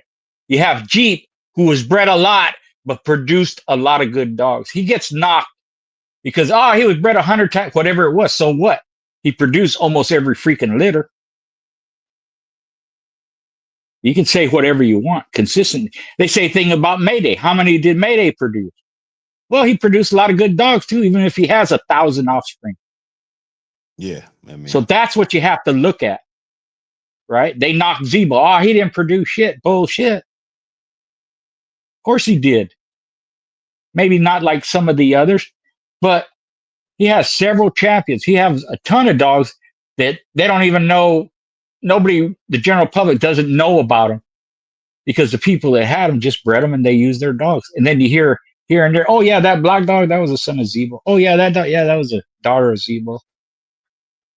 Well, he's got, Nelson's champion Zipper, champion Willie, champion Ruby, champion Abuelita, champion Zebor. There's a bunch of them. What's his name? There's another one. He's a mean son of a bitch. Beautiful dog. Another champion. I forget his name, but you see, and then you get into the production. Dogs generally don't become famous if they're not bred. right. Yeah, and a lot of the dog, you hear all these stories. You really gotta. People ask me all the time. All I can say is, yeah, I've heard that story. I don't know if it's true or not. You got people saying, and it's common now, well, Bully son quit. Well, Bully son quit.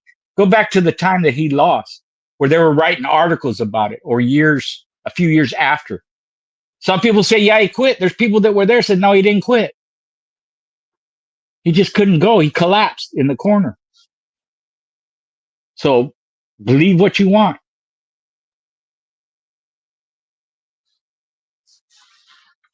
I don't know of any dog on the ROM list or not, or that anybody has, that was a rank ass cur, screaming, hollering, jumping, running away, that somebody kept and bred.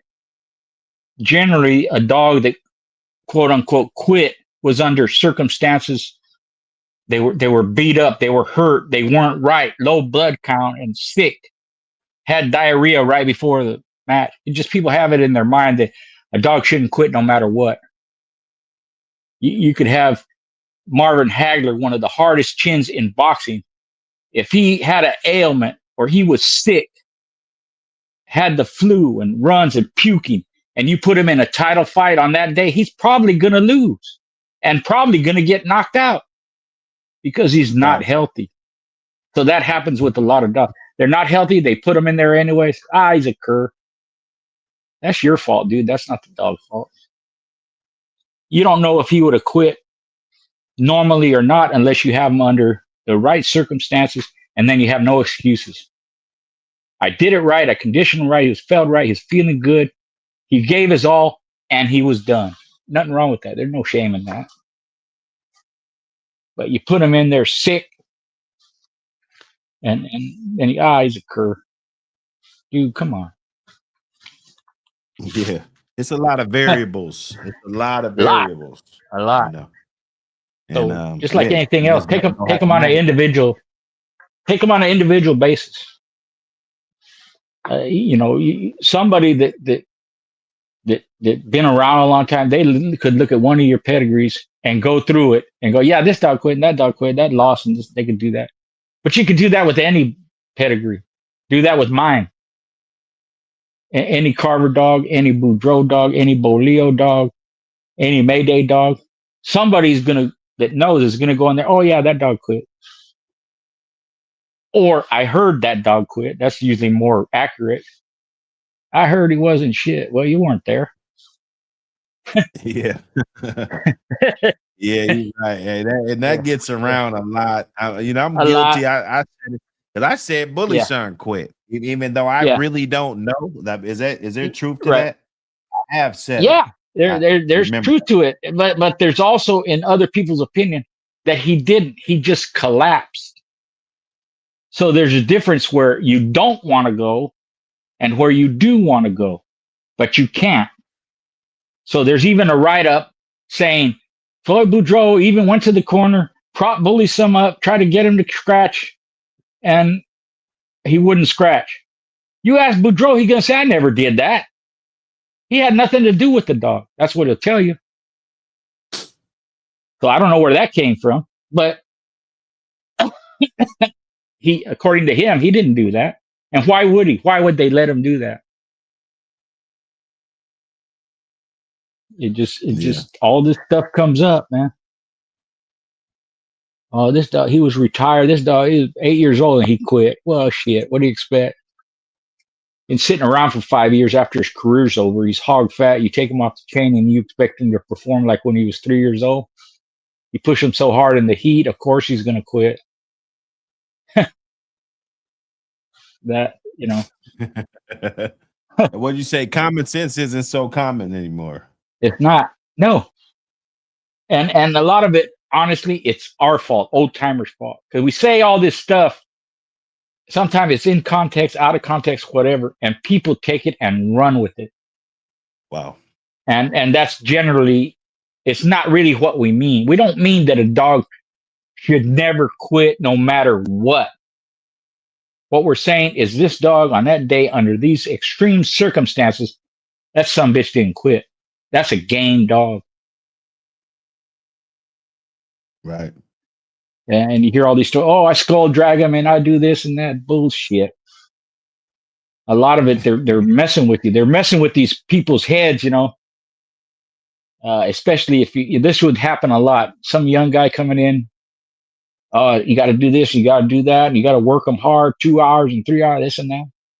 They understand that that kid's going to be their competition, or he is that competition. So they're giving him false information. They're trying to give him something so he'll screw his dog up. So when they go into him, they'll beat him easy. That happened a lot. They ain't your mentors. They're your competitors. They don't want you to win.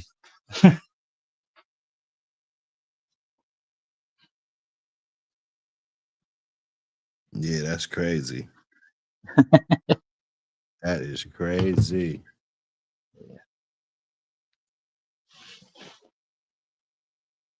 Let me see. Like always, what I say is my point of view, my experience, what I did. It's not the end all be all. Somebody somewhere along the line is going to come along with something better, and you have to do that to produce. I probably said it here on this show before. If you consider me your mentor, I'm your teacher. If you don't become better than me, then I didn't do my job. I wasn't a very Right. good teacher, was I? Right. So I mean, my protege, because he calls me his mentor, he's improved. He's improved on my blood. He's improved on the conditioning. He's improved on the feed, and the dogs are very, very consistent, and a Right. lot of successful individuals. So that I'm proud of that.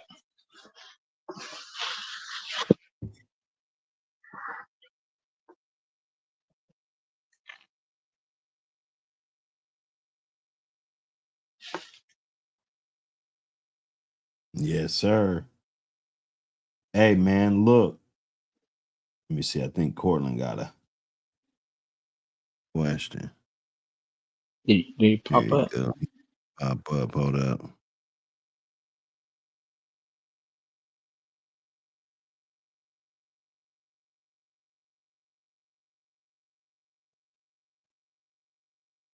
Let me see.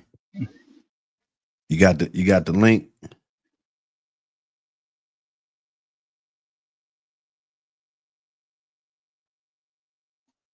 Salute, Big Saw. Thank you, There you go. Eclectic. There you go, Yo, Courtney. You in there, brother? There all right. he is. What's up, fellas? What's happening? What up, brother? I got a couple breeding questions, and it pertains to producers,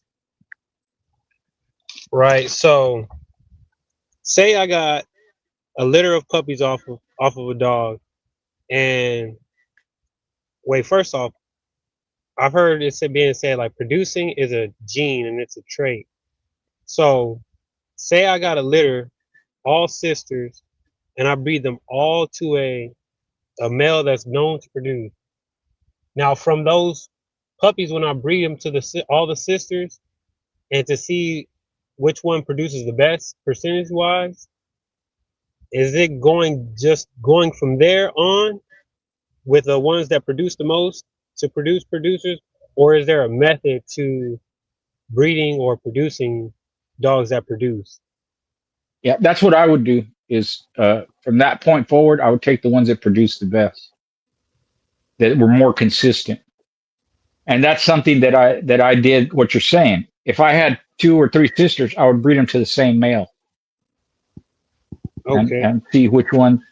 But again, as you progress, let's say you have 3 sisters, breed them all to the same male. They all throw good dogs.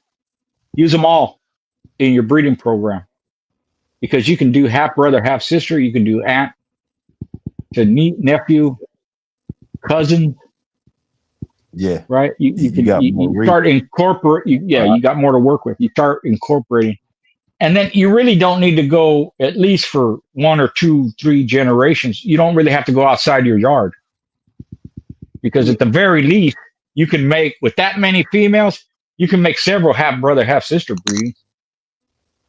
You know, and you can even make a father daughter on a couple of them, and maybe the brother to the sires around, an uncle niece like that, or Would I be going like lessening or going away from that trait of producers if I go, say one sister produces like 4 out of, 7, and one only goes like 2 out of 7, like say, but her 2 are good, like incorporating those. Do you think it'll put it the other way? Yeah. Well, I would of course basically follow the one with the higher percentage litter, but you can also breed the one with the 2 in it. That's what I'm saying. How you can incorporate all of them in your program. Yeah, that's what I'm saying. When you breed the one with the 2, Yeah. am I going away from that producing trait, that producing gene? Not necessarily. I would do both and see. So take it the next step. You breed the one that has the 2, and they only produce 2. I would say, well, now you're becoming consistent where you're going to get a small number of pups in a litter that work out. The point.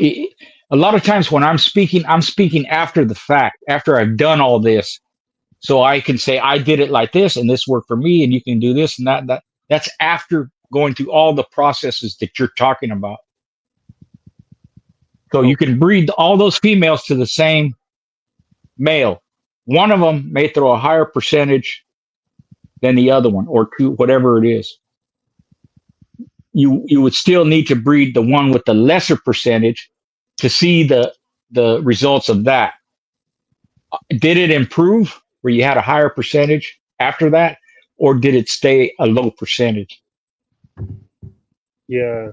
So you have to go through that process. That's why, I've said it on different platforms. You're going to breed for 10 years. You're barely going to start getting to where things are falling into place. And that may be 10 breedings, 8 breedings like that, Two of what though? 2 of what? Like you said, there's 2. Okay, so yeah, two that work out. Yeah. 2 that work 2 out that versus work out. that versus the sister that had 5 that worked out. Yeah.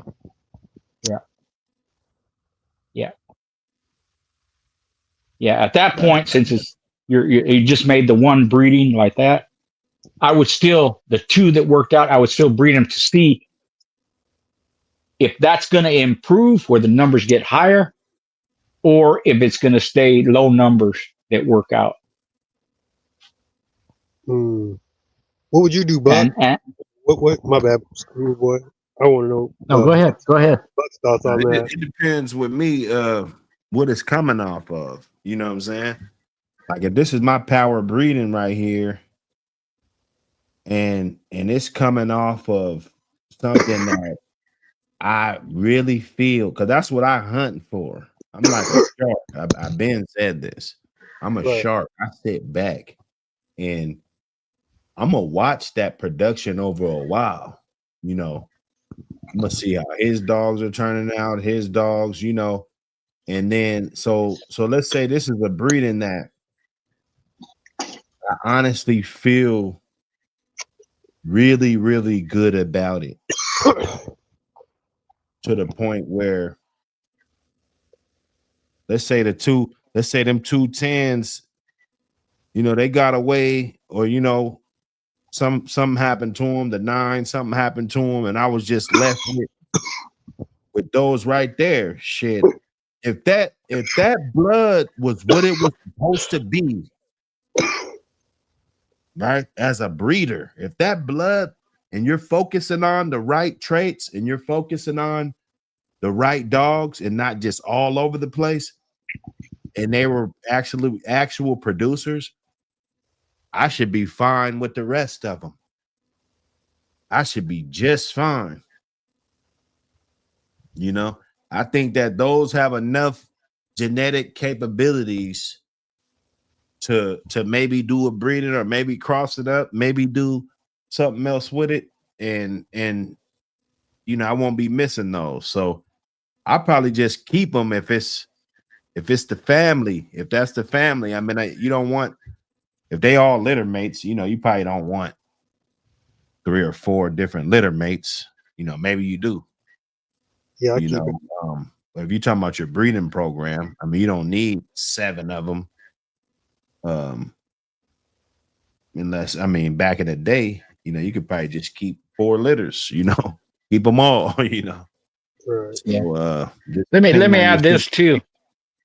Let me add this too. Ahead. Now, like Buck mentioned, depend on the breeding and all that. You know, I'll say this: if you're making inbreedings or real tight line breedings, I wouldn't expect a high percentage in the litter. So in that case, if it's a heavy inbreeding, like brother, sister, father, daughter, mother, son, like that, if I got 1 or 2 dogs out of the litter, I would consider that successful. Because when you inbreed, so many faults can come out that if you got 1 or 2 that are healthy and don't have any major faults, you're set, because that blood is concentrated so much, you're almost guaranteed that they're going to produce for you. But I wouldn't expect a high percentage of litter. And you know, regardless of how a dog is bred, if they have something that I considered a major fault, I wouldn't breed them. And that includes, it's not just the physical fault, although that's part of it. That includes dogs that I competed with but weren't good enough for breeding.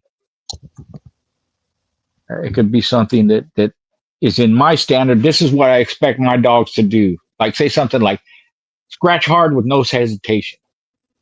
So if I had a dog that he scratched but he walked across, went real slow, I probably wouldn't breed that dog because it goes against my standard. He may throw dogs that scratch hard, but there's a high probability that he's going to throw dogs that scratch slow. And I don't want that. Regardless of whether they quit or don't quit, it's just something I didn't want. If they couldn't take punishment, if they were thin boned, if they were weak, you know, had weak teeth and they popped their teeth every time they bit something. Those are bad. Those are bad traits. Yeah, major faults. I think a dog that's not, in my opinion, this is just my humble opinion, just, you know, love the dogs. And I think just because a dog is physically less than one dog, you know, if he doesn't show any bad signs, I mean, you don't have to. Everybody can't do what everybody can do. You know, Right. I mean, you can't expect every dog to check every single box. Yeah, that's a rare. That's rare.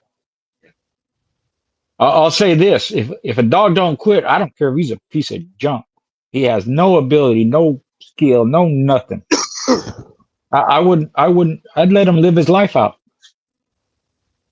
He earned Well, the right to live. only unless he got those bad traits, like he's scratching slow. Well, I wouldn't. I wouldn't breed him. You know what I mean? I wouldn't breed him. I wouldn't have him in my program. But I wouldn't. Well, I'm talking about just the cold. You know, just the culling process. I wouldn't breed them, but I would let them live. You know. But on that breeding note, Buck, would you follow in terms of producers? Would you do the same, or do you have a different process or method? You know, as far as breeding the sisters, like sisters to one male, or how would you create a producer or breed for a producer? I would, if I had a bunch of bitches off the same litter, I would. I mean, if that male was if I knew that he was the one, I would definitely breed them all to him. But if I didn't feel that strongly about him, or I didn't really know, I would spread it out a little bit just to see, because you got those different offspring. You can breed it to different bloodlines, and you can find out what's actually clicking with that blood a lot faster than if you bred all those dogs to that one dog. You know what I'm saying? Yeah, that's a good point. But it's like now you open up like all the variables. Like, okay, this clicks with this, and this with that. You know what I mean? Well, look at it this way. Look at it this way. When you're building a foundation and you're making your family of dogs, you have to use almost every type of breeding method there is. Okay. So when you build your foundation, it's based on something, a particular dog, a bloodline, certain traits like that. Sometimes all that stuff.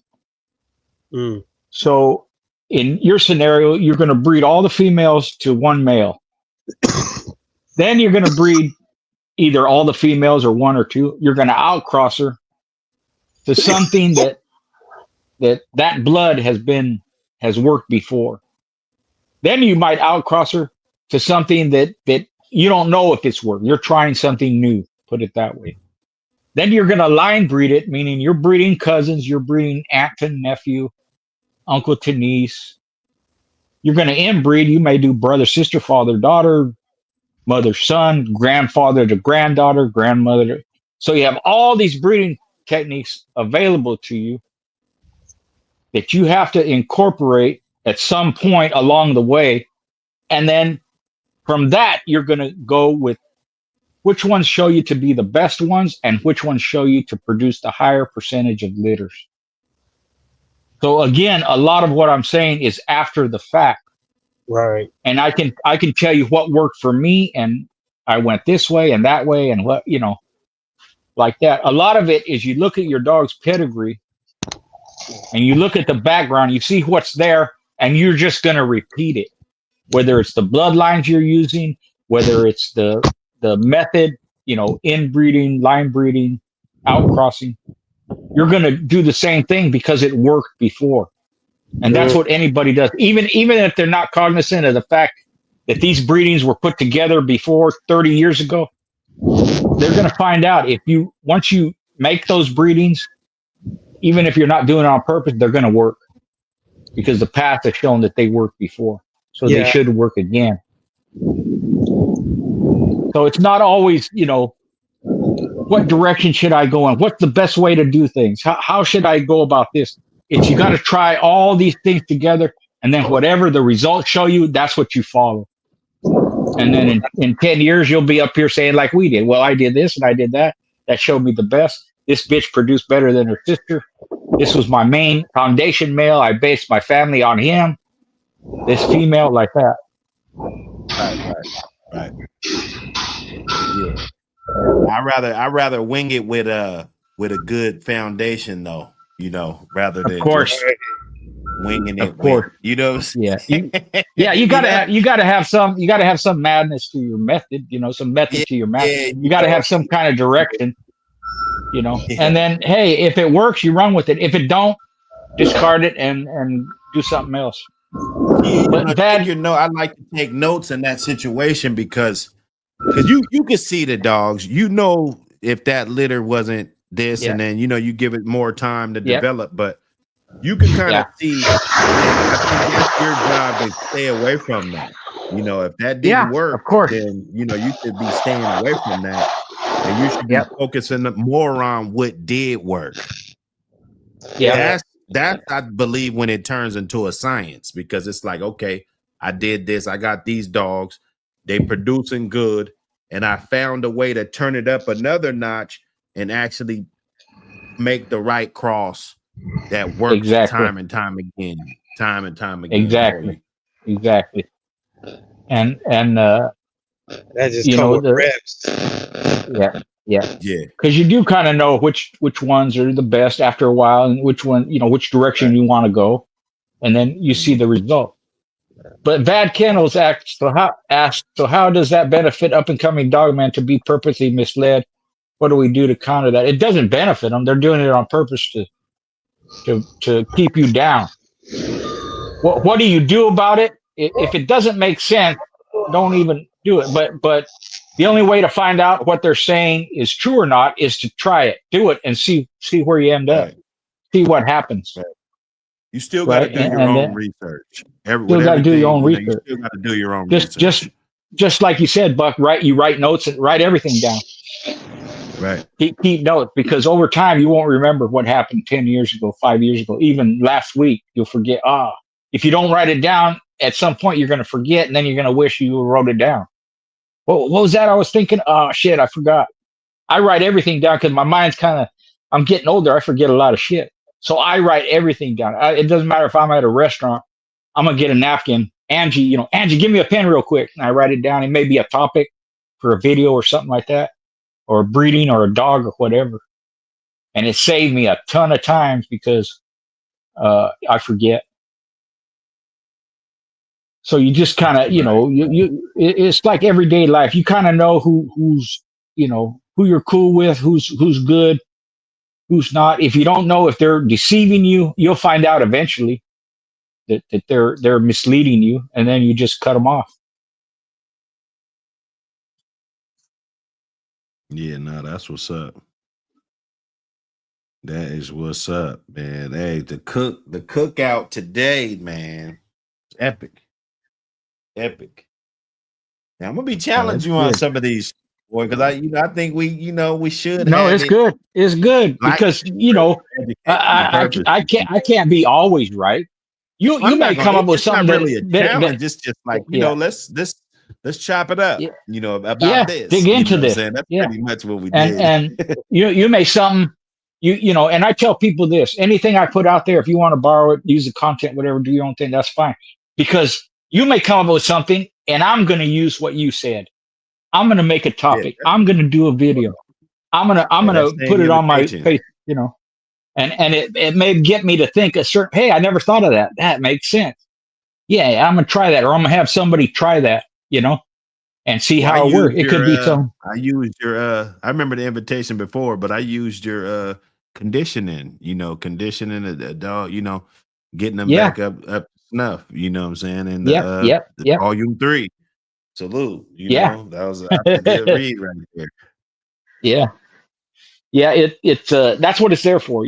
I don't mind people sharing it, and because again, I'm going to borrow stuff too, and you don't really, I mean, if you went around asking everybody, hey, can I use what you say? Can I? That's all you do all day long. I got to get a hold of this Yeah, guy and say it's okay to repeat what he, his comment, or can I use right. your topic? The topics are open to everybody, Yeah, it's and fair. and Everything, and yeah, it should be, and like I said, I'm going to learn something from you.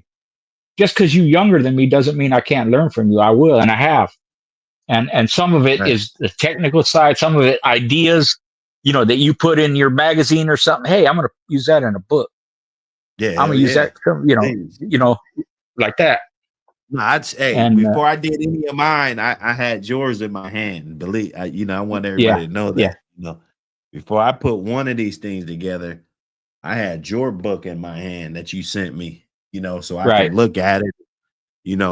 See what's yeah, going on. yep. It gives you ideas. You may improve on some things, and sometimes I write, but I'm not a writer. There's a way to method to write, so I may mess it up. It may not make sense or something. So I may need to clarify it, or kind of like what we did today. I had to make certain things clear because, like I said, when I speak, it's always after the fact, and I have to go back in my mind. Well, how do you start out? You can't just go, well, I'm gonna go with this litter and that litter. No, you got to find out first which dogs meet your criteria. Right. That takes That's why time. I be hunting. I just be kind of hunting. If I just was getting in today, I just ain't been in for a while. I'm getting back in, and I would be hunting for dogs that are really producing on a consistent clip. I would start there rather Right. than just pissing in the wind or the way the bloodline sounds. Let me go get some of that, or what I'm saying, or they say Yeah. they got a Jeep dog, but it's 19 generations down, 2 times on the bottom. Like Yeah. so Well, see, it's what you said right there is somebody's going to have that question.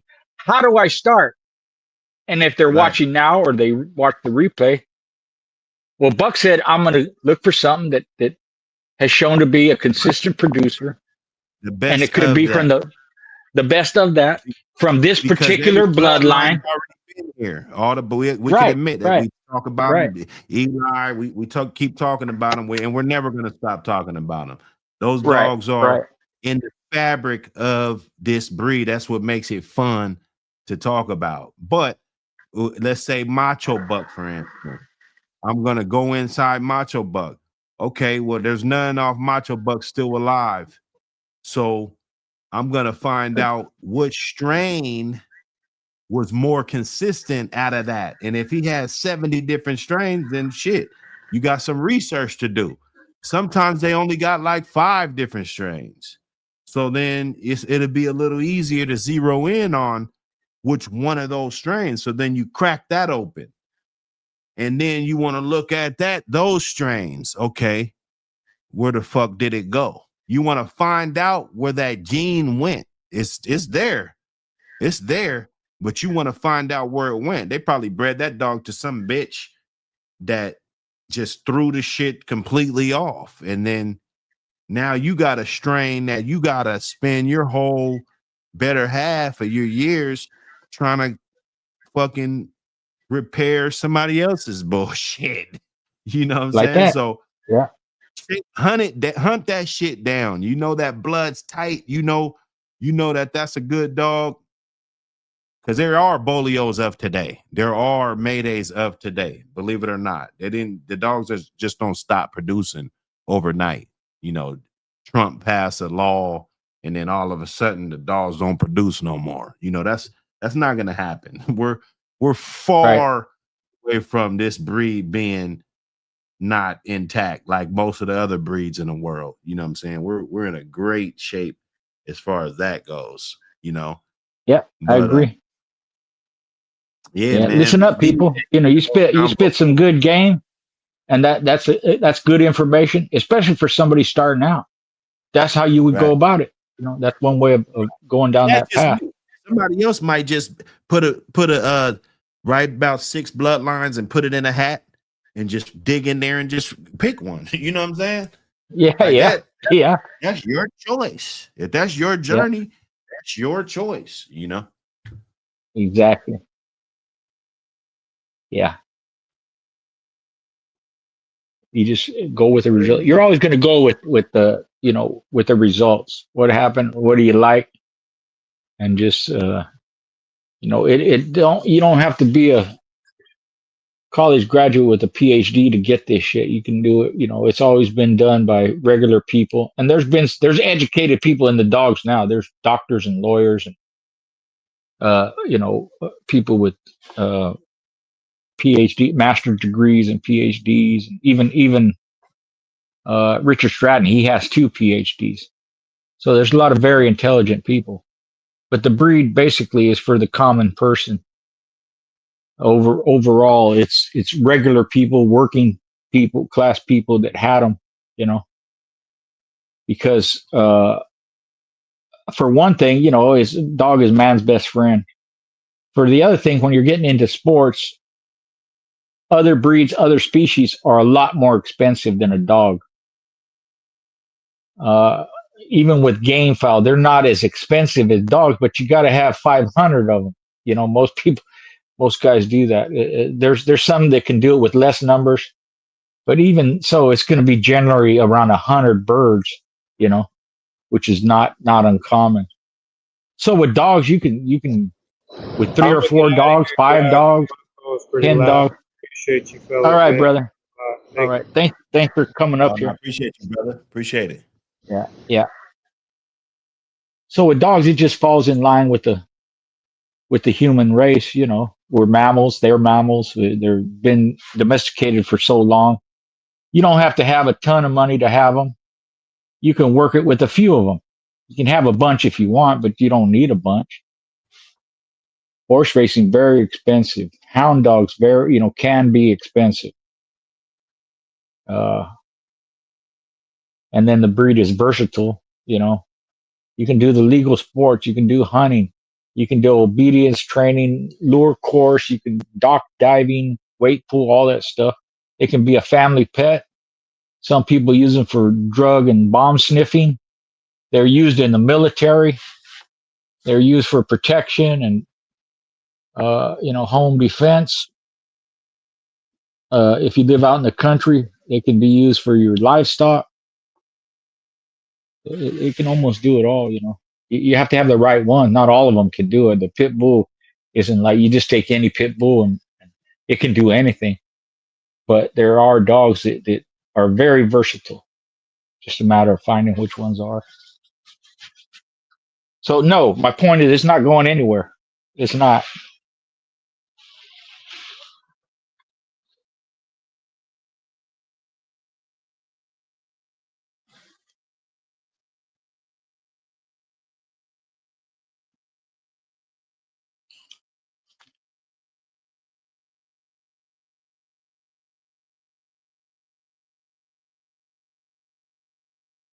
Big Saw, salute.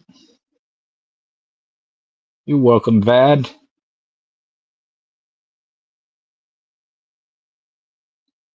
Union County, that's true.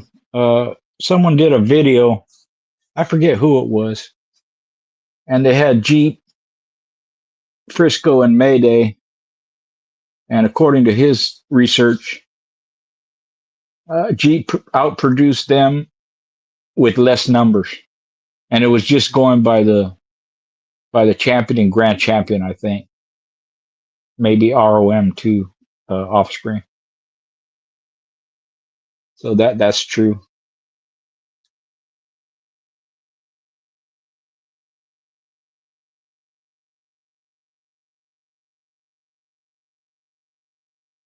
Hit me up anytime, Eclectic Divas.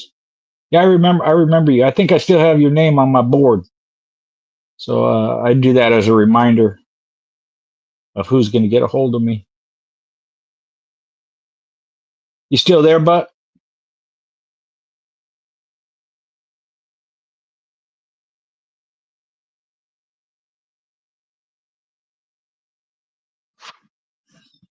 Well, it's been a great show. Thanks for having me on. We may have lost contact, but thanks everybody for tuning in. And we'll talk soon, brother.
It's going down Yeah. later.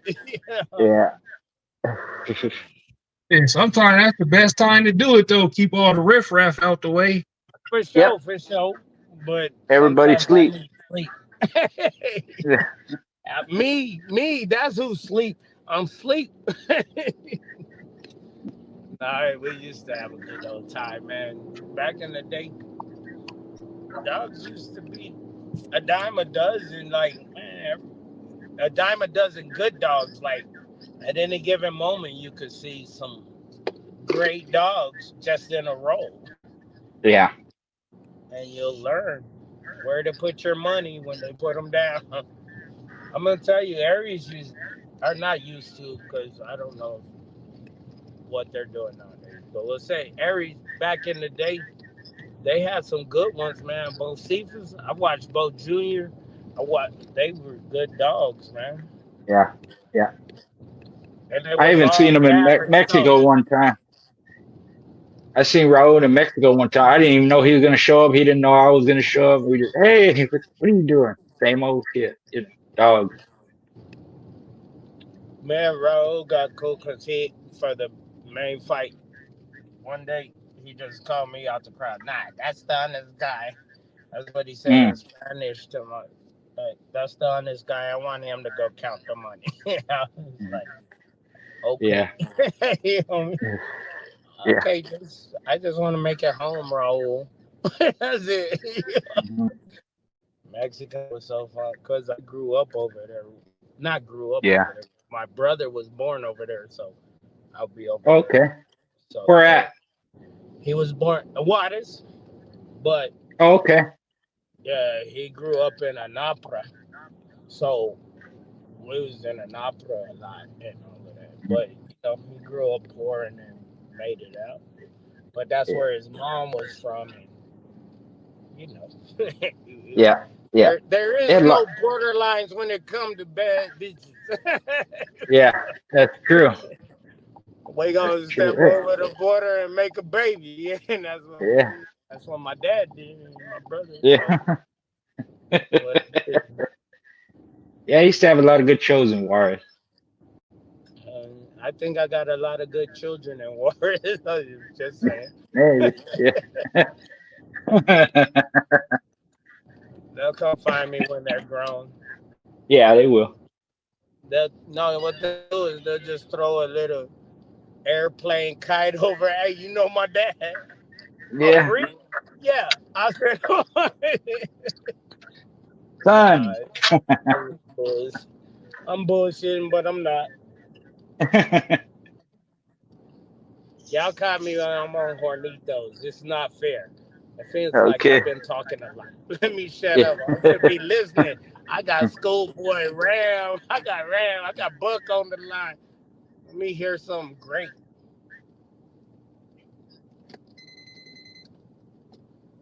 Hey Ram, what's up with them old dog pups? Shit, I ain't breed none yet, man. Oh Motherfucking man. bitch I was gonna use fucking ain't worth a fuck. As far as being a damn, that bitch kept Yeah, smashing on her puppy. yeah. Yeah, so yeah, I ain't finna use that on that bitch, and she is a notorious fucking puppy killer. I Yeah. feel you. Not So worth the what's trouble, next? man. At all. I'm trying to send you a deposit. What you got? Whole bunch of zero nothing. You know, I be keeping everything, man. And I don't even make a lot of breedings. I feel you. I'm just been fucking with you, Ram. I hear you every day on Patreon. And I don't even sell dogs, keep them all. So I just gotta Yeah, hell yeah, that's the best way to get to the good ones, man. 100, 100, 100. And if Hell I don't yeah. keep them on my yard, I keep them somewhere else. Yep, exactly, broski. Oh yeah, man. I suck as a dog breeder. So I ain't telling shit. That way you know which ones the good ones are, because you got them. Yep, hell yeah. And I ain't never had to run into none of my own shit because I kept it all. Yep. That bingo check mark. That's the last thing you want to see is Hey, ain't that mine? Let him go. No. Exactly. I got some other stuff I'm breeding up on Hey, I though. know that. Let him go. Oh shit, this is gonna be a long one. Give me some water. Hell yeah. Oh man, the good old days, man. Back in the Well, day. back in the day. Well, what's the topic? What we cooking on tonight? You bring up a topic because we didn't ran over all the topics we had. We waiting on Ran. I'm trying to listen to you, Schoolboy, and Buck go in. Bring up a topic, Ram. These BBL bitches getting the BBLs and they butt still stink, man. This was Hell brand yeah. new today. I thought it Them was and wasn't it BBL? Them and Drake. yeah, Drake and BBL Poison. bitches. Yeah, I thought niggas was just hating on them until I smelled one. Oh man, I still hit it because I was there. Can't I'm gonna not tell you complete the thing connection. is now these Yeah, niggas don't want to work for it. They rather yeah, we buy it. already in the box, so I got a scratch. Yeah, too late. Go and give it to me. Yeah, Or but it was an old boy, like goddamn. my stomach hurt. I'm banging against rocks. Straight up. I had to flip the bitch over and hit her from the front. With the BBL, the whole point I was there though, to hit her from the back. Yeah, turnover. Why? Because this shit ain't feeling right. Yeah, this shit is not the smell I was hoping for. It looked good, but nah. Yeah, crazy. That's the shit I be going through during the week. My dog life is not interested at all compared to my regular life. I feel you. But no, earlier we was talking about how many generations to make it yours, and when can you consider a dog yours? That's what the opening topic was. But I always said shit, you get like say if I do give you a dog and you breed it, that's your breeding shit. I wouldn't have made that breeding. I wouldn't have got 100. nobody to breed That's them what to I shit. said. Now if you got like dogs from a breeder didn't made to breeding, some shit he would have did, then you kind of don't get no credit for that. So that's some shit he would have did still. Yeah, So it kind but of if you continue on with that, for a couple generations, it's yours for sure. You right. know, but So if you just stop being the man you got the dogs from, you doing his job for him. this is the point I brought up. I was like, hey, if you sold somebody two dogs and they decide to breed them together, and all the dogs is 100 choppers, you take credit for that? Or on the other side, if all the dogs are zero, do you still take credit for it? Because if you take credit for the winners, you got to take You credit for the gotta take losers. credit for the curse too. Yeah, so Yep. So maybe I, it's a reason that man didn't breed his dogs like that. right, I wouldn't have. I've been like, I wouldn't have did that shit. That's your dog.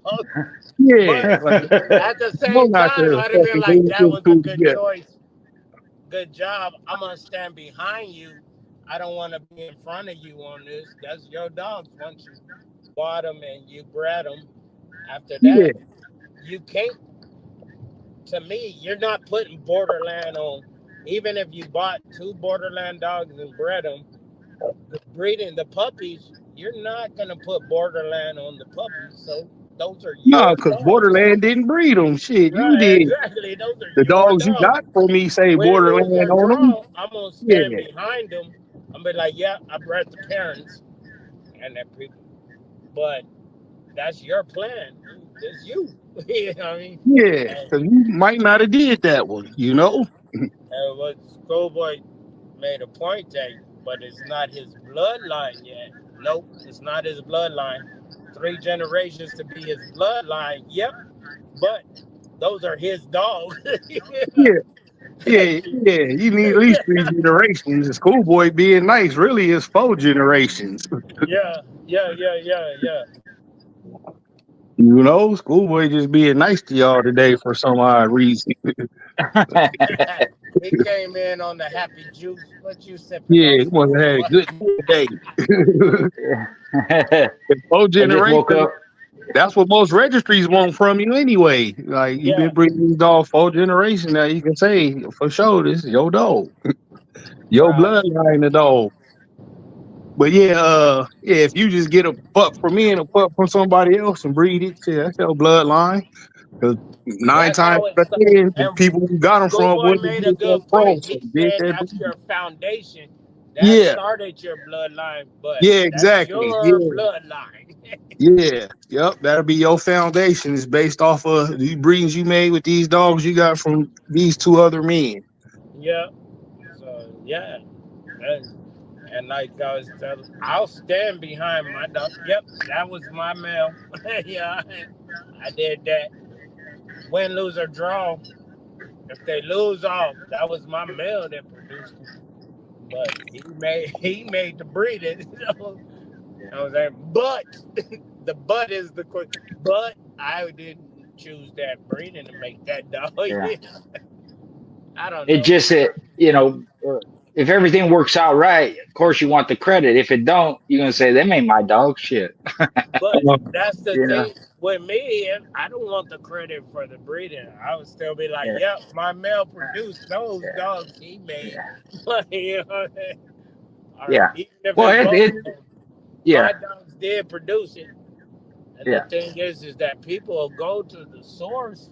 But even if I repeated the breeding, and it's not guaranteed, so him deciding to breed them together is his choice, which makes them his dogs. Yeah. Start of his bloodline in my eyes, and I wouldn't stand in front of him on it. I wouldn't be like, Yeah. nah, those are my dogs. I mean, like, I would, Yeah. because chances are I probably wouldn't have went that way. Yeah. I mean, it's So pretty cut and dried. It's just yeah, people want to change it sometimes if it don't work out. But it is what it is. That's why I said if yeah. you're a I dog guy mean, with like, it experience, might take you know three what's up. generations for anybody else to recognize, but Yeah. you and me both know that you bred them dogs, even if it's your name and then Borderland on the top, Borderland on the bottom.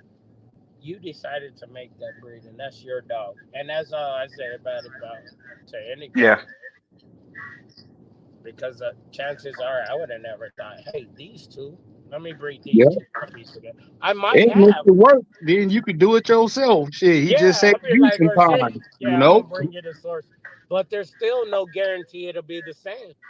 You know Yeah, what I'm but saying? it's a chance though. You know, you Oh got to yeah, see a something high they chance, did a and high they did. percentage chance, but then those are my dogs bred like that dog. Like, oh yeah, Grand Champion so back in the day. Yeah. Well, this is Grand Champion so's brothers, different litter. You know what I'm saying? But it's still no guarantee that if I breed them, and you know what I mean. Yeah, So I rather give everybody their credit, man, because everybody contributes to the yeah, dogs. it's the right thing to do, but motherfuckers live vicariously through these dogs, man, and Right. the motherfuckers do good. They want it to be because of them. Like, motherfucker, all you did was sell me the dogs, motherfucker. I had to raise them and feed them and clean up Yeah. shit and Yeah. break up yard accidents and all this bullshit. Everything that comes behind them. And that's Yep. what I'm saying. Like, that's the history of the dog. But the same thing you're doing with those dogs, I did with their parents, grandparents, great grandparents. You know what I mean? So now it becomes the fact that it's just, hey, that's your dogs going forward, but just don't forget the history of the dogs, and I won't forget that those are your dogs going forward. You know what I mean? Win, lose, or draw. Because 9 times out of 10, somebody might grab a great dog out of one litter you have and go all the way with it, but you really can't take the credit for it. You could be like, I bred the dog. That's the credit you get from it. Other than that, that's they put in the work. They did the groundwork. They did the everything to win that treadmill race. You didn't win that treadmill race. You don't even breed dogs for treadmill race. You know what I'm saying? It's like At some point, you just got to treat it for what it is. That's just me though, and that's what the topic was.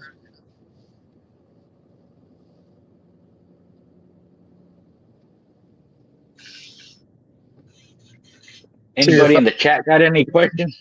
I'll be in the back though. Yeah, for sure. Every time you pull that pedigree, you best believe you gonna see borderland all over that. You know what I mean? So, you good? Everybody good. Everybody get their credit. Credit is what the credit is.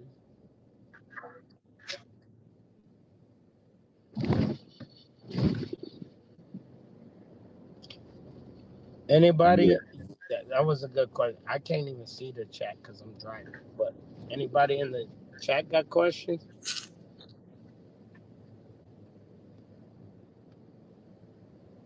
For Schoolboy Ram and Buck and Melee? Oh yeah, man. We cooking. We cooking. There you go. Buck, I ain't heard your voice all night. Where you been at? Not really. I'm here. I've been up through here. Uh, I've been I, up through here. I don't I'm mind up me. through I'm on the here. Bonitos trying to find them. I'm up through here, man. That's a great topic, though. Me personally, I mean, I understand about the part, you made the breeding and this and that, but I mean, it's too easy to distinguish two bodies of work, Right. like one or the other. Like, it's either one or the other, versus, let's say you did a couple crosses and you like two, 3 generations in to where you took this dog to this dog, like Yeah, that's that breeding definitely your can't work. really Yeah. get done no more. Like let's say, all right, let's say you bought one off of me, one off of Schoolboy, Right. but it was a whole litter. He had 10 pups, I had 10 pups. Somebody literally could come back and do that same breeding. You feel Exactly. me? Without you though. They don't need you. You see what I'm Exactly. saying? So therefore, that's why I say you got to be more generations, because if you more generations, he can't do that. Like, there's breedings that you could do on your yard that nobody else can do. Nobody else can duplicate that, Period. But because check that's this out though. your shit. Like I said earlier, but let's put it in like live perspective. Say one person bought a male and female from you, and another person bought a male and female from you. Now, both of them bred them both together, right? And they're off the same litter. The females are off the same litter, the males are off the same litter, however you want to say it. And one guy, all he bred that litter, and now he's the new Honey Bunch Finley Bow. And the other guy is the new Cur Breeder of the Year. Who, I mean, if you're going to take credit for one, you got to take credit for both. But in reality, those are their dogs. That's how I feel about it. Like, win, lose, or draw, you decided to do that breeding. Even if both pairs of dogs are off the same litters, and both pairs of dogs have the same genes, and one litter just had 8 grand champions, and one litter had 8 cold dogs, it's the same thing. I'm not standing on either one. I'll stand behind them, but I'm not standing on it on the breeding because it's not my breeding. That's Nah, it how ain't I your breeding, but it's your shit though. yeah. So I'll It's stand your behind blood. both of them. I'll stand behind both of them. But like, yeah, I bred that dog. I bred that dog. I bred that dog. I bred that dog. I did not decide to do this breeding. Nah, it's just like this. All right, look at this. So let's say they saw some dogs. Let's say they went to a show or whatever. They saw some dogs. Right. and we sitting up on here, and somebody in the chat says, "Hey, how do you guys like those Borderland dogs?" Right now, let's say Ram bought one and bred it to Malays. Right, that's how I saw him. Yeah, I saw it. It was crossed up with the Malay shit.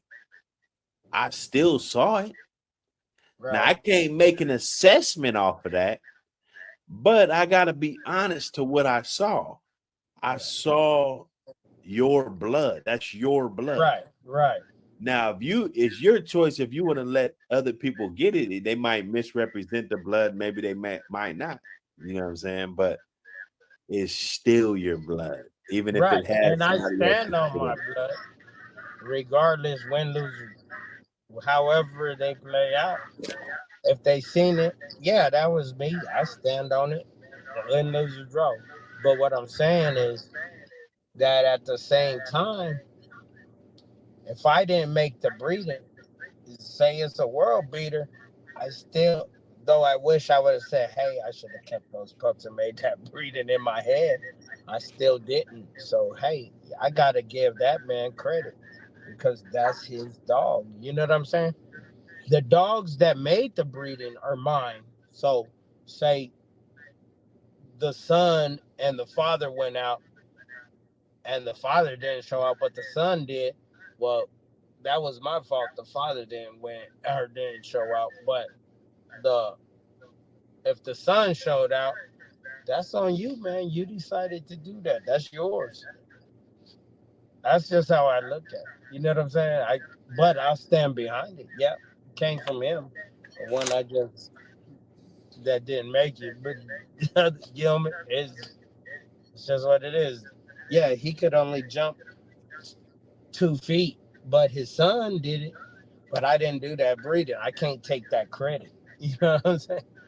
I would have to be like, I bred him. He only jumped 2 feet, but he jumped 12 feet. So he's apparently this loser made a great winner. You know what I'm saying? But I didn't create that. So I got to stand on it. I got to stand on him. I don't have to stand on the winner or say he jumped 12 feet and then his son jumped 2 feet. Well, I created this one. I stand on that. I don't know what happened with him because I didn't do that. You know what I mean? It's the same way both ways. I can't take the credit, win, lose, or draw, but I can't stand behind it because the dogs came from behind it. I don't know. Maybe that's just how I feel. I'm like, man, I think it's like if you come up with a new recipe for chicken and everybody loves it, but it's off of a recipe from somebody else. I don't know how to explain this. I'm on Hornitos. I'm gonna be quiet. But what Well, I'm it's not that complicated if people understand how things work. right is not And mine. in I the didn't create it. for example, back in the day, let's take that scenario you just said. One jumps 12 feet, the other jumps 2 feet. Right, If it was me, that one that jumped 2 foot, he'd be cold. So over a period right, of time, nobody remember him anyways. right. You move forward with the good ones, and that doesn't With the mean you good ain't one, gonna have who bad ones. jumps well. That's like we But said. all these scenarios are being mentioned that's the way things have played out. Right, So uh, you should know who gets the credit where, when, and who the breeder is, and who the dogs came, all that, and then you right. just make your assessments as you go along. It's like And he bred the dog. I campaigned it. This I was the example I was trying to make earlier. All right, we could look at this pedigree, right? yeah, Besides Red Boy Jocko, because they got other strains of Red Boy Jocko, right? right, Many different strains. What would this dog be? This would be a tant dog, right? right. Now, But it'll only but be a tan dog if you know who tan is. If you don't know who tan is, no, you you gotta don't have go to back. because Oh, you see there's tant. Jocko. No. I yeah, disagree. Even if I don't know who Tan is, look it. tant. You got tant right here, 3 times right here. Right. You got tants right here, tant. You got a Yeah, little bit of tant way back here. Bro, he 3 I generations don't deep. have to Yeah, know yeah. him. I don't have Yeah. to But the know him. first thing I'm gonna say, I mean, I understand what you're saying, but first thing I'm gonna say is, if I didn't know who Tant was, I'd be like, Triple A, and Yellow Giant. I don't know who those dogs are. I don't know that. Oh, I know this dog. So I'm gonna go. This what I would say is it's a Red Boy Jocko dog, but in reality, it's Tant's version of Red Boy Jocko. But what I would say is it's a Red Boy Jocko dog. Okay, now look at this one. All right. Look at this. What is this? That's yellow to Miss Jocko. It's a Red Boy Jocko dog. You know? Exactly. You can't say it's a tant dog. You Right. see what I'm saying? You can't say it's a Red Boy dog. You have to label it what it is. It's a Red Boy Jocko dog. Now, until Tant got generations in, what I explained or demonstrated earlier, this would be considered a Tant dog. Right.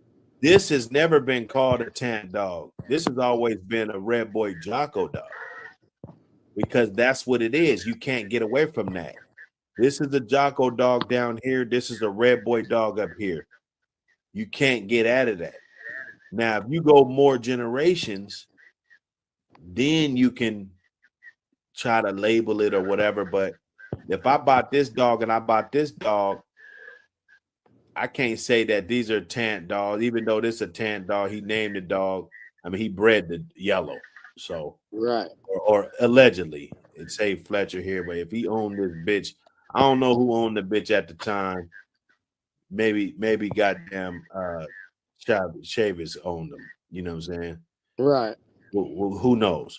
But he can't, just because he got these 2 dogs and then he created yellow. Let's just say he did create yellow.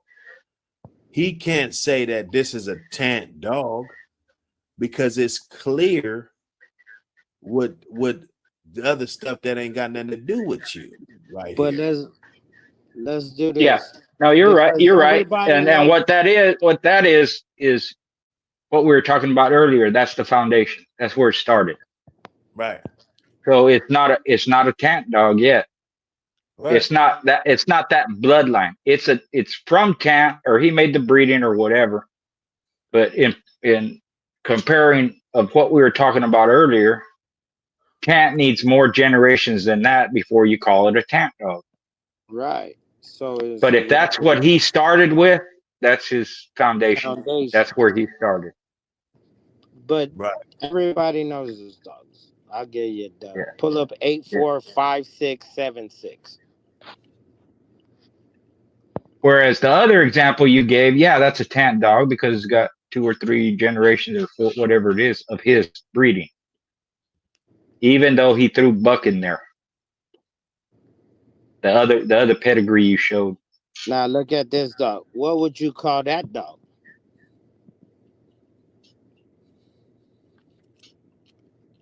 It's a McCullum dog. Right. But it's not, because this is a borderland dog, because General's Abel was mine. Borderlands Gemma is mine. They're all, but it's a McCollum dog in the background. But it's because what you know is McCollum. You don't know the dogs before the McCollum. You know what I'm saying? No, I'm looking at the common denominator. This dog, That's the same with the common denominator of Triple A. The heavy McCullum dog. This dog is bred off of the Achilles dog.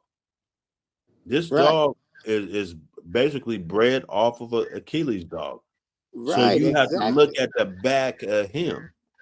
Well, just looking at the pedigree, this example is the same one as yellow. Right. Same Exactly. thing like yellow. You So don't with see this, nothing yeah, you know till with you this, see McCallum. yeah, McCallum, yeah, McCallum, McCallum, McCallum. yeah, Like, right. you know what I'm saying? Yeah, but So this is what we were talking about earlier. You made this breeding, right? yeah. So I mean that's your that stuff. breeding before it, and well, the breeding before it on the bottom side, and then a purchase stable. But I made that breeding. You know what I'm saying? Yeah, and that's what we were saying earlier. You need three, at least three, and preferably 4 generations before it's your bloodline. Right. But And I'm assuming you did that. right, right, So right, right, the dogs after this, that's your stuff. right, right. Yeah. But what I'm saying is that what I was explaining about that tent dog is like if you don't know the dogs, like you probably don't know Achilles like I know Achilles. You don't know the dogs like you don't know that Chiquita. Chiquita was a great dog, really scatterbred. But you know what I'm saying? If you look at the all the other dogs, that's a tab dog. You tap on that, Shakira, tab all the way down. But you don't know that because you know you see Shakira, you see Pinalero's Kodiak, you see Pinalero's Sweetie, but click on Shakira. Watch out. Click on Shakira real quick I and just check did. that out. Under bottom of the third. Look at it. You see that? That's a tab dog. But you don't know that until you go back because you don't know Shakira, you don't know Kodiak, you don't know Humpy, you don't know Honey, but you know, oh, there's Tab. Oh, this is a Tab dog. You know what I'm saying? Now And that's cool, then but the click base on click on Hub Cities, the base Mexico. is gonna be Achilles though. Right, definitely. But do you know Achilles? Aside from if you don't know him, not saying I'm not saying you do or don't, but if you don't know Achilles, you don't know that's a number. Call him dog all the way back. You know what I'm saying? Well, he bred from McCullum. Right. So So he's that's what you would go by. right. And then So if you and anytime click on that's where McCollum's that Pepper, click yeah on Pepper, Abel's that's mom. where that question comes from. You look at a pedigree, you don't recognize the names. So you'll ask, what does that blood go back to? Click on And depending McCollum's on Pepper. That's off Titus and Hub Cities, Mexico. Pepper, Abel's mom, great dog. But look at that. At the bottom, that's all banjo stuff. You know what I'm saying? You never would have guessed because but that's how it goes. yeah, Like until you find something you know, oh, this is a banjo dog. Yeah, oh, okay. Okay. But look at the generations before that. You know what I'm saying?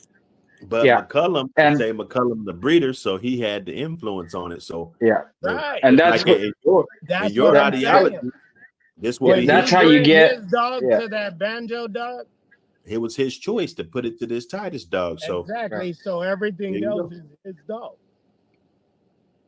That's where you get the bloodlines either named after the person or it's named after a particular dog. The dog. Like what I come my Because dog. every breeder, what you're seeing here, that's what every breeder does. They use different bloodlines to produce a family of dogs. Whether you Carver, whether you Tudor, whether you Heinzel, whether you Soros, whether you Corvino, if you look at some of them old peds, they have all kinds of different names behind them, different dogs and different breeders' names.